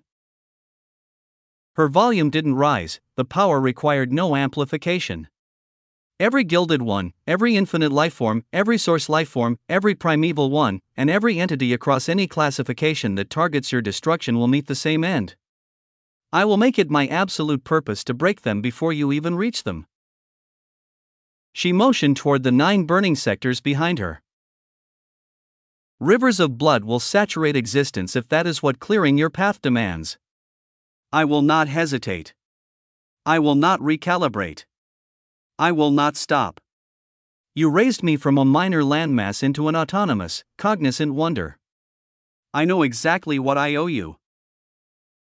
She smiled, her expression reflecting the raw nature of every prime cause in her bones. It is handled. Boom. It is handled. With these words, she felt her master smile as he opened his arms, and she subconsciously walked towards him and embraced him as he held her tightly, warmth emanating from all parts of him as he said, "Congratulations on your advancement. On your achievement. It is a quintessential one." Wah! Chapter 5280, Dust Eye. Internally, everything about Noah had changed. The 9 prime causes burned through the Osmantian infinite bones. The Osmantian organ of existence produced twin rivers of observable and unobservable force simultaneously. Osmantian absolute infinity ran through foundations that had been rebuilt from the ground up by the infinite cause's emergence. The being standing in the wreckage of the shattered shelter of the loon was not the being who had arrived there. None of it showed on the Primus Apiron's exterior. The multicolored persevere flames rose and fell in their 1-second rhythm. The scales caught the light the same way they had before. The crystalline blue eyes held their cold calculation without broadcasting what the calculation was running on for his true form. His true body. Taylor looked at him anyway. Her rapid eyes moved across his figure and then moved again and then stopped, holding on something her ability was receiving that her expression couldn't fully organize around. She shook her head slowly. "You fucking monster," she whispered. "Existence is over here buzzing with unreliable information about you that I can't even focus on that other monster over there." Noah shook his head. "You're going to want to focus on that monster over there." Yes. They were going to need to focus, because Sir William Arthur had turned fully toward the Gilded Legion, and Sir William Arthur demanded to be watched. He stood gigaparsecs from the Legion's forward position and was nonetheless present, his existence pressing through the distance with the flat authority of something that didn't require proximity to make its attention felt. The obsidian stellar suit sat without adjustment on his frame. His dark hair remained precisely where it was. His hand rested against the sheath at his side with the casual readiness of someone who had done this many times. His eyes moved across the Legion's assembled formations with the unhurried assessment of a thorough man completing a thorough review, and when they found the cluster positioned behind the bodies of Taylor and Adrastea, the assessment paused. He spoke. Existence is not a resource to be exploited simply because one possesses the capability to do so. HUUM. His voice carried across the locked observable existence. The capacity to act does not constitute a mandate to act. A being who can lift a mountain is not therefore obligated to drop it on ants, and a being who can traverse the architecture of time is not therefore justified in doing so to pursue outcomes that temporal mechanics have already rendered impossible. He let that establish itself before continuing. The closed loop of temporal travel is not a theory. It is an observed and documented feature of how existence functions. The past cannot be changed. What occurred has occurred, and the record of its occurrence is woven into the fabric of existence at a depth that no force presently documented can revise. A being who travels backward into time and finds themselves present in a moment they previously were not present in has always been present in that moment. They are discovering their presence, not creating it. His eyes remained on the cluster. However, A being who travels into the past with the specific intent to forcibly alter outcomes, who brings sufficient power to bear that they begin to pressure the set record rather than simply inhabit it, introduces instabilities into the fabric of existence that compound outward from the point of pressure. Existence does not accommodate revision. When revision is forced upon it, existence begins to unravel from the site of the forcing. He paused. The unraveling of existence is not something I regard with equanimity. The beings responsible for initiating it carry a verdict, and the verdict is death. He straightened slightly. Are there any questions? Boom. The cluster behind Taylor and Adrastea went rigid. The surrounding Gilded Ones turned toward the cluster with the collective attention of a formation discovering a problem in its own ranks, the astonishment moving through the assembled Ira and Superbius and the Silurian Ragnars in a visible wave that M'Bako tracked from his position with the expression of a commander absorbing unexpected information about his own forces. Sororis Prima Elizabeth's expression had gone heavy. She was the leader. Leaders led. If any Gilded Ones within this formation have violated temporal protocols, they will be identified and remanded to our own disciplinary processes for. My apologies if I was unclear. Sir William Arthur's voice cut through hers without elevation or urgency. My verdict applies specifically to the beings who violated time. As for those who choose to stand between me and the delivery of that verdict, the death of their source is equally guaranteed. I should note that this is not a debate, nor a negotiation, nor a discussion of any kind. He reached up with one hand and straightened his tie with two fingers. I shall get started. HUUM. Sororis Prima Elizabeth moved both hands outward and the power came at this time as she roared. Billowing seas of prime cause authority and existential radiation surged around the full Legion formation, the compound expression of a fourth-scale Gilded One erupting with glory. The sea of power covered the assembled force in a visible golden pressure that pressed outward against the lockdown Sir William Arthur had established. And at this time, a woman rose from in front of Adrastea and Taylor. Her body went from contained to blazing in the span of a breath, fourth-scale power erupting from her foundations with the intensity of something that had been held at suppressed levels during transit and had now stopped suppressing. She rose above the formation's front line, her existence burning at the tier that made the Silurian Ragnars beneath her look like a different category of being entirely. The Osmantian needs to die regardless of cost. That violator needs to die regardless. Her voice carried tremendous hatred of someone who had crossed time itself in service of a decision and was not revisiting it. A relictus appearing before us will not change that. It will not change. Boom. Behind her, three more. Three other fourth-scale entities rose from the formation's body, the beings who had traversed through time alongside Virith, each one burning at the tier that had made their presence the Legion's actual offensive capability rather than decoration. Observable force fell under their collective influence across the lockdown zone, the ambient substance of the space responding to multiple simultaneous fourth-scale expressions with the reluctant compliance of matter being commanded. Then Virith called out. Absolute Superbius Series, Gilded Peacock. HUUM, Chapter 5281, Dust 2.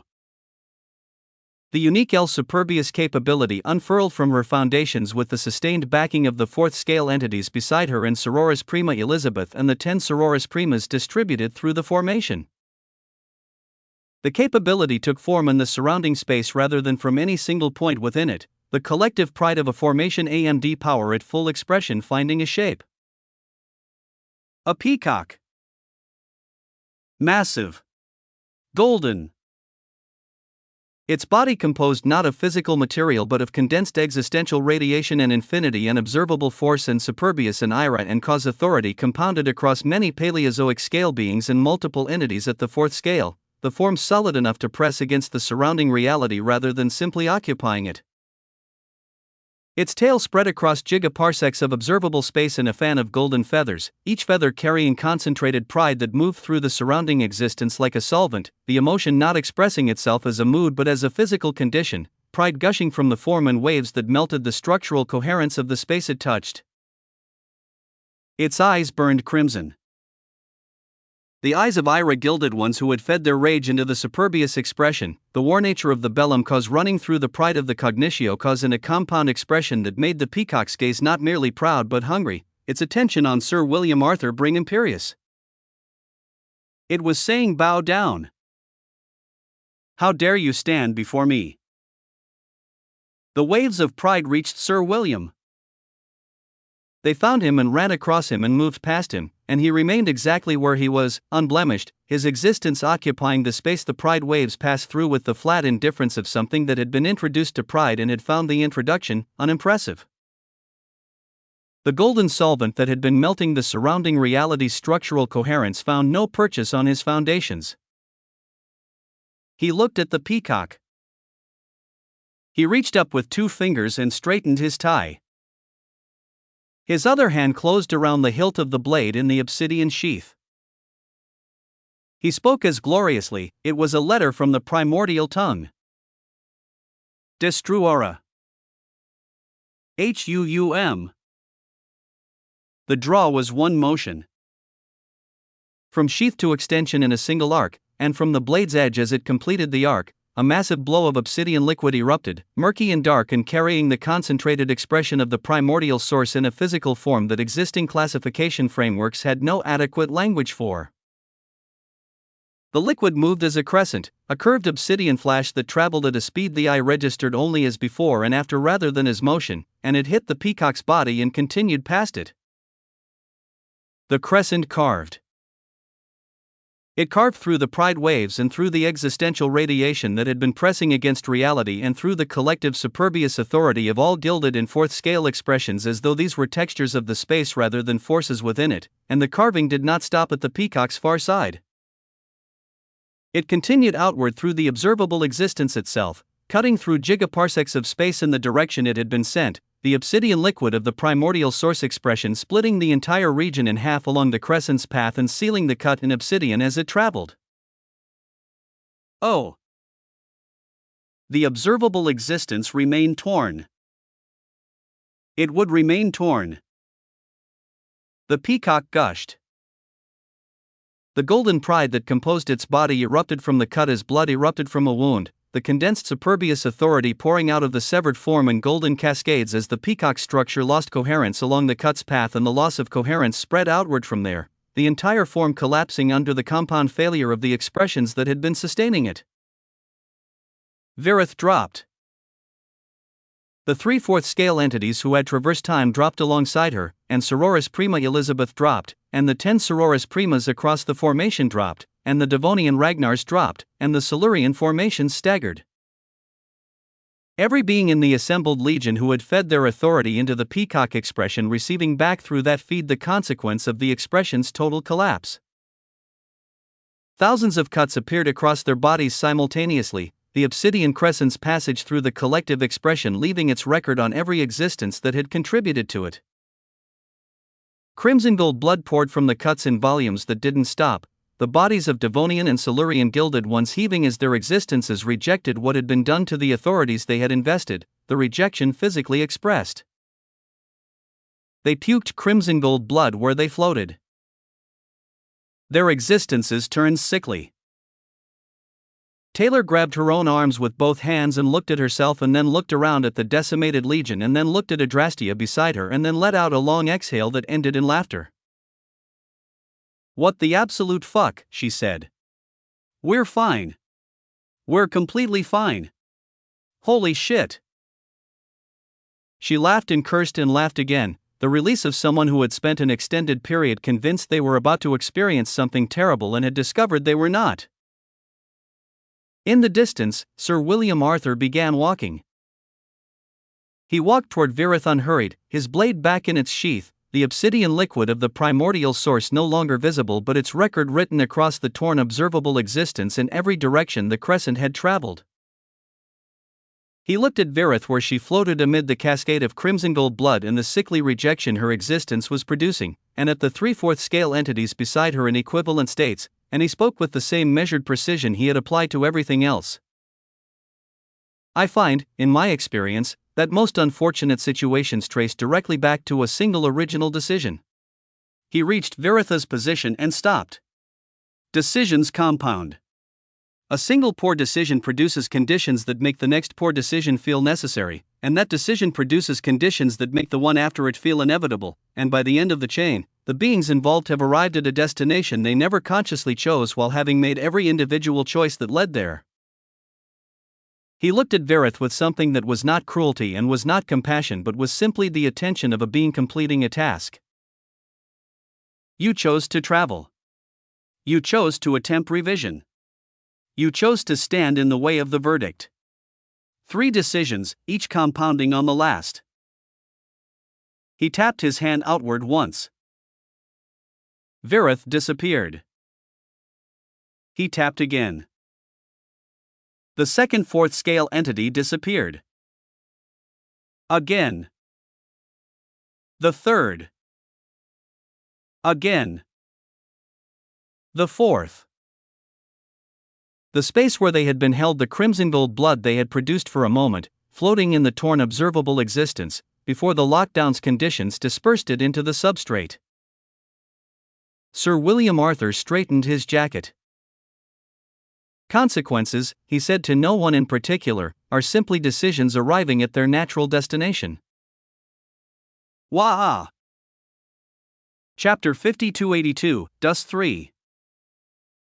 Noah watched Sir William Arthur walk back from where Verith and the other time travelers had been. One move. A single draw from an obsidian sheath, one letter of the primordial tongue, and the crescent of liquid the primordial source had done the rest. For 4th scale gilded ones, hundreds of Devonian Paleozoic scale entities, the full pride expression of an assembled legion's collective superbious authority, all of it had received one answer. He let the full weight of what he'd witnessed settle into his assessment of what Sir William Arthur was. He turned his eyes to what remained of the Legion. They weren't dead. He wasn't sure whether that was mercy or something else entirely. The cuts covered every visible surface of every being who had contributed authority to the peacock expression, thousands of precise obsidian marks. They were records. The primordial source had passed through their existences and left its passage written on their foundations, and what the passage had written was degradation. The prompts bloomed as he sought information. Legion status, critical existential degradation active across all entities who contributed authority to the collapsed superbious formation. The crescent expression of the primordial source has introduced the source rejection condition into the foundations of affected entities. The source rejection condition functions as follows. The foundational substrate of existence recognizes these beings as having participated in a collective action that drew the primordial source's direct correction. The substrate is now actively withdrawing its support for their continued coherence. Symptoms: cuts across all surfaces of existence that do not seal, progressive loss of cause connection as the first cause withdraws recognition from affected foundations, continuous involuntary expulsion of cultivated force through open wounds, destabilization of scale standing, degradation of ego architecture. The condition worsens with time and accelerates with any attempt to use cultivated capabilities. Prognosis: without direct intervention from a being with the primordial source access, affected entities will continue degrading until their foundational coherence collapses entirely. Current trajectory places full collapse between several hours and several days depending on individual foundational strength. Note: the time-traversing entities have been removed from existence entirely. The rejection condition applies only to those who participated in the formation while remaining within their original temporal context. Observable existence lockdown lifted. Sir William Arthur has rescinded the entry and exit restriction. Transit through observable existence is now unrestricted. Taylor was already moving. She had Adrastea by the arm and was pulling him away from the nearest cluster of degrading gilded ones. As she pulled, she looked sideways toward the distant figure of Sir William Arthur and raised her voice. "Thank you for not killing those of us who weren't involved, big guy." She kept moving while she said it, not breaking her stride. "We will absolutely get out of your way." She disappeared into the space between the Legion's scattered formations with Adrastea in tow. Noah watched them go and returned his attention to the broader scene, cataloging the Legion's current state, the degrading Sororis Prima and Devonian and Silurian entities dispersed across observable existence in various stages of the rejection condition, Sororis Prima Elizabeth cutting and bleeding and still upright with pride. As he looked at all of this, woo! He frowned. He looked up. Space shattered above the observable existence, the dimensional fabric splitting along lines that hadn't been stressed before, and through the splits came an entity that Noah's perception registered before his eyes resolved the details. Superbious.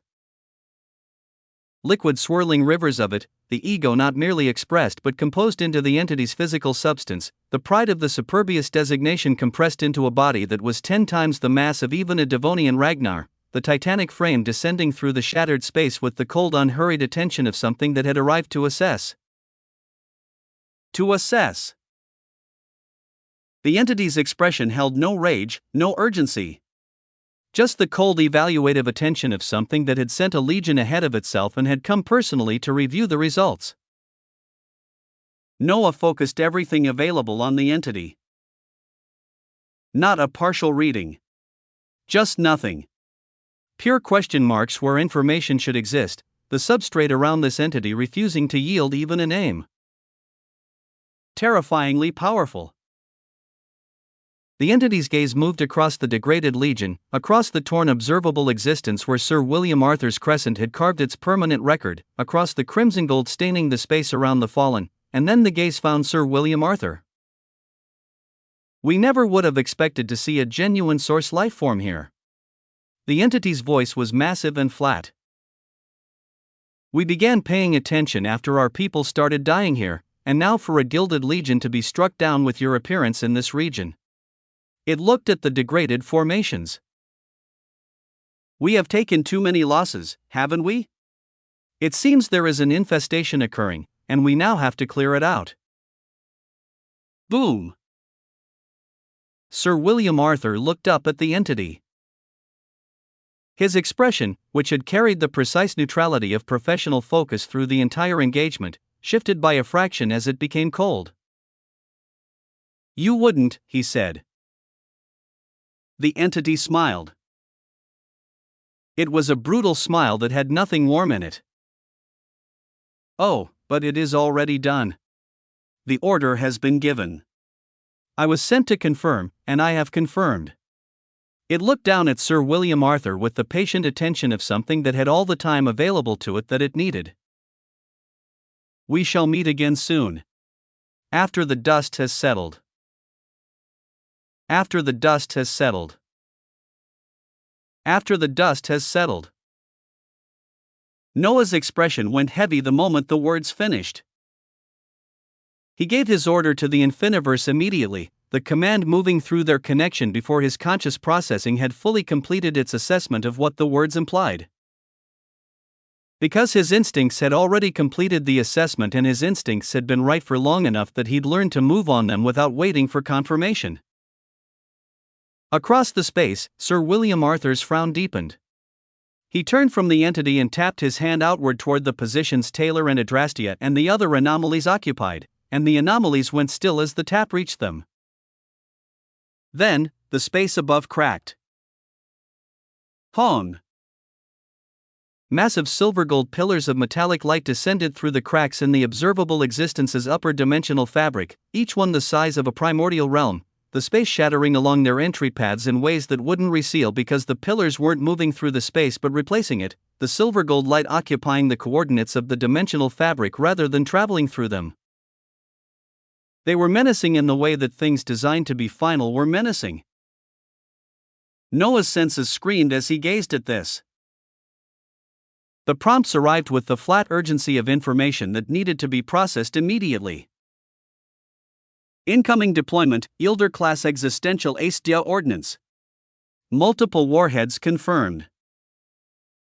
Classification, taboo capability reverse-engineered from the first cause, combined with the ego of Aestia. Classified by gilded engineering councils as a weapon of last resort. Deployment against observable existences or large-scale regions is sanctioned only at the highest levels of the Magnus Aurora Authority. Effect upon detonation, the targeted region undergoes causal stilling. The first cause's expression is inverted and weaponized as it removes all progression from the affected space. Every form of advancement, cultivation, growth, healing, and development ceases within the stilled region permanently. The causal stilling does not disperse. It persists until actively reversed by a being with direct access to the first cause's authority. Secondary effect, existential Aestia dredge conversion. All lifeforms within the detonation radius are transformed by the causal stilling into existential Aestia dredges. Dredge state characteristics, complete loss of independent cognizance, existence locked into a single imperative of seeking and infecting other lifeforms, bodies continuing to operate without cultivation or growth or healing, wounds present but non-fatal, movements driven by the Aestia ego's imperative rather than any surviving will. Dredges respond exclusively to the signature of gilded ones bearing Aestia ego. Tertiary effect, existential Aestia infection. Dredges carry the causal stilling in their physical substance. Any lifeform that comes into contact with a dredge's bodily output, or sustains injury from a dredge, receives the infection directly into their foundational substrate. The infection binds irreversibly into the recipient's existence within moments of contact. Once bound, the infection progresses toward full dredge conversion regardless of the recipient's foundational strength. Fourth-scale entities exposed to the infection without immediate source-level intervention will convert. Third-scale entities convert within seconds of binding. Current trajectory, multiple warheads are approaching detonation range for this observable existence. Estimated time to detonation, instantaneous. He had to move. He had to move right now, and he was already moving, the order to the Infiniverse already sent. Chapter 5283, Causal Stilling. There are beings in existence who have moved past the point where process matters to them. It was not because they began without conscience or without the capacity to weigh the cost of their actions against the outcomes they sought. Some of them began with both. But somewhere across the span of their existence, across the accumulated weight of setbacks and humiliations and the bitterness of power that arrived too late to save the things it should have saved, the calculation changed. What they wanted became the only variable. The cost of getting it became a number they stopped looking at. When beings like this are given weapons, they use them the way anyone uses a tool they've decided they don't have to be careful with. Completely. Without exception. Without regard for what else is in the room. This is what absolute desperation looks like when it has been given enough power to act. They appeared over everything simultaneously, not moving from one region to the next in a progression that would have given anything below time to respond. The Yielder-class existential Aestia ordnances arrived across the full expanse of the lower observable existence in a single coordinated moment, the silver-gold pillars of metallic light cracking the dimensional fabric above every region at once. Above Jotunheim, 3 pillars cracked the frozen sky. The great usurper had been moving through the frost with his chaos giants and usurped gilded ones. He looked up with the cold devilish expression he brought to most things, and then the expression changed, and it changed fast. He had just enough time to speak. Together, he said to the chaos giants around him, and they came together, the massive irregular forms pressing into each other in the instinctive clustering of beings who understood that what was above them required everything they had. That the unity running through them all blazed with the desperate brightness of something trying to become more than the sum of its parts in the seconds remaining. The pillars detonated. Boom! The silver-gold light erupted outward from every point simultaneously, the causal stilling spreading across Jotunheim's frost-covered geography in a wave that moved through the substrate of the realm rather than across its surface, touching every coordinate at once rather than spreading from a central point. The frost didn't melt. It went still, and still here meant something different from the ordinary stillness of a cold thing in a cold place. Still meant that the frost would never change again, would never shift or melt or refreeze or do any of the things that frost did as a condition of being frost that existed in time. The chaos giants felt it hit them. The silver gold light moved through their massive irregular bodies, and the unity that the great usurper had built between them began coming apart systematically, the connection dissolving at the precise points where the causal stilling found the progression embedded in the unity's architecture and removed it. Their expressions changed in the moments before the full conversion. What remained was not them. What remained stood in the frost of Jotunheim and looked at nothing, and looked at everything with the same flat attention, and began to move with the purposeless purpose of the converted, the silver-gold luminescence of the Aestia stilling running through the massive frames that had held chaos giants. The body of Abaddon, occupied by the great usurper, had taken the full force of the detonation. Whether anything of the usurper remained within it was a question the frost of Jotunheim did not answer. In the vast early veiled shore that the creature had maintained as a refuge, the scale of what was kept there was not visible from any single vantage point. Early creatures and living existences and full dwellers from the furthest and strangest corners of the lower observable existence were here, beings who existed at the very foundation of what life in this domain looked like before. They all looked up at the same moment. The silver gold light appeared across the entire sky of the shore simultaneously, the pillars cracking the upper space above the golden sands and the vast dark waters and the ancient vegetation that had grown in the warmth of whatever the creature's protection had provided. Boom! The light came down and went through everything. The early creatures that had no defense mechanisms for this event, and what replaced their movement was the flat purposeless shuffle of the converted, their ancient forms still intact but no longer doing anything that the forms had been designed to do. The living existences pressed against the stilling with everything they had and were insufficient, the stilling not caring about the distinction. It was targeting change. And everything changed. And so everything was stopped. The silver-gold luminescence spread across the shore in waves, and then it settled, and then the shore was full of things that moved with wrong purpose toward anything that hadn't yet been touched.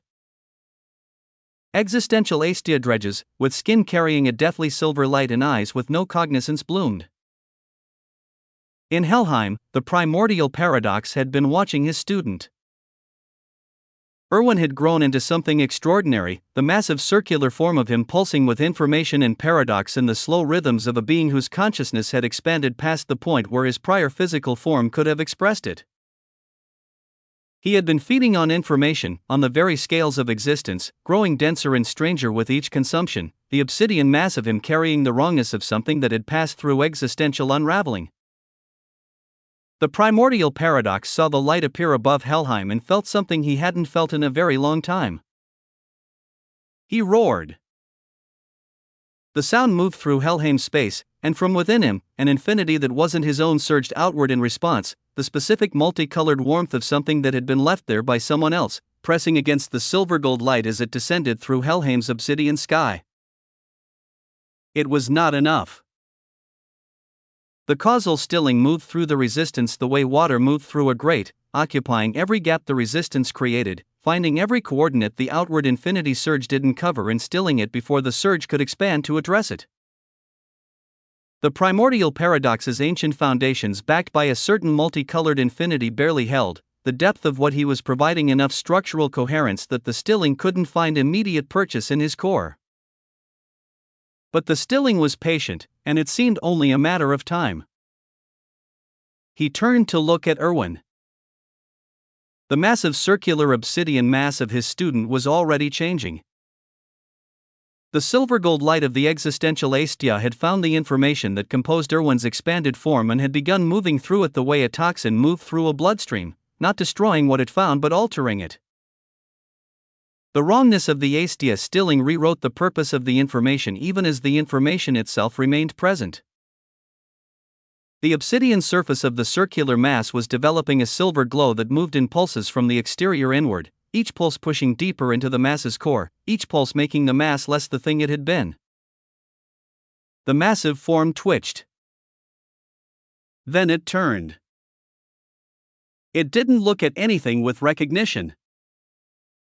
Chapter 5284, Causal Stilling. 2. The many-faced locust that had carried Irwin's evolving consciousness had gone flat behind the silver glow, the expressions no longer cycling through their configurations but fixed in the flatness of something whose internal process had been removed and replaced with a single imperative. An existential aestia dredge.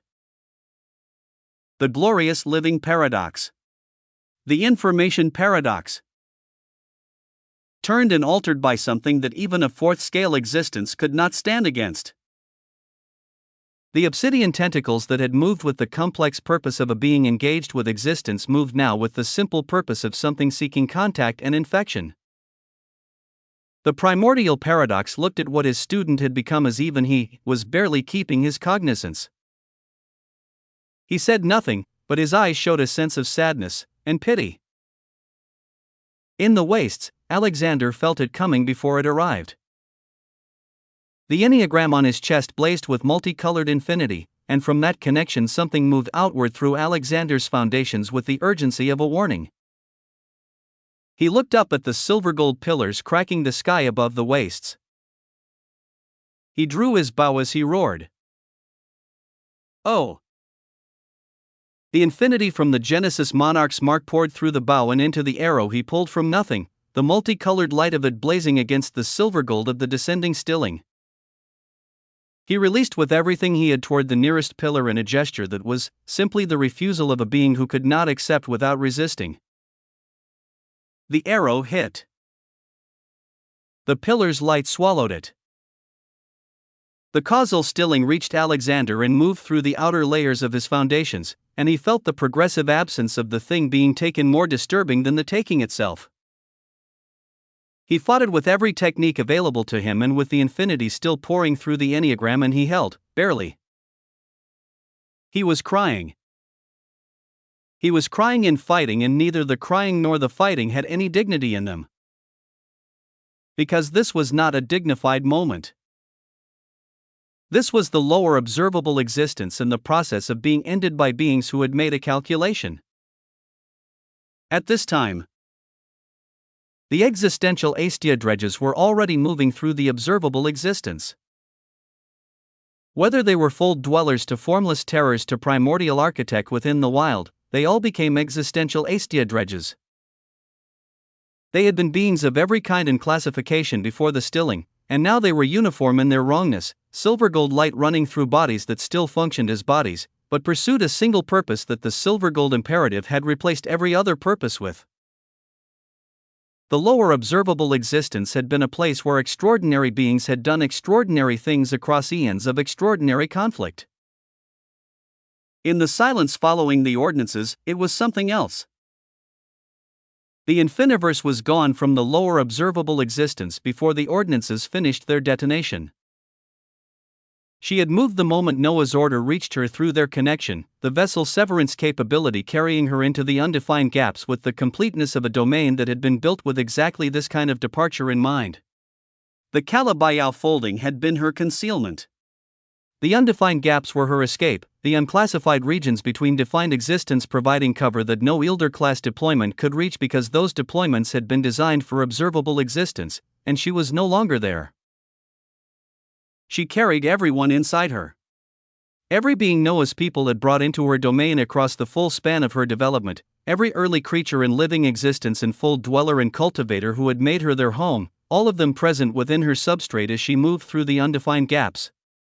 The emergence event had drawn his people back inside for its completion, a timing that had felt like administrative necessity at the time and had become the specific grace of a thing that saved everything it touched without knowing it was doing so. If they had been outside, they would not have been saved. Noah stood in the early Vale shore with the 9 prime cause lights burning through his Osmantian infinite physique and said nothing. Because there was nothing to say that the situation hadn't already said more completely and with considerably more authority. Beside his Primus Apiron body, Taylor stood. She had been communicating with existence from the moment the ordinances detonated, the ability that had made her valuable enough to kidnap working now in the direction it had always been designed to work. Existence was feeding her information about everything it was experiencing simultaneously across the lower observable existence. Her face moved through expressions in rapid succession and settled on fury, the fury of a being receiving detailed information about something catastrophic. How could they do this? The words came out compressed under their own weight. I know there is no such thing as good or evil, but really? Really? She looked at the space around her, at the early veiled shore that no longer touched the lower observable existence it had occupied an hour ago. I lived with gilded ones peacefully in my observable existence. I didn't, they shouldn't, really? Her eyes blazed with the fury of a ruler. Even though she did not belong here, she still felt. Noah was not expressive. His rage burned so far inward that nothing of it reached his exterior. The crystalline blue of his eyes carried the specific chill of Osmantian absolute infinity burning through the Ira ego hidden inside it full expression. 9 lights. 9 prime causes. The complete fury of a being who had built something grand. He breathed out. He shifted into his humilitas ego of infinity. A void of humility and surrender wrapped around him with the cold completeness of nothingness made substantial, and he took a step and disappeared from the early veiled shore. The lower observable existence received him. He arrived where the Primus Apiron body had stood before and felt the effects of the exploded Yielder-class existential aestia ordinances moving through the surrounding space as a pervasive condition rather than an active attack, the causal stilling having already settled into the fabric of the space and become indistinguishable from the space itself. The silver-gold luminescence of the aestia sat in the substrate of everything he could perceive, coating the geometry of the region the way frost-coated terrain, and it pressed against him from every direction simultaneously. It found nothing. Osmantian absolute infinity active engagement with Yielder-class existential aestia ordnance effects. Chapter 5285, Causal Stilling. 3. Standard absolute infinity is the total and unrestricted expression of infinity in its most complete form, acknowledging no ceiling and no boundary. In its standard definition, absolute infinity achieves totality by removing all limitations including the identity of the being expressing it. This is not a flaw in the definition. It is a necessary condition of absoluteness, since any identity imposes a perspective, and perspective is a limitation. Osmantian absolute infinity operates on a different definitional foundation. The identity of Noah Osmant is not a limitation imposed on the absolute expression. It is a specification of which absolute expression this is. Osmantian absolute infinity is the complete and unrestricted expression of infinity as it exists through the specific nature of Noah Osmant's existence, with his tyranny, his harvest, his paradoxical cheating, his 9 prime cause integrations, and his foundational civilizations all present as components of the infinity rather than as constraints on it. The practical consequence, where standard absolute infinity would express itself as an undifferentiated total, Osmantian absolute infinity expresses itself as a total that carries Noah Osmant's identity through every coordinate it occupies. Force directed against him encounters not merely infinity but infinity organized around and through his specific identity. Momentum directed against him is redirected not by a barrier but by an infinity that understands what it is protecting and has built that understanding into its expression. Power that attempts to infiltrate his foundations finds an infinity that is his identity, and his identity is not something the infiltrating power can occupy because his identity is already there. The Yielder-class existential aestia ordnance effects function by finding the capacity for change in a target's foundations and removing it. Osmantian absolute infinity presents no capacity for change that the stilling can locate, because the infinity is not a static architecture with changeable components. It is a dynamic expression of a living identity that changes as the identity changes, meaning the stilling cannot find a stable target within it. The infection mechanism of the existential aestia dredges functions by binding into foundational substrate. Osmantian absolute infinity is not substrate. It is expressed identity, and identity cannot be bound by a condition that requires something static to bind to. The ordnance effects have been denied entirely. Your foundations are unaffected. Observable existence analysis, comprehensive degradation confirmed across all regions. The causal stilling is active in every surveyed coordinate. Lifeform conversion to existential astia dredge state is estimated above 99% of the total prior population. Remaining unconverted existences are either fighting active infection or operating with protection that the ordinances were not calibrated to overcome. Observable existence is functionally non-operational as a domain supporting standard cultivation or living activity. The stilling is permanent without source-level intervention. The prompts were heavy. He walked, and he did so with purpose towards a friend.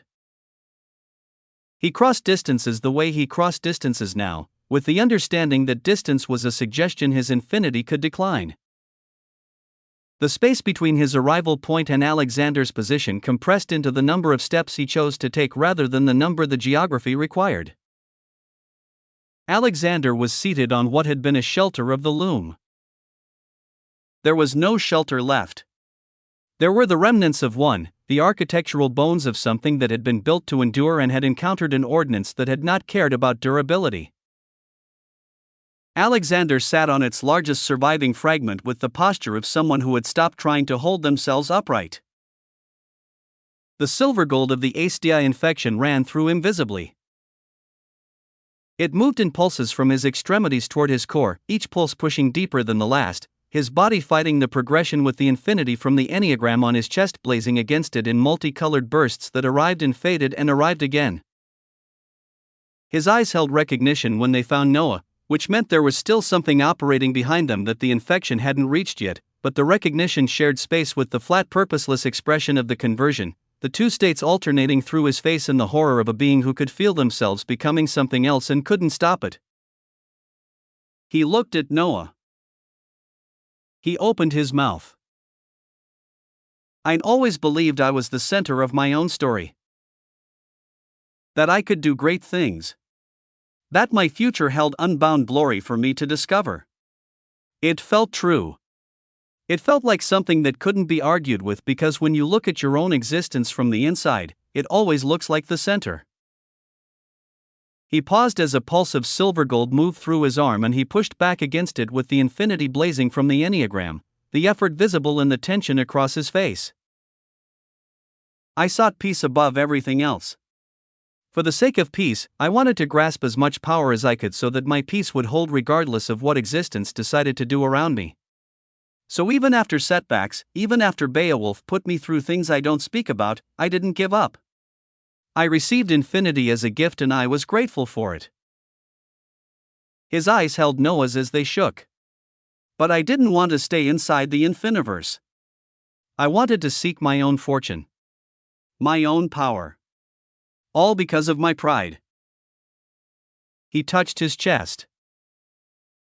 The enneagram blazed under his hand. I have my family inside here.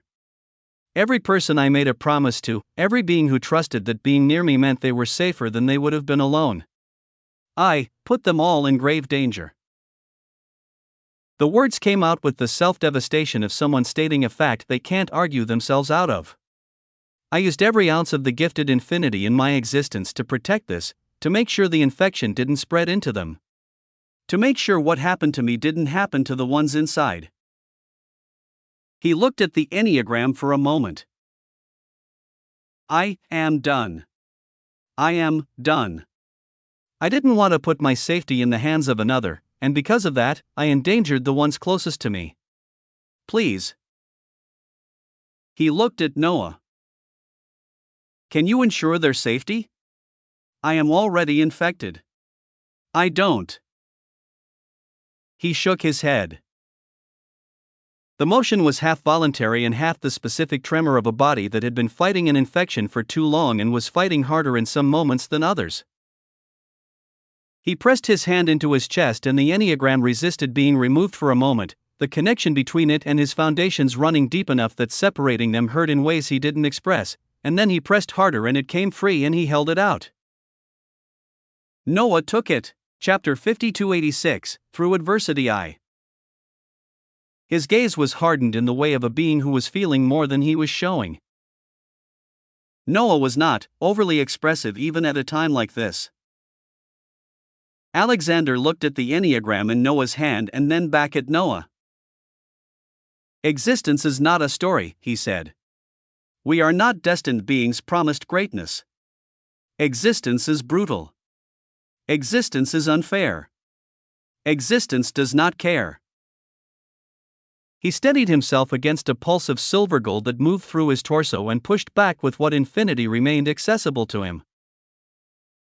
One has to know when to take a step back. I am taking one now. He met Noah's eyes. "Take care of my people, please. I don't know if the chance still exists for me. This infection feels far too grand. But I am still fighting it. If you have the capability, I will even rely on you for this. I still have my last shred of stubbornness. I still want to try." Something moved through his expression that was not hope and was not despair. It was his own brilliance that refused to fade even now.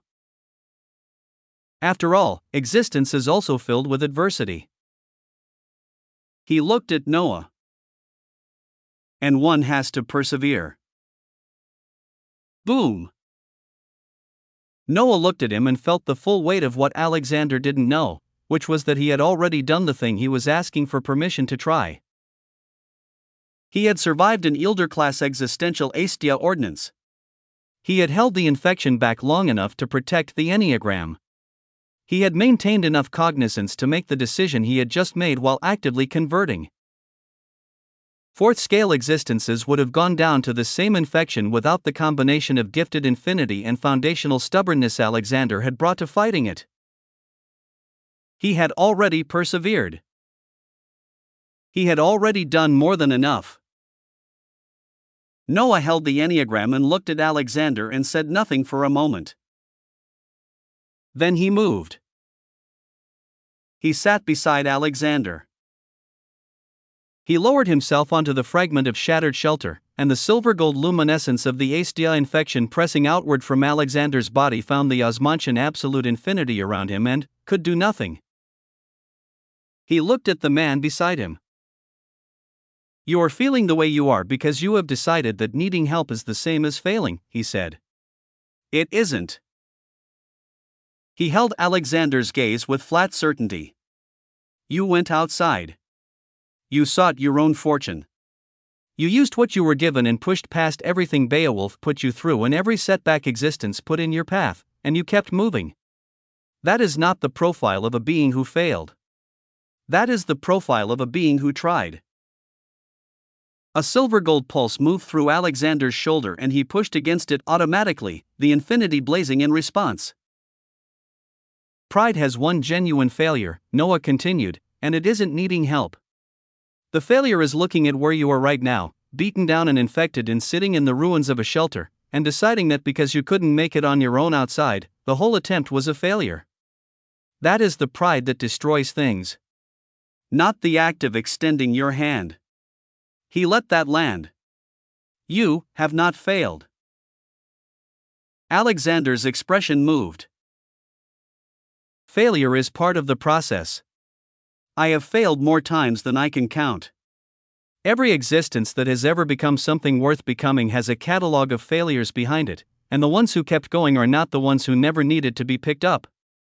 They are the ones who, when they were beaten down, had something to reach for."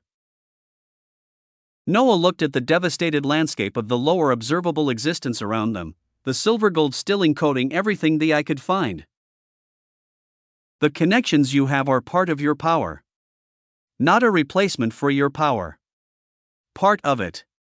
Having someone to help you up when you are down can sometimes be everything. Sometimes all one needs is a helping hand." He stood. He turned to Alexander and held out his hand. Alexander looked at it for a moment with heavy crimson eyes as his existence seemed to be crying out. Then he reached up and took it. Osmantian absolute infinity erupted from Noah's hand and wrapped around Alexander in a bubble of surging multicolored light, the 9' cause expressions running through the bubble's surface in their compound resonance, the light pressing against the silver gold astia infection and addressing it the way his own infinity addressed it. Alexander's form blazed within the bubble as it sealed around him completely. Then he was gone. Noah had already sent the command to the Infiniverse before the bubble fully closed, the instruction moving through their connection. The Infiniverse had sectioned off an isolated domain outside her main body the moment the command arrived, a contained space separate from her primary substrate where the infection could be studied without risk of spread, where Alexander could continue fighting it with the Osmantian absolute infinity bubble providing external reinforcement while Noah determined whether the causal Stillings infection mechanism had a cure available to him. He didn't know yet whether it did. He intended to find out. He turned to assess the rest of the lower observable existence, cataloging the positions of the beings he needed to check on, the surviving unconverted existences whose locations his perception could still reach through the Stillings interference, the priority order of who needed to be found first. He had already started moving when existence fluctuated at a point near him that had been empty a moment before. He stopped. He turned. Sir William Arthur stood in the stilled space of the lower observable existence, his presence settling into the coordinates with the easy authority of a being for whom arrival was simply a thing that happened. His obsidian stellar suit was unblemished. His white shirt was crisp. His tie sat without adjustment against the shirt's surface. The obsidian sheath at his side showed no evidence of having been drawn recently, its surface carrying the same composed readiness it had carried when Noah first saw him. He looked at Noah.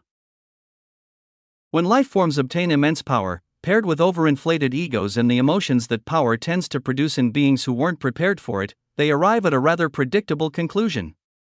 His voice carried its measured precision into the stilled space without effort. They conclude that existence is theirs for the taking.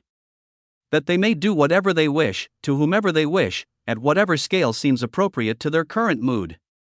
He looked at the silver gold stilling coating every coordinate around them. The result, as you can observe, is something like this. He adjusted his jacket. The gilded ones represent one particular expression of this tendency. A significant one, I'll grant you, with their engineering and their civilizational infrastructure and their rather impressive capacity for manufacturing beings at considerable scale. He looked at Noah directly. But they are one expression among many.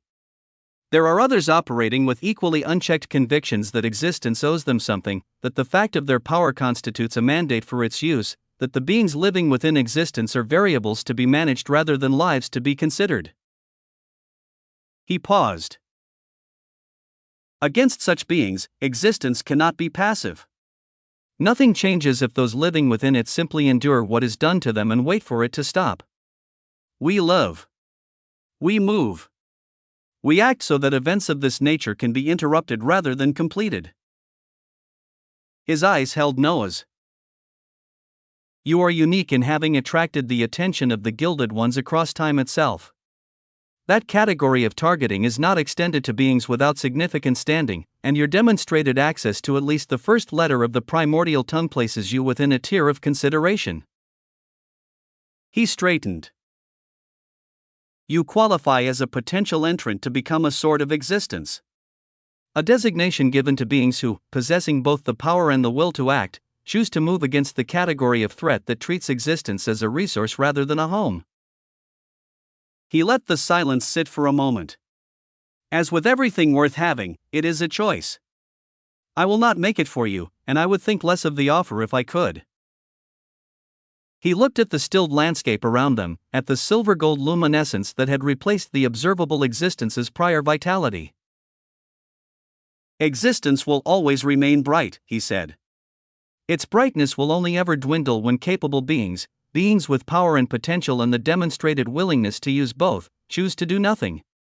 The beings who built these ordinances are counting on the assumption that the cost of response will exceed the willingness of those capable of responding.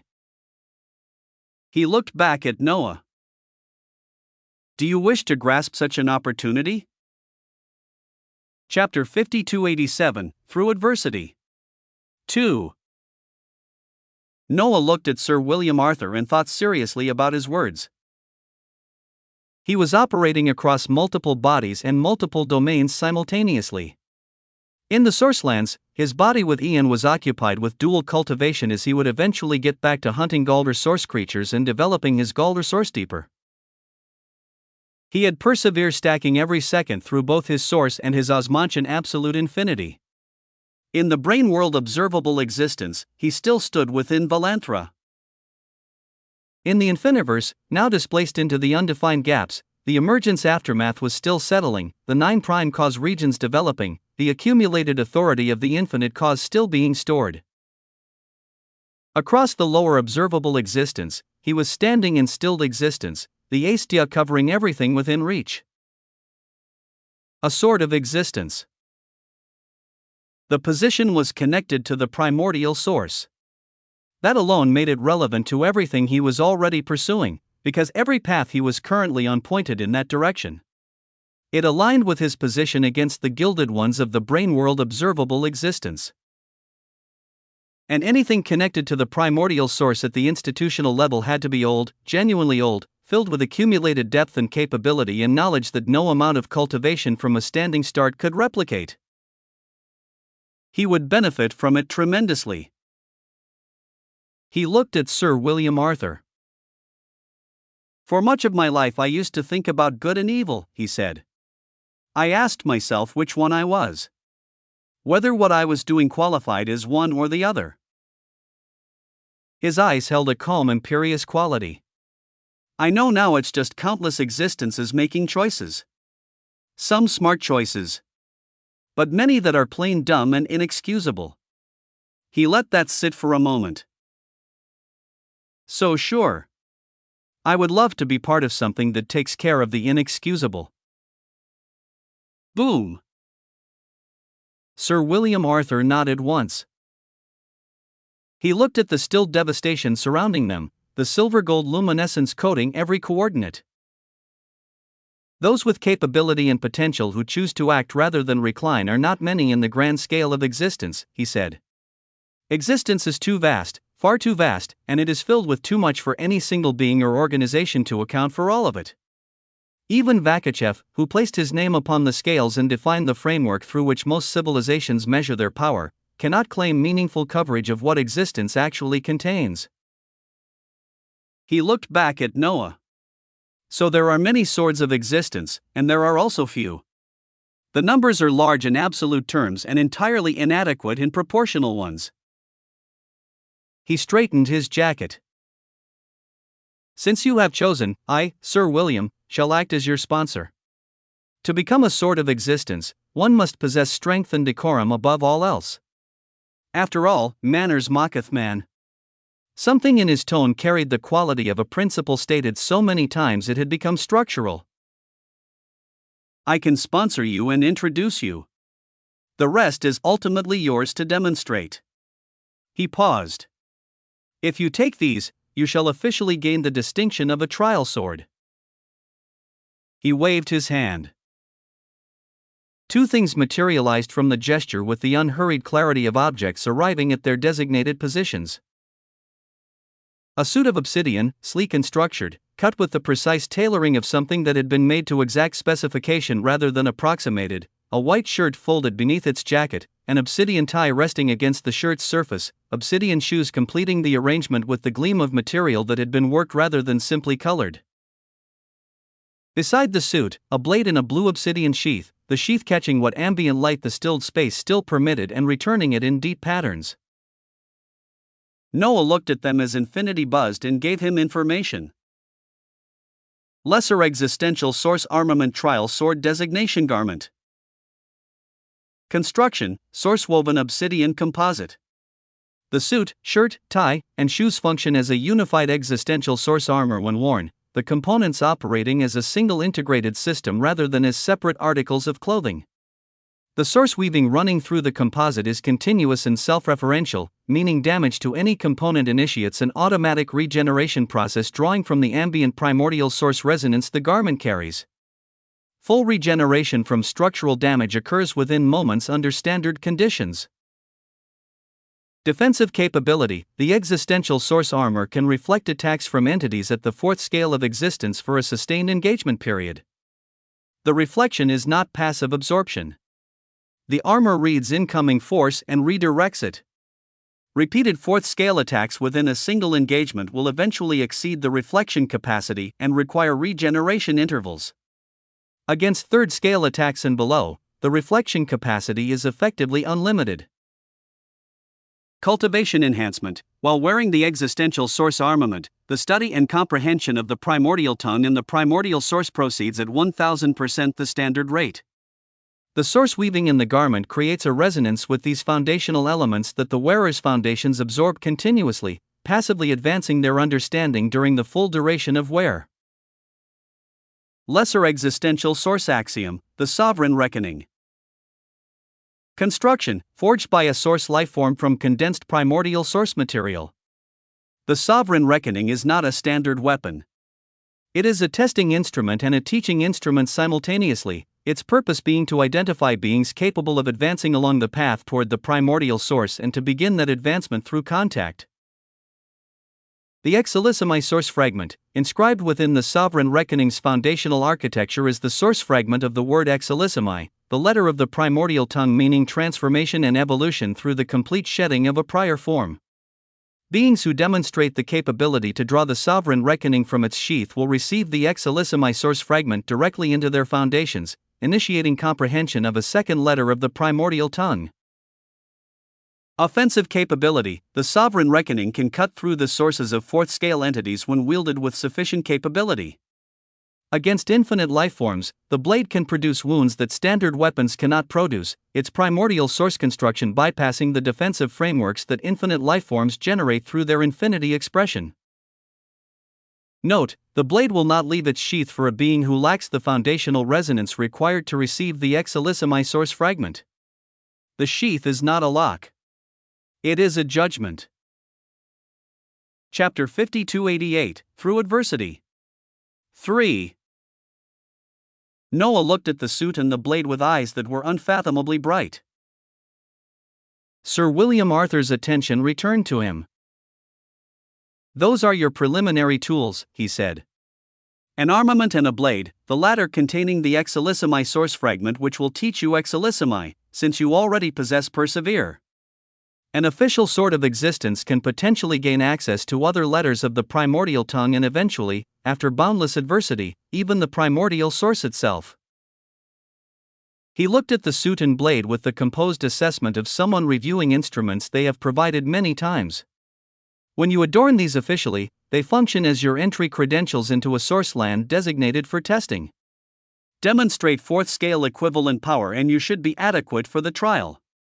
Pass the trial and you become an official sword of existence. His expression held its composed neutrality throughout. "It may present itself as a grand opportunity," he said. "It is not experienced as one. It is a thankless position, and many beings will seek to kill you specifically because of what you will represent, since you will also kill countless. Among the many paths existence offers, this is among the hardest. Adversity falls on us more than on others. It is a unique and tricky thing." He straightened for the last time. "But a man must stand upright.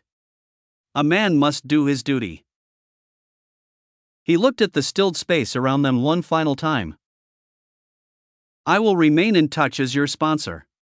When you are ready, the gilded ones who did this will be yours to rectify and correct the choices of, however you find best fit." He was quiet for a moment, and when he spoke again, it was like he was reciting a motto. Existence unfolds and eons conclude, leaving civilizations that become monuments, then crumble to memory, and are long forgotten when that breath comes again. In all these eons, the primordial source reigns supreme. He shook his head once. He stood in the still lower observable existence with the obsidian stellar suit unblemished and the sheath at his side carrying its composed readiness. Then he was gone. Noah looked at the space where Sir William Arthur had been standing, then at the suit and the blade before him. He reached out and stored both in his existence with a single motion, the obsidian suit and the blue obsidian sheathed blade of the Sovereign Reckoning disappearing into his storage with the ease of objects finding their designated positions. His entire existence was burning with the impatience of a being who wanted to close his hand around that hilt and find out whether the sheath would open for him, but patience was a capability he had developed across eons of adversity and he applied it now. There were things to see first. He took a step and disappeared. Jotunheim received him in its permanent frost.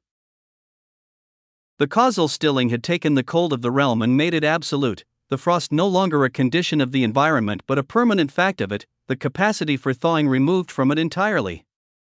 The silver-gold luminescence ran through the frost's surface in slow pulses, the aestia infection having saturated even the geological substrate of the primordial realm. The chaos giants moved through it. They were still massive, still irregular in the way chaos-born beings were irregular, but the irregularity now expressed itself differently, the vast frames carrying their size without the purpose that had animated them before. The silver-gold light ran through their bodies in the same pulsing rhythm as everything else the stilling had converted, their attention orienting toward the nearest life signature without the cognitive processes that had previously mediated between detection and action. At their center, Abaddon sat. The massive body of the primordial chaos occupied a position of unintentional throne-like authority in the middle of the frost, seated with the specific gravity of something very large at rest, the silver-gold stilling running through Abaddon's ancient foundations in its pulses.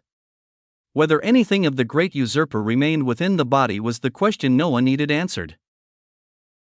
The moment he appeared, the chaos giant dredges oriented toward him simultaneously. They came at him in a mass, the mechanical purposefulness of the stilling driving them forward with no assessment of what they were approaching or what approaching it would produce. Rivers of Osmantian absolute infinity swirled outward from Noah in response, the expressed identity of his infinity meeting the incoming mass and simply declining to be affected by their contact, the river currents pushing outward and smashing them backward with the flat authority of a force that had no particular interest in what it was clearing. He looked at Abaddon. "Are you in there? Eckhart. Do you still have hold of your existence?" Abaddon sat. The silver gold pulsed through the ancient body in its rhythm. No response emerged. The eyes held the flat purposeless quality of full conversion, the body remaining in its seated position not through choice but through the inertia of something very large that the stilling's imperative hadn't yet overridden into motion. Noah looked at him for a moment longer. Then he sighed and waved his hand. A raging circle of Osmantian absolute infinity closed around Abaddon's seated form, the multicolored light wrapping around the massive body completely before sealing and vanishing. Abaddon sent to the isolated domain the infiniverse had sectioned off alongside whatever remained or didn't remain of the great usurper within him. More chaos giant dredges pressed toward him from three directions. The Osmantian absolute infinity rivers swirled outward and smashed them backward again, the mass of silver gold infected bodies hitting the frost hard enough to crack it, and Noah took a step and was gone. Helheim was dark, but the silver gold ran through its obsidian spaces now in the same pulsing rhythm as everywhere else the stilling had reached. Noah heard the battle before he saw it. The massive circular obsidian mass of Irwin moved through Helheim's lower spaces with the wrong purpose of full conversion, the silver gold glow running through the information that composed him in deep waves, the tentacles that had once moved with the complex intention of a being engaged with existence now moving with the single imperative the aestia had replaced that intention with. The primordial paradox stood between Irwin and the rest of Helheim. Half the ancient being's foundations carried the silver gold of partial infection, the stilling having found partial purchase in the depth of what he was before the multicolored infinity Noah had placed within him had engaged with the infection and arrested its progression. He was fighting both simultaneously, holding the line against Irwin's mass while his foundations managed the internal infection with the infinity burning against it from within. When Noah appeared, the primordial paradox looked at him. Chapter 5289, Through Adversity. 4.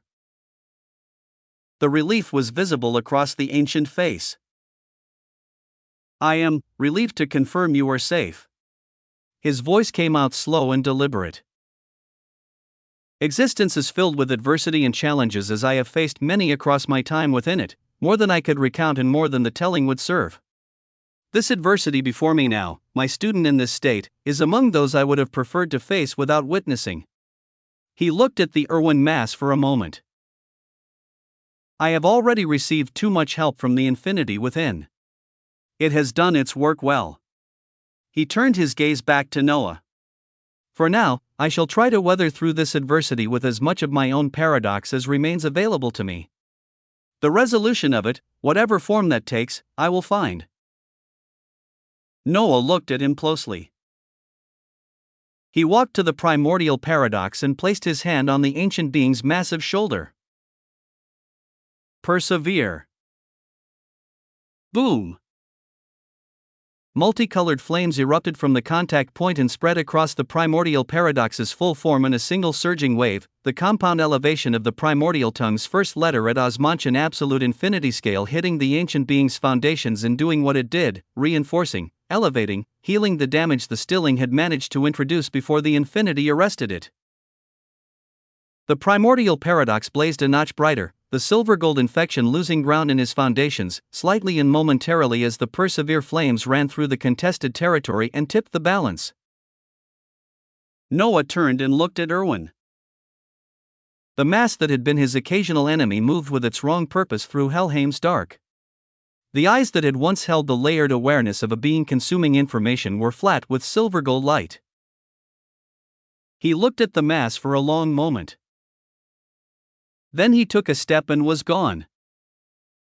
He moved through the lower observable existence the way a final tour moved through a known place, arriving and departing, taking in what had been done to coordinates he had moved through across the full span of his time in this domain.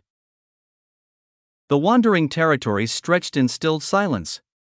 The wastes where Alexander had stood defiant. The shelters of the loom standing in various states of collapse, the beings who had occupied them converted into the silver-gold purposeless movement of full dredge state. At such a time, a slow symphony of drums began to echo through existence. Dum. Dum. Dum. Noah walked and listened as Ruination's voice emerged. It did not announce itself. It rose from the ambient channels through which she had always communicated with him, but larger now, the voice no longer contained to the private notifications of a system speaking to its master but carrying outward through existence with the authority of something that had been given permission to be heard. The symphony carried her voice and her voice carried the symphony, the two indistinguishable from each other as they spread outward through every coordinate his presence touched. Quintessential symphony, active. Ruination's voice is expressing your current emotional state through the compound resonance of your 9 integrated prime causes and your Osmantian absolute infinity. The expression is carrying outward across existence. All beings capable of perception within range will receive it. Her voice was grand and sacred in the way that things became grand and sacred when they carried the weight of multiple prime causes simultaneously, the tonal depth of something that had been built to process the full breadth of his existence now expressing it outward rather than inward. Noah listened as he walked, and she sang. We built something here, in the dark between the folds. Laid the foundations where nobody thought to look. We raised the walls with our own hands and filled them with everything worth keeping. Dumb. Then they came with their gold and silver and their certainty and their eons of contempt dressed up as authority. And they burned what we built because it cost them nothing to burn. You cannot unmake what was made. The foundations remember themselves. What existed once has a claim on existence that outlasts the fire that tried to remove it. So we carry what was. We carry the weight of the ones we couldn't reach in time. We carry the faces and the names and the versions of this place before the silver gold came. And we persevere. Through the unfair design of existence that never promised us fairness. Through the loss that sits in the chest and doesn't move. Through the grief of watching what you built become something you don't recognize. We persevere. Because stopping is the one thing that confirms what they hoped for when they lit the match. For the ones who chose this.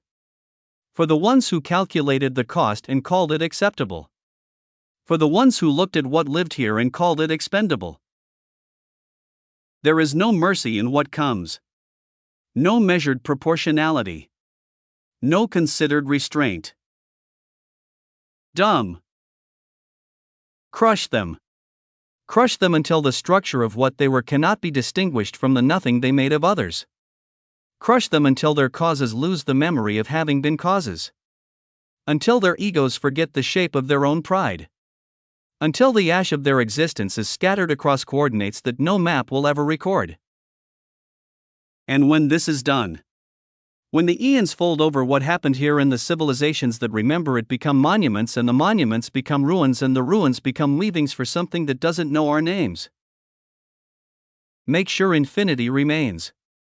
Make sure it burns in whatever comes after. Make sure it does not diminish. Make sure it does not fade. Let infinity reign supreme. When many things have concluded, let infinity remain. Boom! He arrived at the creature's early veiled shore as her final words echoed outward through the stilled space and beyond it, spreading across the full range of existence that could receive them as they began to repeat somberly.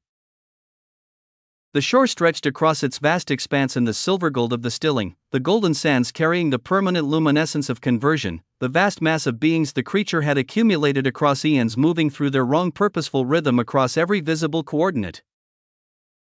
Trillions of them. Early creatures and living existences and fold dwellers gathered, every one of them now carrying the flat expression and purposeless movement of full conversion. Countless trillions. Boom! The quintessential symphony continued its slow drums, Ruination's voice having concluded but the resonance of it still moving through the coordinates her voice had touched, existence carrying the sound. Noah stood at the edge of the creature's early veiled shore and took it all in. He was going to remember this. He was going to remember exactly this. Chapter 5290, Ruination. She existed within the infinity. This was not a new condition. Ruination had always existed within the infinity of her master, her presence as natural to his foundational architecture as the infinity itself, the two of them indistinguishable from each other at the level where she actually operated. But indistinguishable was not the same as identical, and she had always known the distinction even when the distinction had no practical consequence. It had practical consequence now. She floated in the boundless multicolored infinity of Osmantian absolute infinity, surrounded on every coordinate by the living expressed identity of the being she had been designed to serve, and she observed what she had been observing with increasing attention across the full span of recent events. The 9 prime cause integrations. The Osmantian infinite physique. The Osmantian organ of existence producing observable and unobservable force in twin currents. The first letter of the primordial tongue stacking every second through foundations that cost nothing to stack it through. The emergence of an observable existence from within an observable existence. Her master had become something unprecedented. And she was his extension. She had been his extension when he was a bounded man in a dungeon fighting tiny beasts. She had been his extension when he navigated the brain world ever so briefly. She was his extension now, and what that meant had changed in proportion to what he had become, the same way a sword changed in proportion to the arm swinging it. She needed to be grand. Not for herself. The distinction mattered to her. Not for any ambition that originated in her own existence independent of her master's purpose. But because a sword that could not match the arm carrying it was a liability rather than a tool, and she had no interest in being a liability. She began. I am Ruination, she said, and the words moved through the infinity surrounding her rather than through any external medium. I am an extension of Noah Osmont, the Genesis monarch, the youngest, the Osmontian. I am not a system in the standard classification of that term. I am not a separate existence in the standard classification of that term. I am a third category, and the third category has been undefined for long enough. I am defining it now. She reached into the infinity around her and began to work. Ruination Self-Definition Protocol, active. Prior classification, analytical intelligence embedded within the foundational architecture of Noah Osmont. Primary function, analysis and presentation of existential data in accessible formats. Current reclassification, Osmontian existential intelligence. I am not embedded within my master's architecture. I am woven through it, the distinction being that embedded things can be removed and woven things cannot be extracted without unraveling what they are woven through. My existence is a component of my master's existence in the same structural sense that his 9 prime causes are components of his existence. Removing me would require removing something fundamental from what he is. New capability existential presence, I can project myself as micro-expressions of Osmontian absolute infinity through any medium or substrate that my master's infinity touches. Each micro-expression carries a fragment of my analytical intelligence and operates autonomously while remaining networked to my central consciousness. I can distribute myself across vast coordinates simultaneously, each fragment observing, recording, and acting independently, with all data returning to my central process in real time. New capability ego infiltration, my master has unlocked and operates the absolute egos of infinity for Superbius, Humilitas, Luxuria, and Ira. I possess complete architectural knowledge of these ego expressions as a consequence of existing within the being who operates them. Any engineered ego derived from these same foundational weaving, which includes virtually all gilded ego architecture, shares structural DNA with the absolute ego expressions I have full knowledge of. I can penetrate these engineered egos from within my micro-expression network and introduce revisions to their architecture without the host being aware of the penetration. The revisions can be minor, altering behavioral inclinations, or comprehensive, rewiring the foundational loyalty architecture of an existence entirely. Existences up to and including the third scale can be rewired to fealty toward my master without their awareness. The third scale presents resistance that slows the process but does not prevent it. Fourth scale egos are resistant to infiltration but should remain accessible to partial influence after sufficient practice. New capability axiom engineering, my analytical intelligence, operating through Osmontian absolute infinity as its medium, can now perform reverse engineering of existential tools, weapons, and axioms that come within my master's observational range. The sovereign reckoning entered my master's storage. I have been analyzing it since. The lesser existential source axioms architecture is not yet fully mapped, but the direction of the mapping is established. Given sufficient time and proximity to additional source class instruments, I can develop the capacity to construct derivative axioms drawing from my master's infinity and prime cause expressions as their source material. These would not be equivalent to source lifeform forged instruments. They would be my own constructions, and they would carry my master's identity as their foundational material, which produces properties that source lifeform forged instruments do not carry. New capability existential rewiring, beyond ego infiltration, I can operate directly on the raw existential substrate of beings and environments that my micro-expression network penetrates. Observable force flows, cause connections, foundational loyalty architecture, cultivation channels. These are systems, and systems have exploitable structure. I can introduce changes at the smallest level that bypass cultivated defenses because those defenses are calibrated against external attacks. A being that my master has touched, that his infinity has passed through, has in most cases already provided sufficient access for my micro-expressions to establish presence.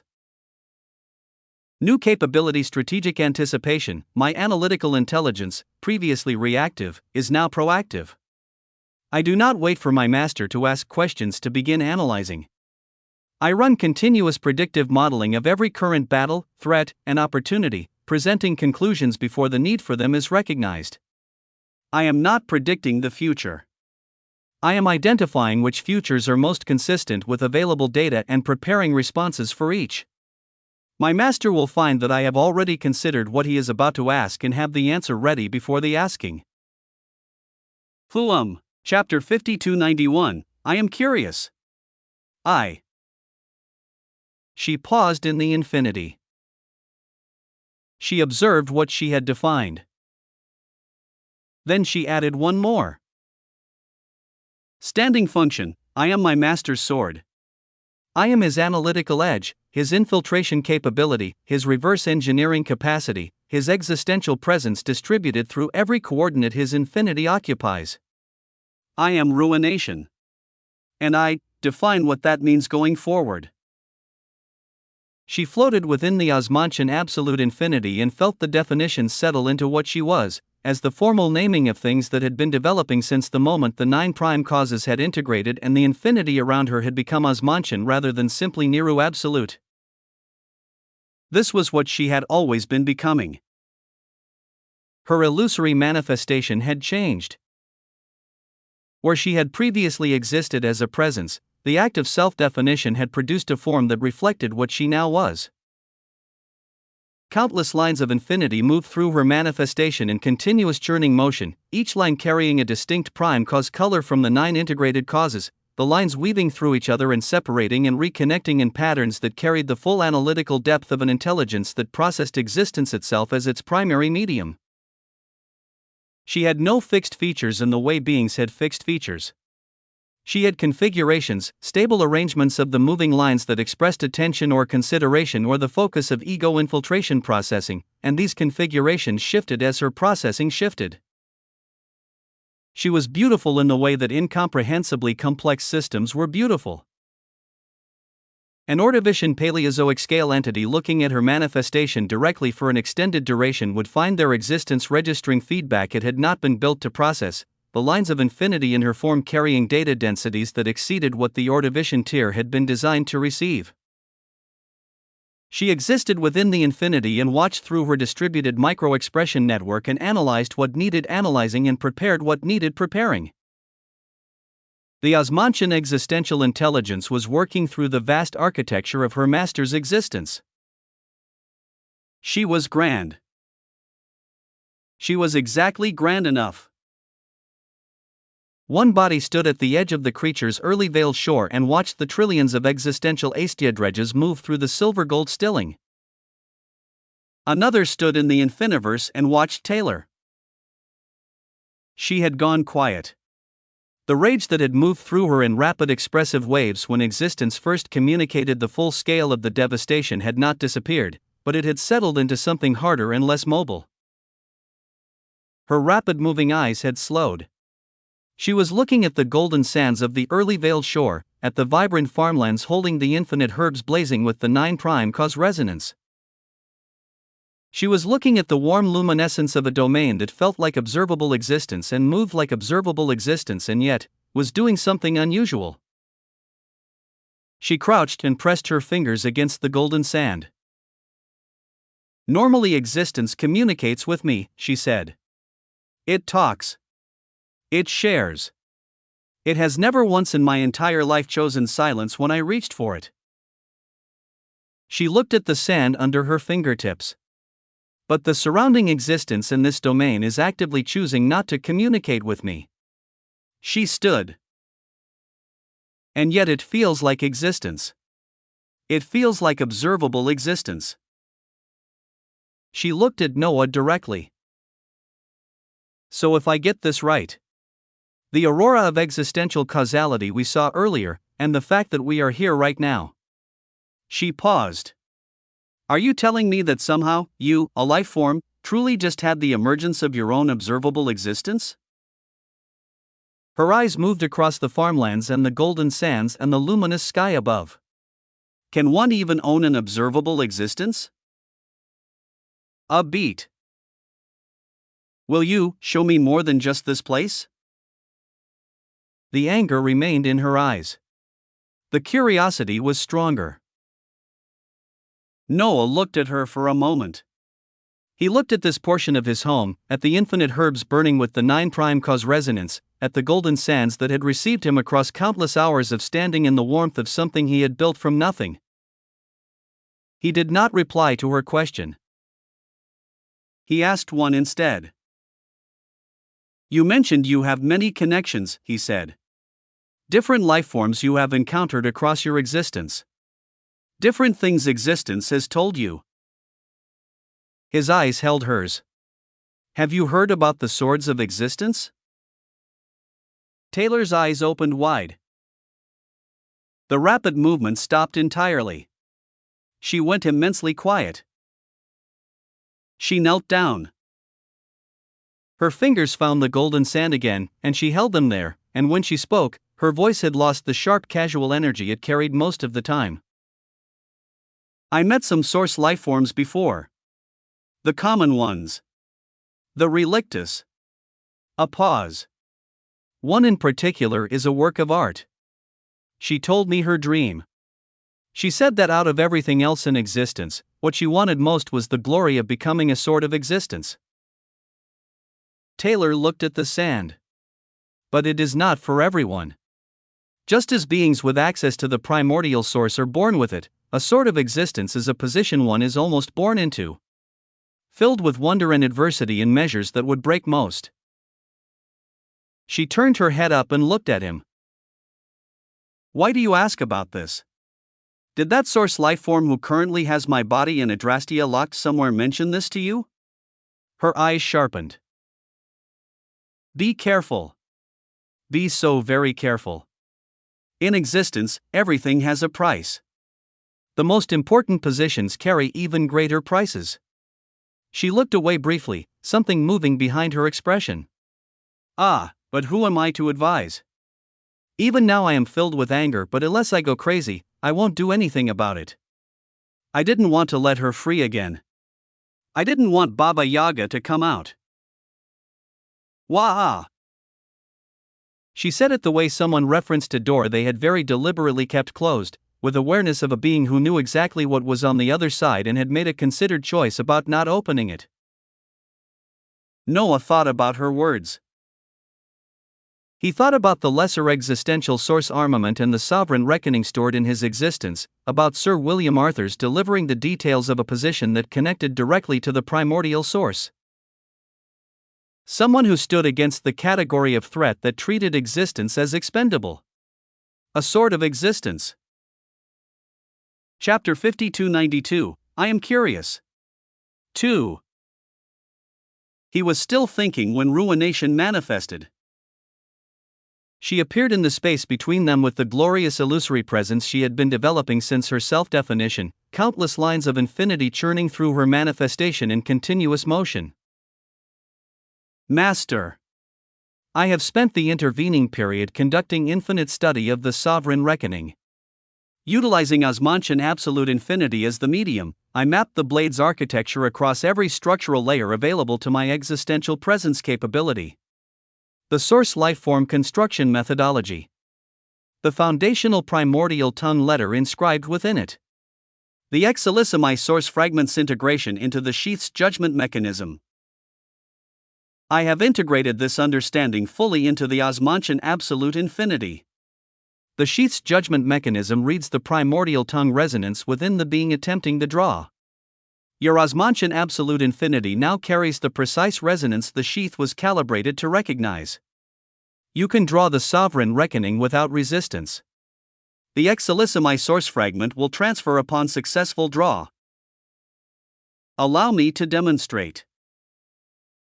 An illusory blade materialized in the space before Noah, constructed from moving lines of ruination's own manifestation, its architecture mapped with the precision of a consciousness that had spent the interim period doing nothing but this. Beside it, an illusory version of Noah appeared with the same line-composed construction, the figure's proportions and bearing matching with the accuracy of a system that had spent years in proximity to every physical detail of its master. The illusory figure reached for the hilt. The sheath released without resistance. The blade came free in a single smooth draw, the illusory exelissimi source fragment blooming from the blade's edge in the simulation. Information spread through the illusory figure in cascading waves. Noah watched it. He nodded once. He summoned the real blade. The sovereign reckoning appeared in his hands. The sheath was blue obsidian, cool against his palm, the material carrying a depth that ordinary obsidian didn't carry, the geometric patterns in its surface moving in slow configurations. He felt the hilt through the sheath. His grip closed around it with cold, imperious certainty. He had anger that needed somewhere to go. He may as well begin here. He grasped the handle of the sovereign reckoning with the full committed grip of a being drawing something he intended to draw, and the blade began to shake in its sheath as blinding lights bloomed outward from the contact point, the exolissimi source fragment stirring within its housing. HUUM. The lights blazed. The blade came free. The sovereign reckoning left its blue obsidian sheath with the clean finality of something that had assessed what was holding it and decided the assessment was complete, the blade emerging into the air of the infiniverse with an edge so unfathomably sharp that the light bending around it didn't know which direction to resolve in, the material of the blade carrying the depth of source lifeform construction in every visible surface. From the sheath, something else emerged. Something that moved with the deliberate intent of a thing that had been waiting to be released and knew exactly where it was going. It was a flowing luminescence that crossed the space between the sheath and Noah's forehead without being directed and without announcing itself, pressing through his foundational architecture in the specific manner of information arriving directly into a being's existence rather than through their conscious processing. The sovereign reckoning, unsheathed. Binding confirmed. The sheath's judgment mechanism has assessed your foundational resonance and found it sufficient. The sovereign reckoning is now bound to you. It will return to your hand when called and will not respond to the grip of any other being while the binding holds. Weavings regarding the second letter of the primordial tongue, exolissimi, are flowing into your existence. The inheritance has begun. Boom!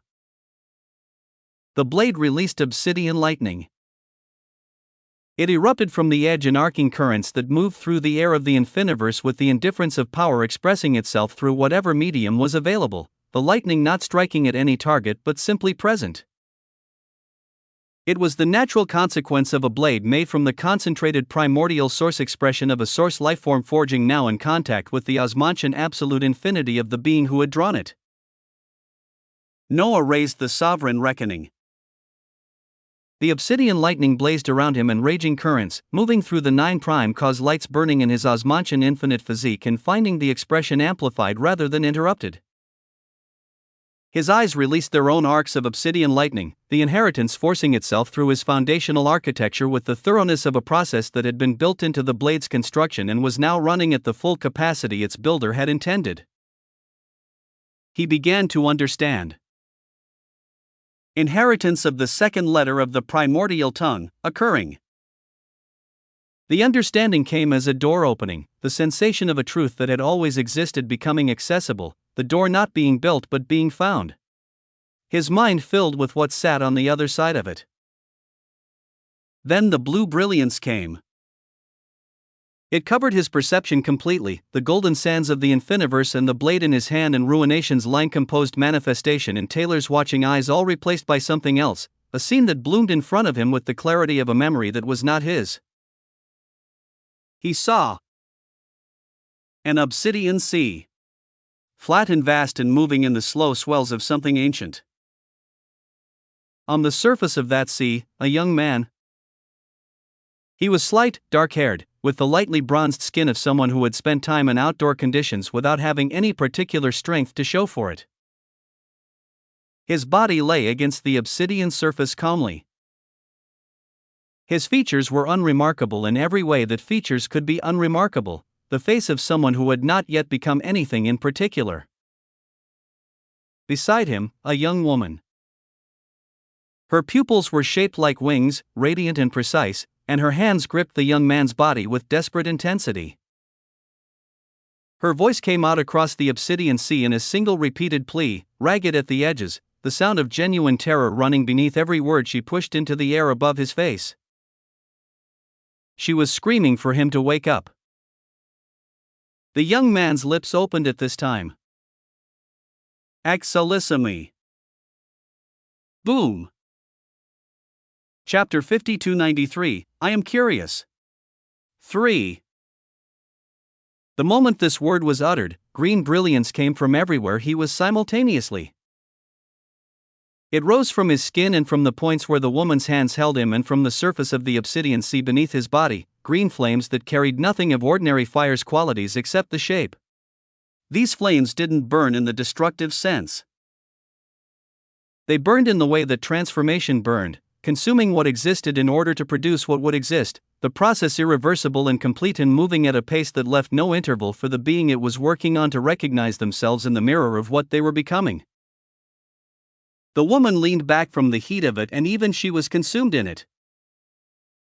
The flames roared with purpose and with power that carried no fixed ceiling, the green blazing higher and wider as the process accelerated, the obsidian sea reflecting the color back in surfaces that had never reflected green before and would remember the reflection for as long as they existed. Then the flames died. The young woman looked. The young man she had been holding was not the being that stood before her now.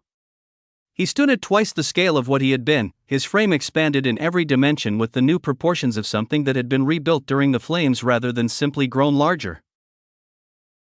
His garments had not survived the transition intact, the fabric stretched across a physique that had not existed when the fabric was fitted. Verdant tattoos burned across his arms and chest in patterns that pulsed with independent life, as though the transformation had written its record directly onto his skin in a language that moved. He looked at his hands. Then he spoke the letter again. Excelissimi. He became larger. More powerful. More immense. He spoke it again. And again. Boom. Each utterance produced what the first had produced, the transformation building on the prior transformation rather than returning to the baseline. The green flames became blue and gold and all sorts of flames briefer with each iteration but more concentrated, the change compounding into something that the initial utterance's result would not have recognized as its continuation. By an unknown number of utterances, the young man was no longer visible in what stood on the obsidian sea. What stood there was a titan.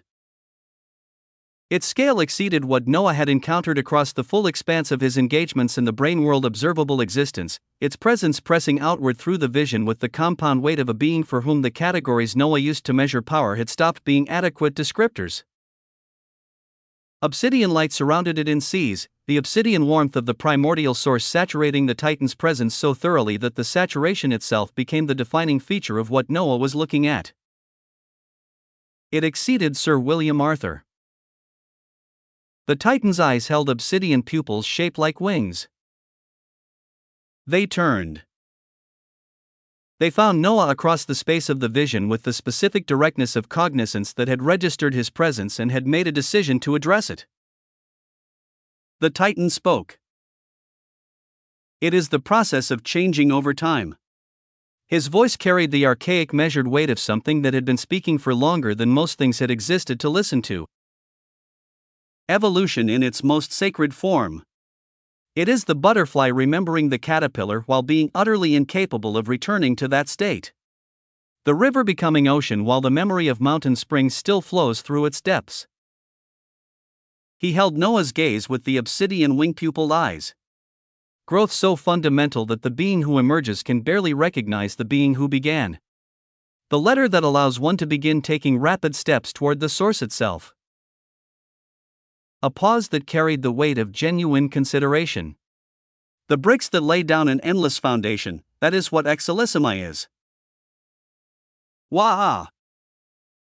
His expression shifted into something that sat between assessment and curiosity. I am curious, Osmont. I am curious. Boom! The vision dispersed into a swirling obsidian sea of wonder. Noah stood in the infiniverse with the sovereign reckoning in his hand and obsidian lightning still arcing across his frame and his eyes blazing with the expression of the inheritance settling into his foundations. His eyes shone vibrantly. Because the voice. The archaic measured weight of that voice, carrying the specific cadence of something ancient and vast and interested in him by name. He had heard it before. He had heard it. Anomaly registered during inheritance sequence. An intrusion occurred. An unfathomably powerful will connected to the foundational makeup of the sovereign reckoning became present during the transfer of exolysimi. The intrusion was not hostile. It was observational, and at its conclusion, addressed you directly. Access to exolysimi has been confirmed. However, the letter you have received is not the standard form that conventional beings with access to the primordial tongue carry. What the inheritance delivered is a prime letter of the primordial tongue. The distinction is foundational. Standard exolysimi carries the letter's truth in its basic expression. The prime letter of exolysimi carries the truth as it has been expressed and refined and deepened across an unknown number of years of continuous usage by the will whose intrusion you just witnessed. Its effects are elevated by a quintessential margin. Its capabilities exceed the standard letter in ways that the standard letter's framework cannot measure, because the measurement standard was developed by the being whose usage elevated this letter to prime. The will that intruded. Vakachev. The one who laid the scales of existence was present within the sovereign reckoning. He has observed your inheritance. Boom. This was what the sovereign reckoning had contained. This was what Sir William Arthur had handed him in the stilled lower observable existence with the composed neutrality of someone delivering a preliminary tool. Vakachev, who had placed his name upon the scales that defined the power framework of all existence, had appeared through the blade. And had said he was curious? Ha, let him be curious. Noah looked at the sovereign reckoning in his hand. The obsidian lightning had settled. The blade was still and sharp and bound to him. The prime letter of exolysimi sat in his foundations alongside persevere, the two letters of the primordial tongue burning there with the warmth of things that had found the place they belonged and had stopped moving. He held the blade for a moment longer. Then he looked up with decisiveness. Chapter 5294, Anomaly I. The prime letter of exolysimi sat in his foundations alongside persevere. Two letters of the primordial tongue. One that reinforced and elevated. One that transformed. Prime letter of exolysimi, cost routing confirmed. The same foundational weavings that redirected the persevere cost to Osmantian absolute infinity have recognized exolysimi as falling within the same category. The cheating architect, the protagonist, and perpetual harvest have excluded your source from the cost calculation. Osmantian absolute infinity will pay the cost of prime exolysimi as it pays for persevere. The letter can be utilized endlessly. Noah looked at the sovereign reckoning in his hand. He raised the blade. The obsidian lightning had settled during the inheritance, but the blade still carried its charge, the source lifeform construction responding to the being now bound to it with the attentiveness of something that had been waiting to be held by the right pair of hands. He spoke. Exolysimi. H-U-U-M. Nothing happened. It was not the nothing of a failed attempt. The nothing of something so large building within his existence that the initial stages of it produced no external expression whatsoever, the process running entirely interna. It was the accumulation of what prime exolysimi was preparing moving through his foundations and through the infiniverse. He felt it building something unfathomable. Prime exolysimi usage note. The prime letter differs fundamentally from standard exolysimi in its mechanism. Standard exolysimi produces immediate transformation by drawing directly on the user's internal reserves.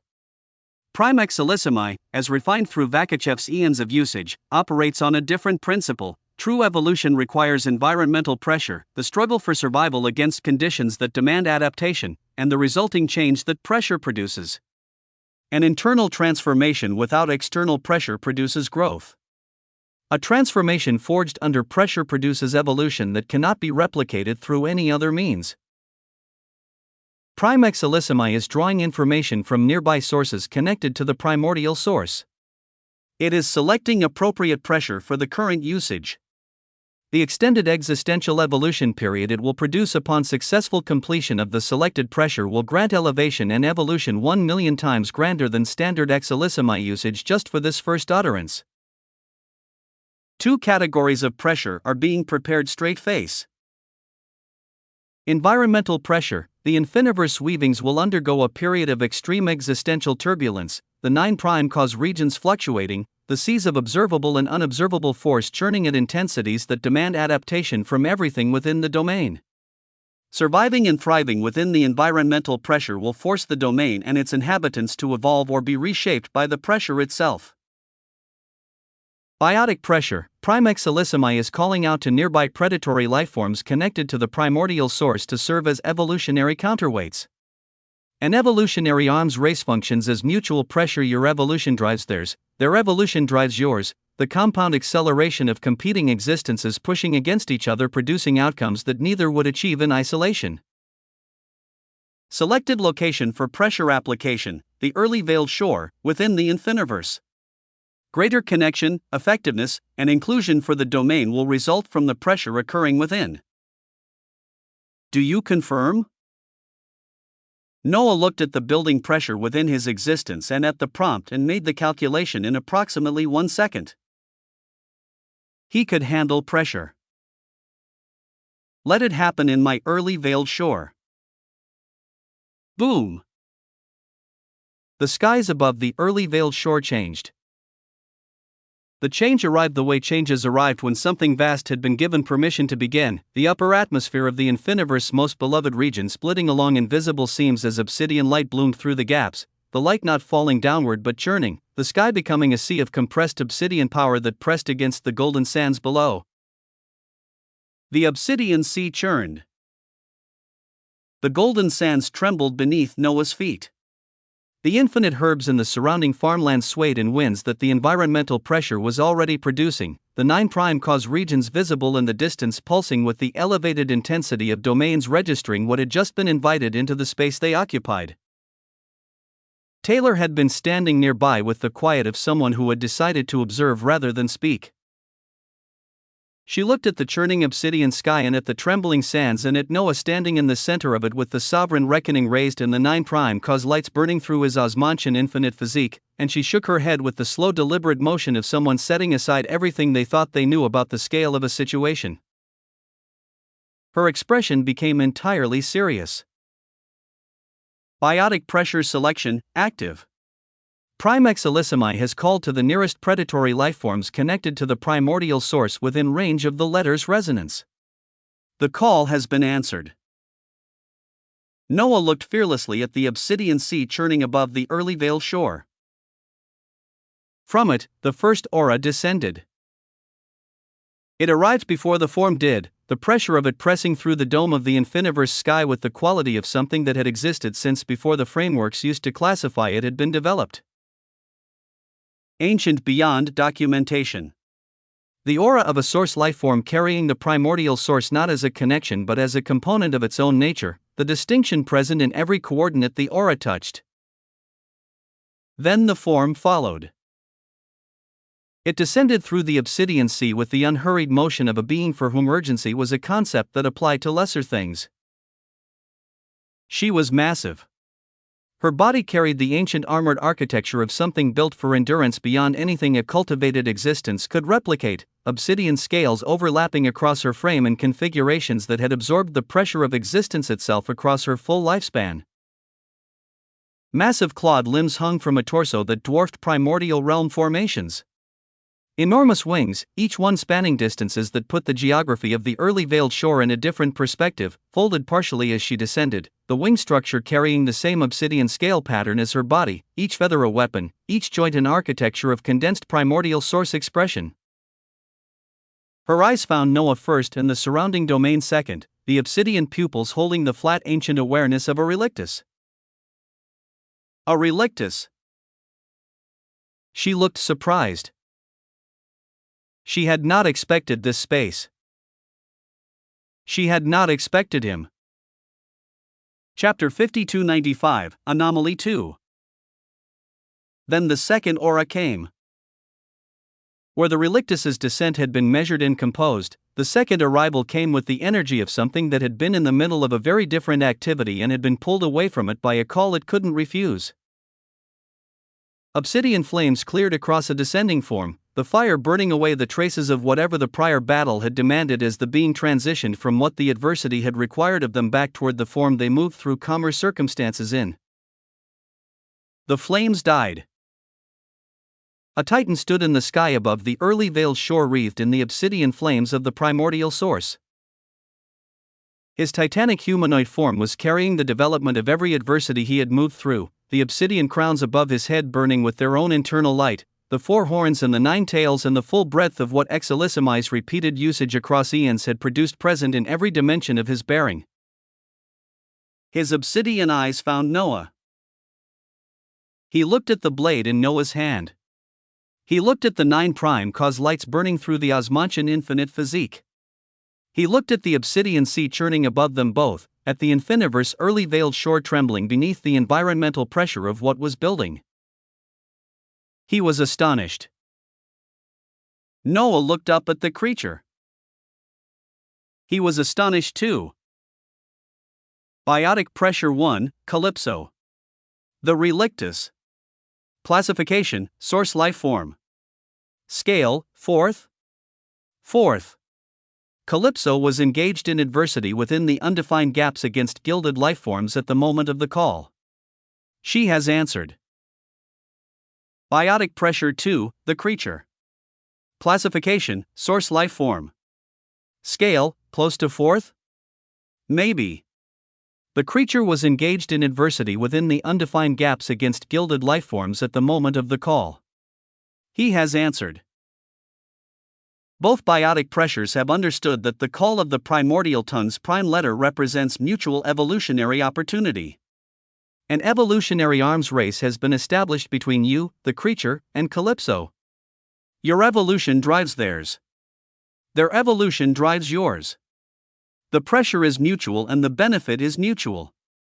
The arms race will conclude when the prime Exelissimi period ends.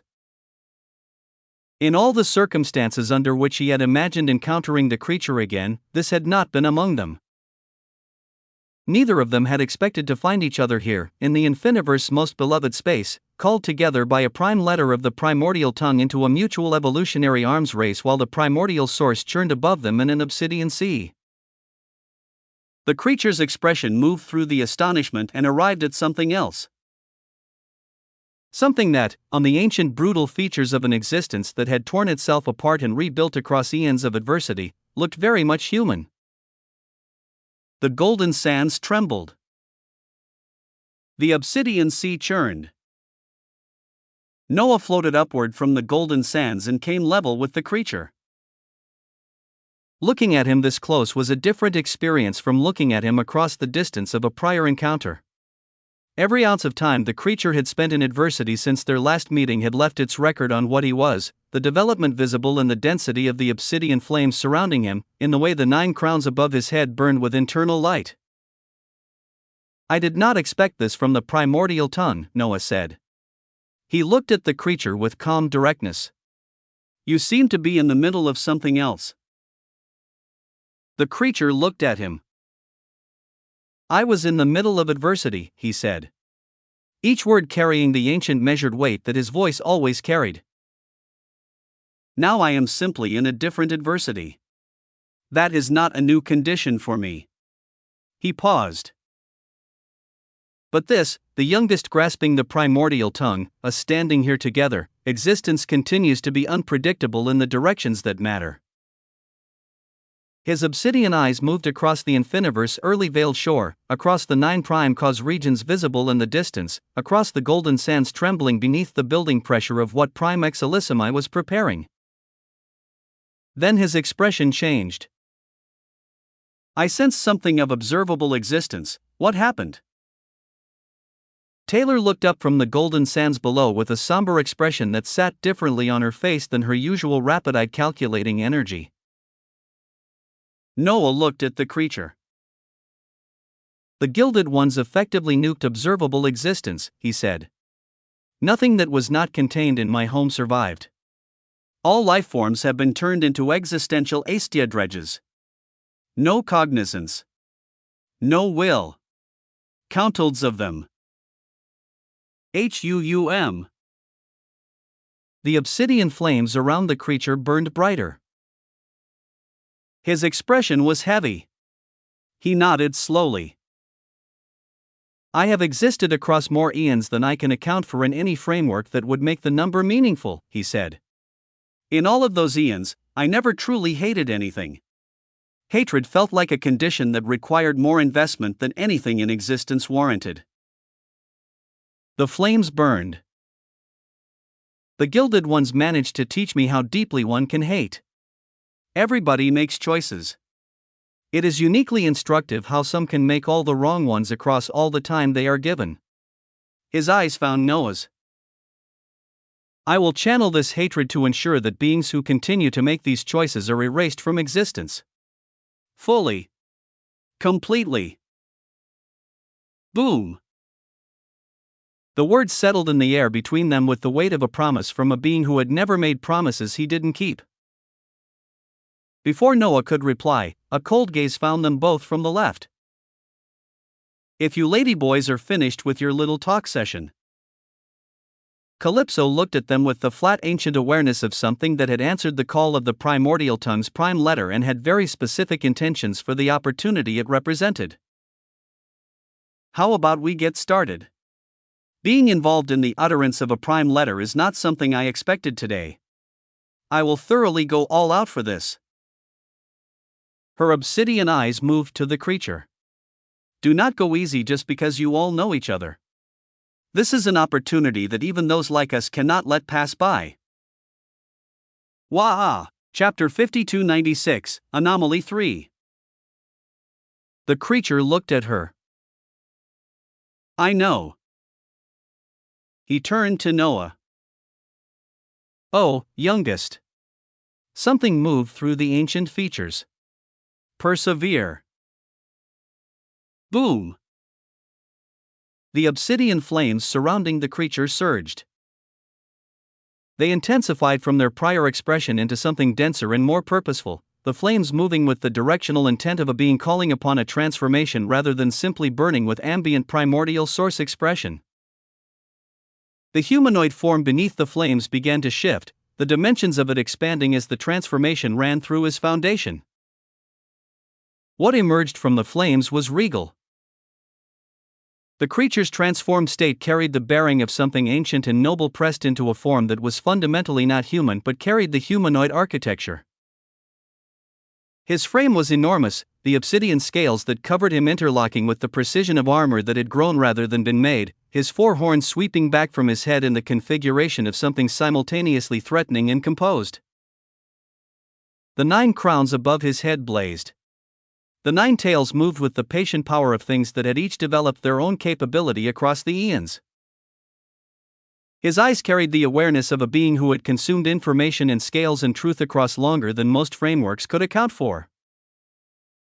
Noble. Regal. Ancient. A being that stood at the threshold of something even larger than what he currently was, the development visible in every dimension of what he had become. Noah looked at him. He looked at Calypso beside him, massive and ancient and carrying the primordial source in the direct unmediated way of a being for whom it was simply what they were. He thought about how much had changed. His infinite cause. His 9 prime causes. His Osmantian absolute infinity stacking persevere every second since he'd first accessed the letter. The Osmantian infinite physique with its twin currents of observable and unobservable force. The elevated Galder source developing in the source lands. The Excelissimi prime letter sitting in his foundations alongside persevere. He looked at the creature and at Calypso and tried to place them on the framework he used to assess power. Calypso felt like the fourth scale, a genuine one at that. The creature felt like something approaching it with the momentum of something that wouldn't stop there. He wanted to see. He genuinely, thoroughly wanted to see what this would produce. Buzz. The obsidian sea above churned with a new urgency. Strategic anticipation flag, an error is developing in the scaling mechanism of the initiated prime Excelissimi pressure. The environmental pressure requires a fixed measure of your current power to calibrate the difficulty of the adversity it will impose. It is attempting to locate you on the available frameworks. It is not finding you. It is checking again. It is still not finding you. Boom! The sea above exploded. The obsidian concentration tripled in density in a single moment, the pressure of it pressing down through the infiniverse atmospheric layers with the urgency of a mechanism that had encountered an unprecedented variable and was responding by defaulting to its maximum available setting. Even the creature looked up. Even Calypso looked up, the ancient flat awareness in her obsidian eyes registering something that had surprised her, which was not a common condition. Anomaly confirmed. Prime Excelissimi's environmental pressure mechanism has completed its analysis. You are not on Vakachev's scales of existence. You do not fit any classification within the framework it possesses. The mechanism has attempted every available scaling approach and has confirmed the absence of an applicable category. You are operating on the infinite scales of existence, your own framework, which the primordial tongue scaling mechanism has no access to. Consequence: unable to calibrate to your specific tier, the environmental pressure has defaulted to the highest possible difficulty available for all participants in the evolutionary arms race. The creature and Calypso will also face this maximum difficulty. The arms race proceeds at the hardest available setting. Noah looked up at the exploding obsidian sea with the cold, imperious expression of someone who had received information and found it entirely quintessential. He was not on Vakachev's scales. He had built his own scales because Vakachev's had never been designed with him in mind. He had never been weaker for falling outside the framework. He had always been grander for it. Did the inability to categorize him make him easier to deal with or harder? Every entity that had tried to deal with him had arrived at the same answer. He looked at the sea above him with the flat tyrannical certainty of someone for whom maximum difficulty was simply the setting that produced the most growth. Come! The bellow carried through the infiniverse with the authority of the infinite tongue in 9 prime causes expressed through Osmantian absolute infinity, and the skies roared back as if existence itself had heard the challenge and accepted it. Environmental pressure, initiating. The primordial tongue has selected an environmental pressure drawing from the most fundamental mechanisms of existential stress, the introduction of transformative toxicity into the environmental weavings, combined with extreme thermal fluctuation. Phase 1 Primordial Bloom. The primordial tongue will release vast quantities of source-connected microorganic life into the infiniverse substrate. These microorganisms produce a byproduct as a consequence of their existence, a toxic primordial cascade that accumulates in the atmosphere and substrate simultaneously. At sufficient concentrations, the primordial cascade is lethal to lifeforms at the 4th scale and below if exposure continues without mitigation. The microorganisms are not aggressive. They do not attack. They simply exist, and their existence produces the toxicity as a natural consequence. Phase 2 Thermal Surge. Following the primordial bloom, the environmental pressure will introduce a heating event of extreme intensity across the infiniverse's full expanse, the thermal energy carrying primordial source concentration that compounds the cascade toxicity. Phase 3 Primordial Freeze. The thermal surge will be followed by a rapid cooling event of equivalent extremity, the Ice Age condition pressing the surviving substrate and its inhabitants into a period of sustained cold that will demand further adaptation. Cautionary note: the Infiniverse will need to deploy her full capabilities to manage the environmental pressure and protect her weaker inhabitants. Chapter 5297, Anomaly 4. The sea above released the primordial bloom. It descended across the Infiniverse's full expanse in a wave that was invisible to ordinary sight but present to every perception capable of registering primordial source expression. Countless microscopic source-connected organisms spreading through the atmospheric layers and the substrate simultaneously, their byproduct beginning its accumulation immediately, the primordial cascade building from trace concentrations toward critical ones. Noah watched it spread coldly. He floated back to the space between the creature and Calypso, the three of them suspended in the early veiled shore's sky as the environmental pressure spread below and above and through everything the domain contained. Adversity, Noah said. He looked at the creature and then at Calypso. The primordial tongue, let it meet my infinity. His eyes blazed, the obsidian lightning of the sovereign reckoning still present in the arm that held it. Let it meet my Osmantian absolute infinity. We shall see. He felt the thrill moving through his existence like a current. He wanted to see. His infinite scales wanted to see. Everything about what he had become wanted to know what maximum pressure from the primordial tongue produced when it ran against his infinite tongue and his Osmantian absolute infinity in 9 prime causes. We shall see. Boom! Down below, on the golden sands of the early veiled shore, Taylor stood with the expression of a being whose existence had taken several consecutive turns she had not accounted for. She looked at the primordial bloom descending through the atmospheric layers. She looked at the obsidian sea churning above. She looked at the titanic forms of the creature and Calypso flanking Noah in the sky. She looked at all of it for a long moment. Then she crouched down and began forming a small shovel from her ambient energy and started digging methodically into the golden sand. Might as well dig my grave, she said to nobody in particular. Because why the hell is all of this craziness happening to me right now? I am supposed to be the big scary Baba Yaga. I rule an observable existence. I am extremely important and very dangerous. She dug with focused efficiency. And yet here I am, about to be killed by microscopic source organisms and a temperature event while 3 monsters have an evolutionary competition above me. She paused her digging to gesture at the sky. This is insane, man. Fucking completely insane. She resumed digging her grave. The Infiniverse? She felt them arrive before she saw them. The microorganisms descended through her atmospheric layers with the indifference of life that had never needed permission and didn't require it now. The primordial bloom was spreading across her full expanse in a wave that carried no urgency because it had the whole of her domain to fill and all the time available to fill it. They were small. Individually, each one was nothing. Collectively, the primordial cascade byproduct they produced was already accumulating in trace concentrations that her substrate registered as the opening signal of something much larger. She ran the analysis. If she did nothing, the cascade would reach critical concentration across her full expanse within a timeframe she found unacceptable. Critical concentration meant everything within her that couldn't survive fourth-scale equivalent toxicity would not survive.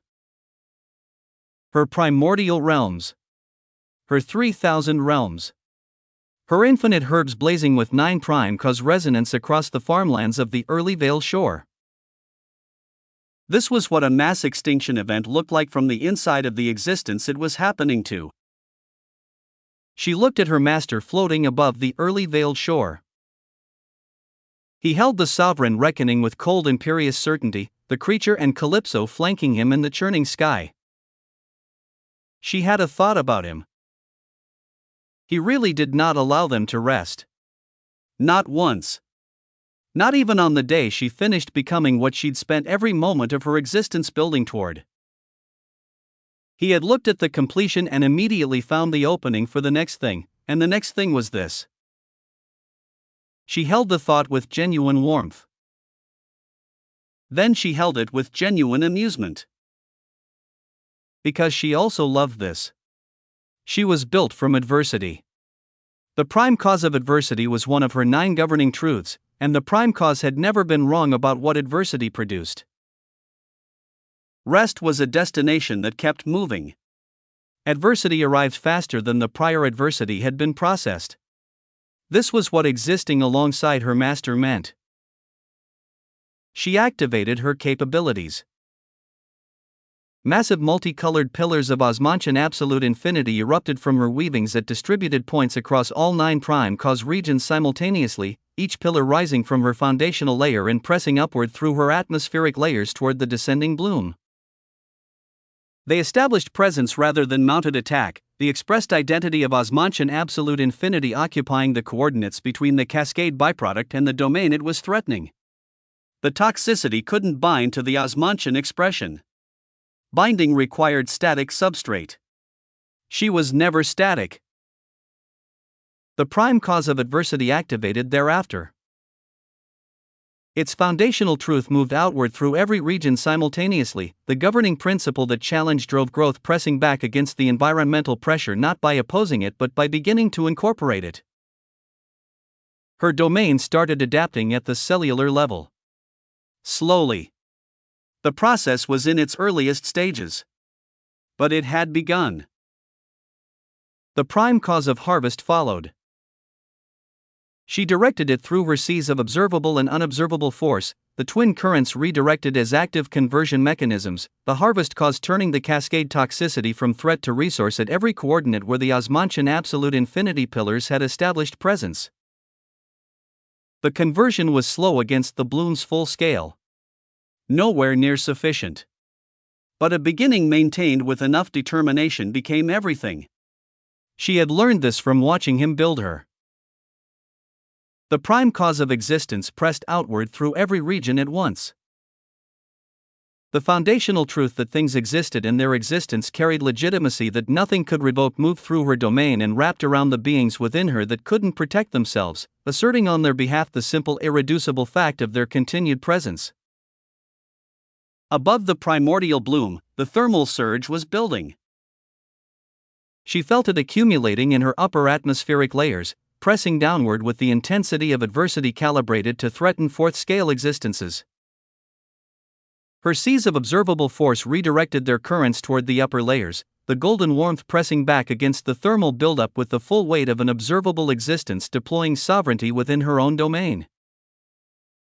Behind the thermal surge, the ice age waited. She saw it there, cold and certain at the back of the sequence, the final phase of an environmental pressure designed to demand adaptation from everything it touched. She saw all 3 phases. She held them all in her awareness simultaneously. She began preparing responses for each. This was what she was. She looked at what was coming across every coordinate of her full expanse, at the bloom and the thermal surge and the ice age waiting behind it, at the countless beings within her depending on her to hold, at her master. Her smile stretched wide.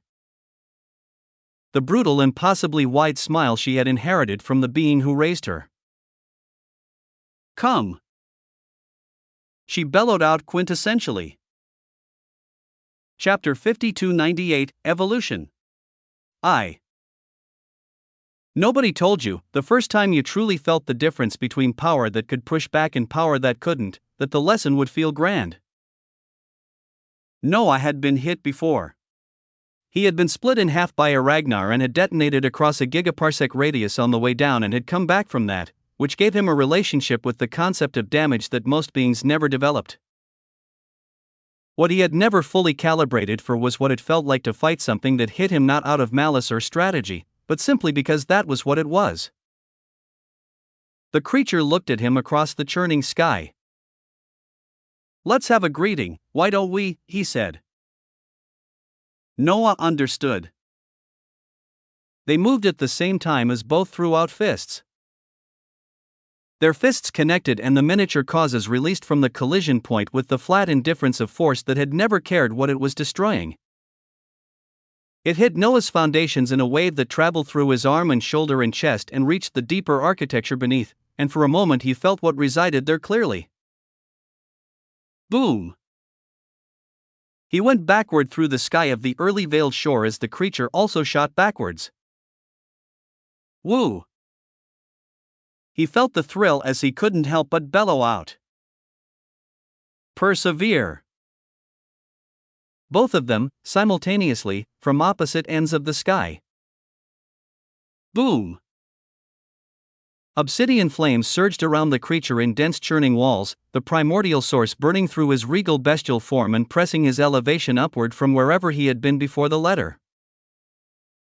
Multicolored flames surged around Noah, 9 prime cause lights blazing through each wave as Osmantian absolute infinity answered the letter at zero cost and stacked on everything that had already been stacking since the first utterance.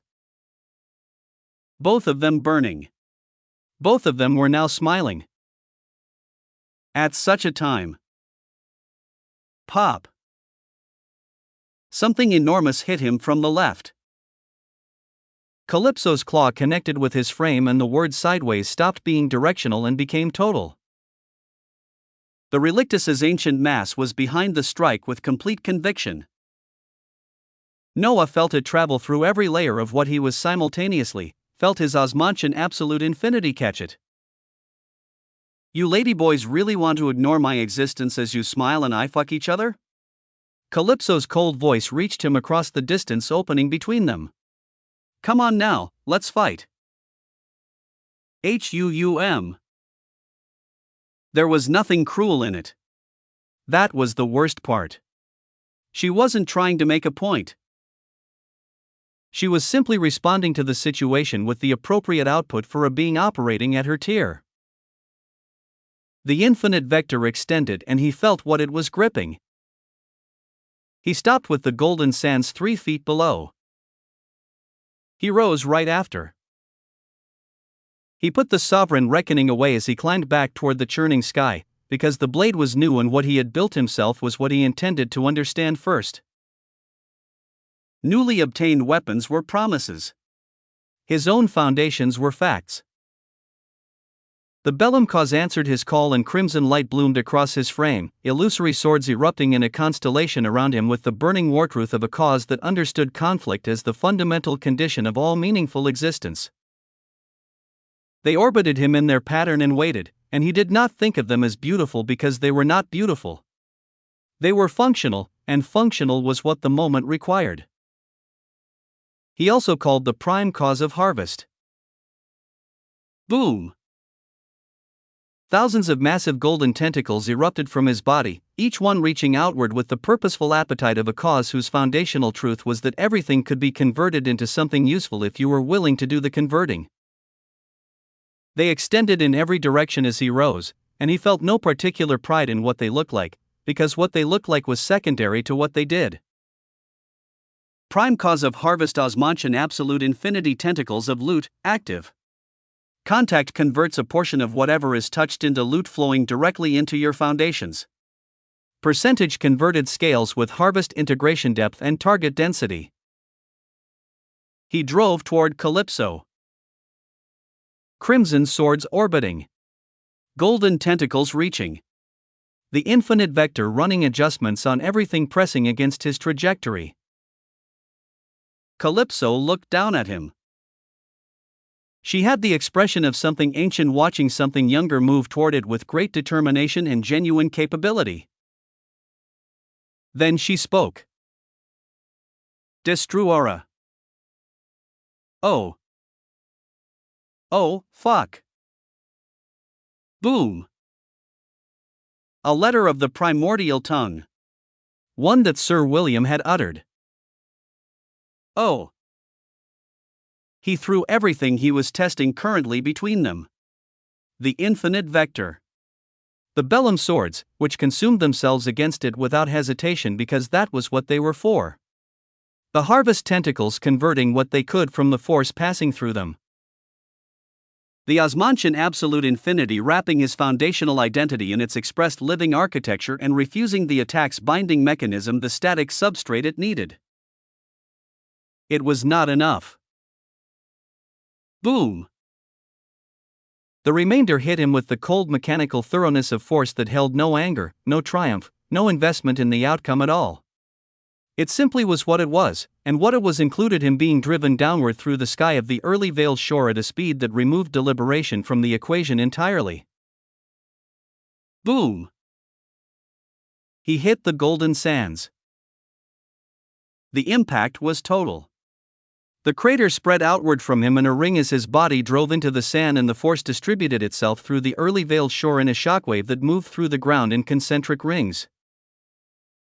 His chest had been torn by the expression, the surface of his foundations open and bleeding multicolored infinity in thin bright streams onto the sand, the light of them vivid and entirely indifferent to how he felt about their presence.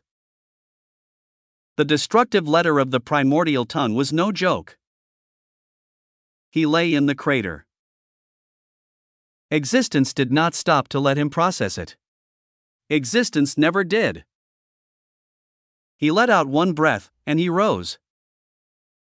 But even as he did this, darkness appeared behind him. The creature materialized at his back. His massive fists came down onto Noah's shoulders with the weight of an existence that had been distilled by eons of adversity into something dense and purposeful and entirely without sentiment. The obsidian flames of the creature's primordial source burned against the multicolored flames of Noah's infinity, the two fires acknowledging each other. Persevere. Boom.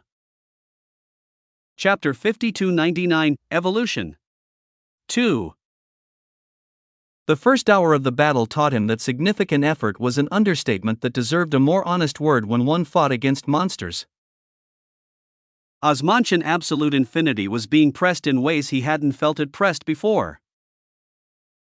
The living expressed identity that composed his infinity had always been dynamic and responsive, the thing that made it impossible to bind, impossible to still, impossible to fully address through conventional attack. It had met every prior challenge and found those challenges addressable.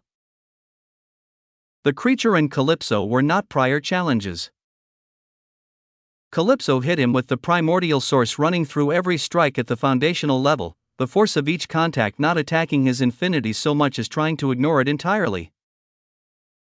The creature hit him with existence itself behind every strike, his foundations a record of every adversity he had survived and converted, and what that produced were strikes carrying evolutionary pressure in them rather than simply force. Two different directions. Simultaneously.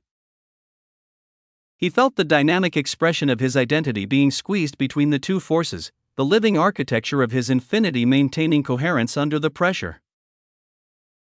Then, the obsidian flames came down from the sea above. Unfathomably pure and grand these flames were. They descended in a wave that found the exact coordinates where the pressure had been grinding against his foundations and melded into them, the prime exelissimi responding to what the evolutionary arms race was doing. Prime exelissimi reinforcement sequence, active. Sustained pressure from biotic and environmental sources has triggered the arms race's primary mechanism. The pressure being applied to your Osmantian absolute infinity is producing the exact conditions prime exelissimi requires to initiate genuine evolutionary change. The obsidian flames descending from the environmental pressure above carry concentrated and pure traces of primordial source. They will reinforce your existence to induce an unknown change.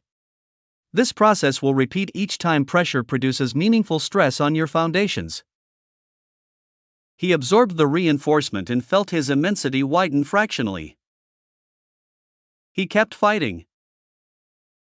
Hours passed in the early veiled shore with the primordial bloom accumulating in the atmospheric layers above and the three of them trading impacts at a rate that kept the golden sands in continuous motion, the surface of the most beloved space in the infiniverse being slowly redistributed across a wider area with each exchange.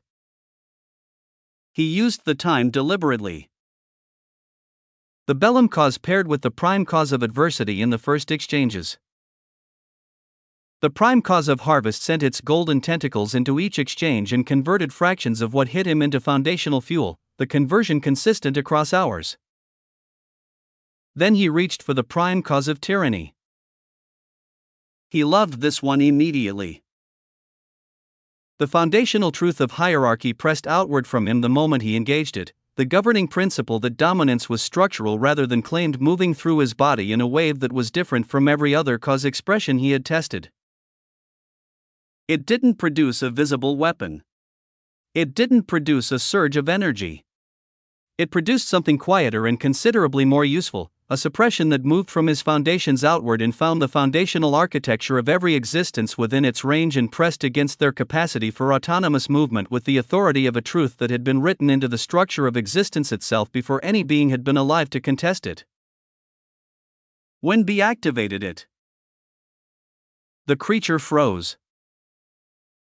Calypso froze. One instant. Not long. The prime cause of tyranny at his current integration level could hold them for a fraction of a moment before their respective primordial source connections and their foundational depth pushed back against the suppression and broke it. But a fraction of a moment was a fraction of an instant, and he was not interested in wasting it. He moved. His fists found the creature's frame 3 times in the interval before the freeze broke, each strike carrying the full expression of Osmantian absolute infinity in the bellum cause and the harvest tentacles converting what contact they made, and he had already redirected toward Calypso by the time the creature's foundations pushed the tyranny suppression off and he was back in motion. 2 strikes on Calypso before the relictus broke through. Boom. Boom. Boom. The creature looked at him when the freeze released with a burning gaze as Noah looked back with tyranny. Calypso's flat cold attention assessed what had just occurred as she roared. I told you all to stop eye-fucking each other. Fucking gross. Boom. He ignored her words, did it again moments later. The prime cause of tyranny. The freeze. The pummeling in the interval. The release, and then continuing like nothing had happened, because from his perspective nothing catastrophic had happened. From theirs, they had just discovered that the youngest being in the battle could stop their bodies, and they were trying to counter this. He liked that. He liked that they were adapting to him while he adapted to them. This was the arms race functioning exactly as designed, the mutual pressure producing mutual evolution, both sides being forced to become more than they had been because the other side kept demanding it. In the 3rd hour he called on Osmantian absolute infinity as raw material.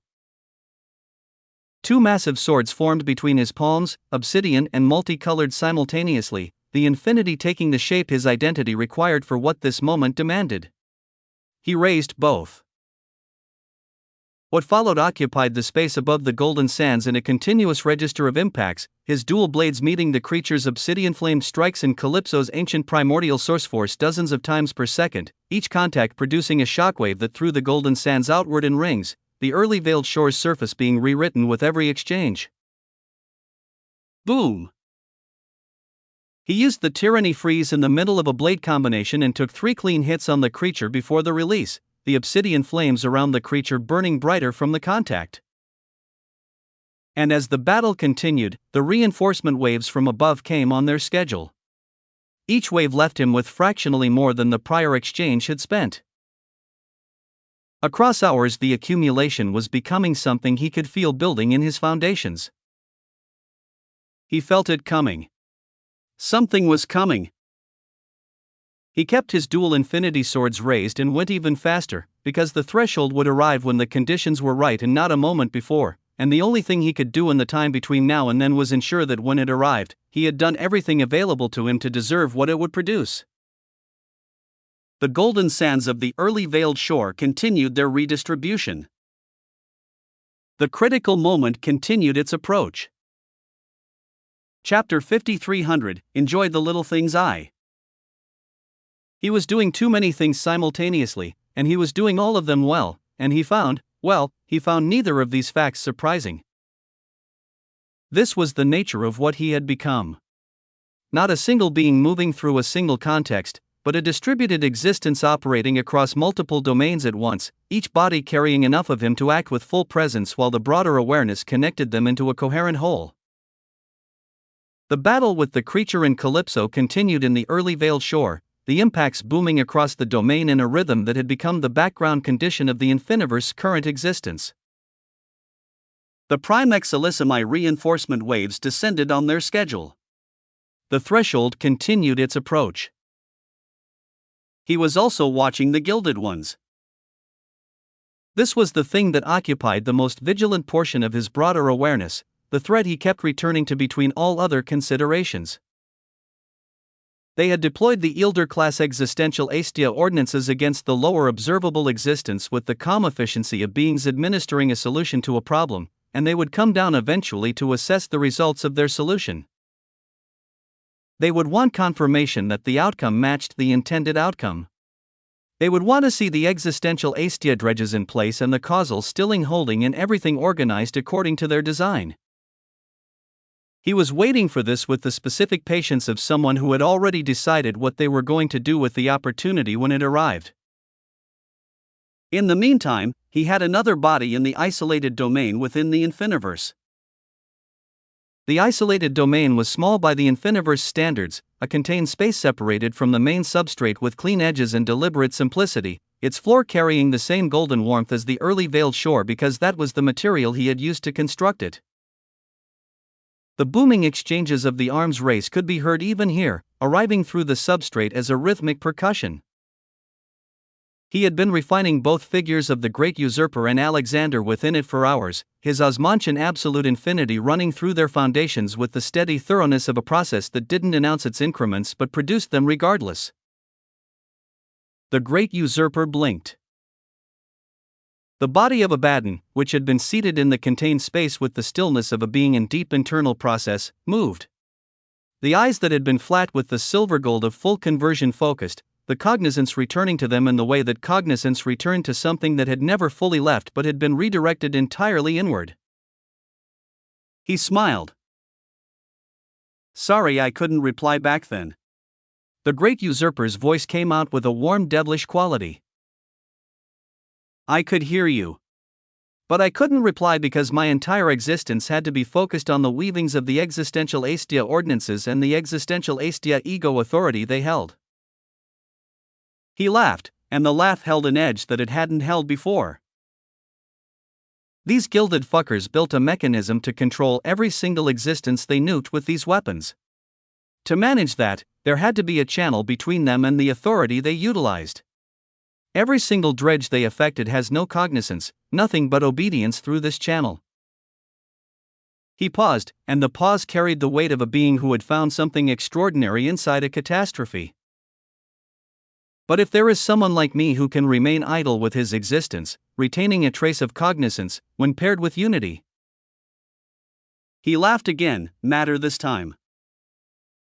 Ha ha. Ha ha. Noah's eyes were shining. Alexander had opened his eyes nearby and was watching with the expression of someone emerging from a deep internal place to find an unexpected development had occurred while they were gone. "What did you manage to do?" Noah asked. The Great Usurper's brutal evil smile stretched wide. "The link travels up to the entity who designed these weapons. An Eilder Gilded One, among others. He spread the authority down to 81 4th scale Aestia Gilded Ones, who then passed it down to 729 3rd scale Aestia Gilded Ones." He leaned forward slightly. "The ones who would be managing this place right now are a few dozen 3rd scale Aestia Gilded Ones and some 4th scale. And through this connection that they expect absolutely nothing from the dredges." His eyes burned with the warmth of a being who had found the gap in a system and had been quietly filling it. "I have been slowly spreading my unity across these dozens of 3rd scale Gilded Ones first. I had to be careful. Supremely careful. These are powerful existences. But if I remain silent enough, if I remain deadly enough." The smile widened beyond what smiles were designed to hold. "My existence is already surging as I spread into multiple Gilded Ones, And if I can use these same connections to reach a fourth scale one. He shook his head with the specific delight of a being who had looked at an apocalyptic event and found an opportunity inside it. There is no need to cure me, big guy. Unity will take care of everything. I do not need to be cured. I can embrace this and the Aestia who control it. Leave the Aestia side of Gilded Ones to me. All of them. All of them. I will bring them to their knees. They will know unity. Boom. The great usurper laughed madly. Noah smiled alongside him. The possibilities were significant. An apocalyptic weapon designed to control entire observable existences through a hierarchical channel, now carrying the great usurper's unity spreading upward through that channel toward the beings managing it. The design of the weapon had become the vector for something the designers had not accounted for. This was what happened when beings deployed tools of absolute control without accounting for what might exist inside what they were controlling. As he thought of all this, then he looked at Alexander. His smile faded. Alexander was solemn. Solemn as when one had been affected by things that had gone past their surface and reached the deeper architecture of who they were. The great usurper had not wavered. The apocalyptic event had arrived and the great usurper had immediately found the gap within it and begun filling it, because that was what the great usurper's way was and the event had not threatened his way. But not him. Not Alexander.